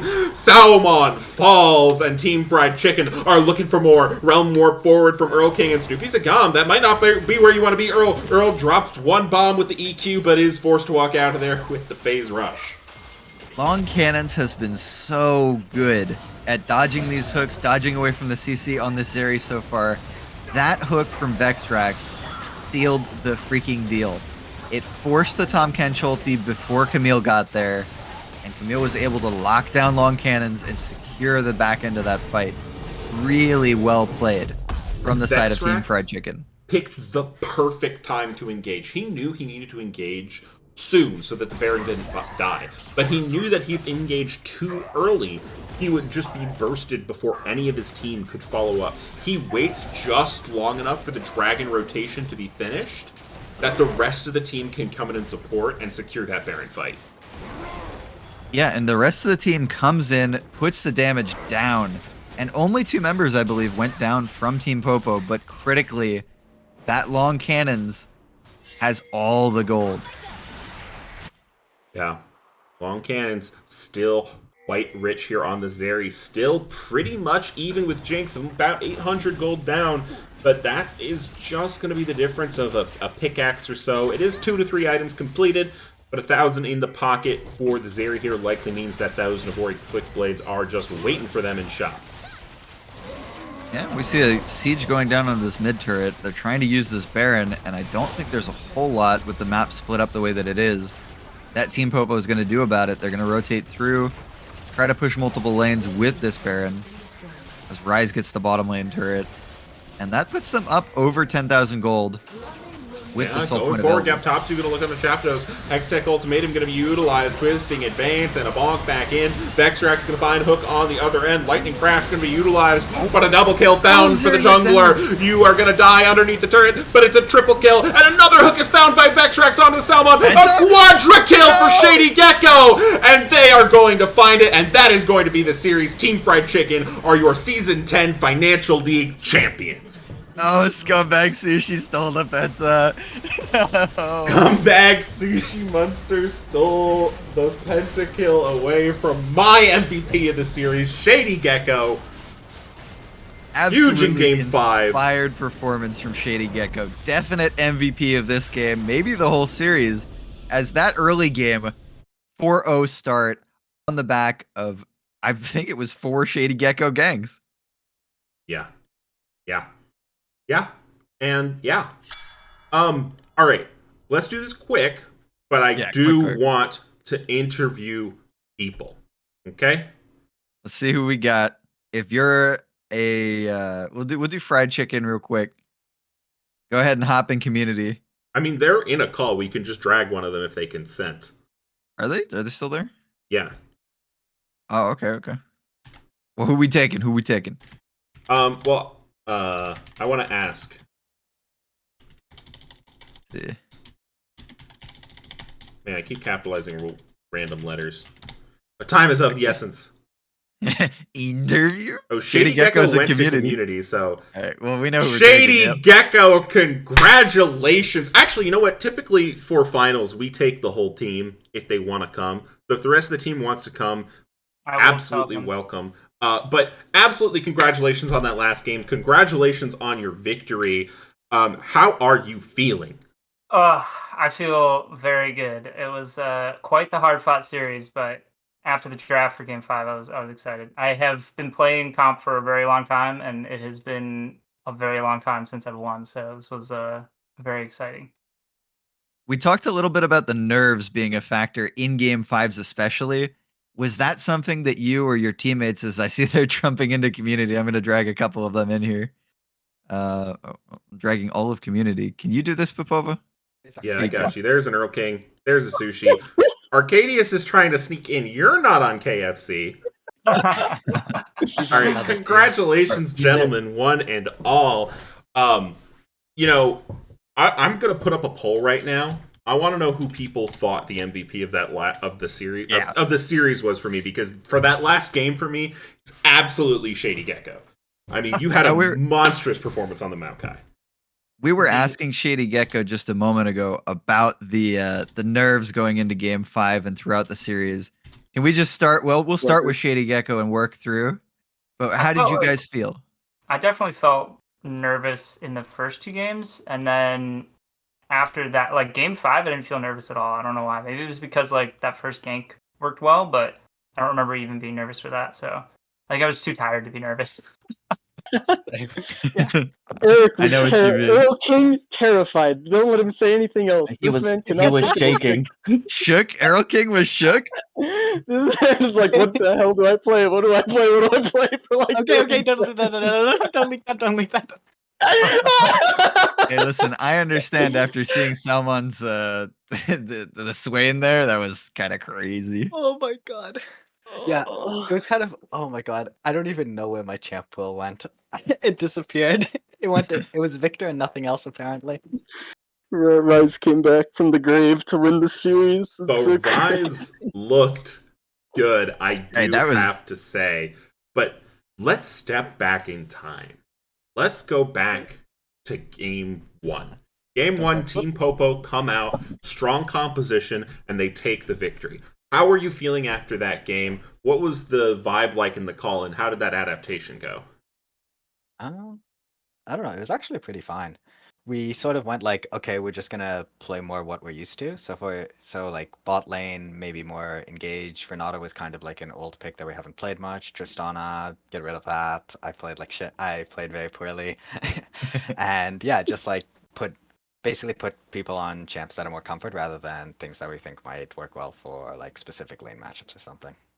I think that the like their draft felt really good, and ours felt like a little like we were trying to do all of our champs were trying to be disengaged, but then Yeah. like we couldn't do anything, and like that just kind of that says we're even 5v5, but it ignores the early game, and things just kind of fell apart because their team was able to do that stuff. So I thought the whole series, Team Popo did really well on drafting. I felt, except maybe game 2.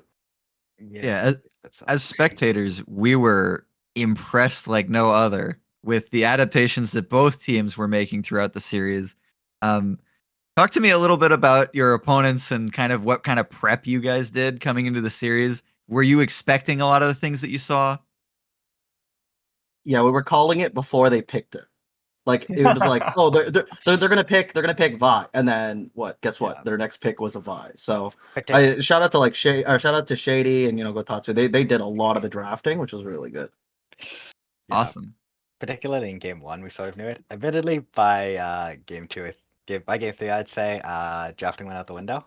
We didn't really know what they were gonna pick. We had like Listen to this guy. general Scouting went out the window. We still Scouting didn't went out draft the well. window. scouting went out the window. Yes. Drafting came down to we'll pick 4 champs that sound really good together, and whatever Earl wants to play mid, he'll find out 3 seconds before, and we'll figure it out. So Yeah. Yeah. pretty good games though. I gotta know, did you guys forget about the Swain in game 4? What happened? No. In my No, opinion, I don't I think did, so. but Oh, for real? Okay, no. yeah, I was. That one was like we just saw 2 champions. One was we just saw champs that'd be better. I still stand by it. I think both of the champs we banned were better for the comp. He's just too good on Swain. And he's just way better than we ever thought. Now, was Someone's the a beast, Azir man. pick because you wanted a bird champ? You know what? I really wish I thought of that. No. Ah, dang. Ah, well. I That think would have been spicy. No, I just have no champ pool, honestly. I'm not sure. Like, the problem is their mid. Someone had like he has a pretty good variety of champs. The Cassia shuts down a lot of things, along with the Ari. A lot of like priority kind of engage things. Silas, Tristana, Action, anything that like Galio. that. Galio, yeah. It makes me very sad. So I'm basically have to fall back on control mages only. I felt that way with playing Maokai and Amumu. I want to play Bel'Veth. Oh, I Ew. would have loved a Bel'Veth game. Ew. I ban that that champ would have every been game. awesome. Okay, well, Mighty, do you have any other questions in particular? No, I'm good. I We can have a give them their question. shout out. Okay. Oh, okay. Actually, I have a quick question. How many schmeckles do we win for this? Oh, Well, how many speckles Listen. did you bet? read it in your contract, okay? Gosh darn it. Should have bet on myself. Schmeckles. I lost them all game 1. 10,000. Oof. Yeah. That'll Oh, happen. Popo got some schmeckles for that last one. You guys should know how this works. I get the schmeckles, okay? Actually, I do think you need to Actually choose a didn't- prediction there, Mighty, if You're you right, want actually. to. Well, congratulations, folks. Is there anyone you want to shout out? Anyone who's helped make this season a success for you guys? Any reflections on the season? Go ahead and take it away. I'll quickly just shout out Earl King for being captain and taking care of everything, and like the rest of us didn't do too much during the season, so he had a lot to do with scheduling and stuff. So thanks, Earl King. Juggling 3 calls before game 3, trying to figure out what the heck happened to Jeff. Where did Jeff go? Oh yeah, How did yeah.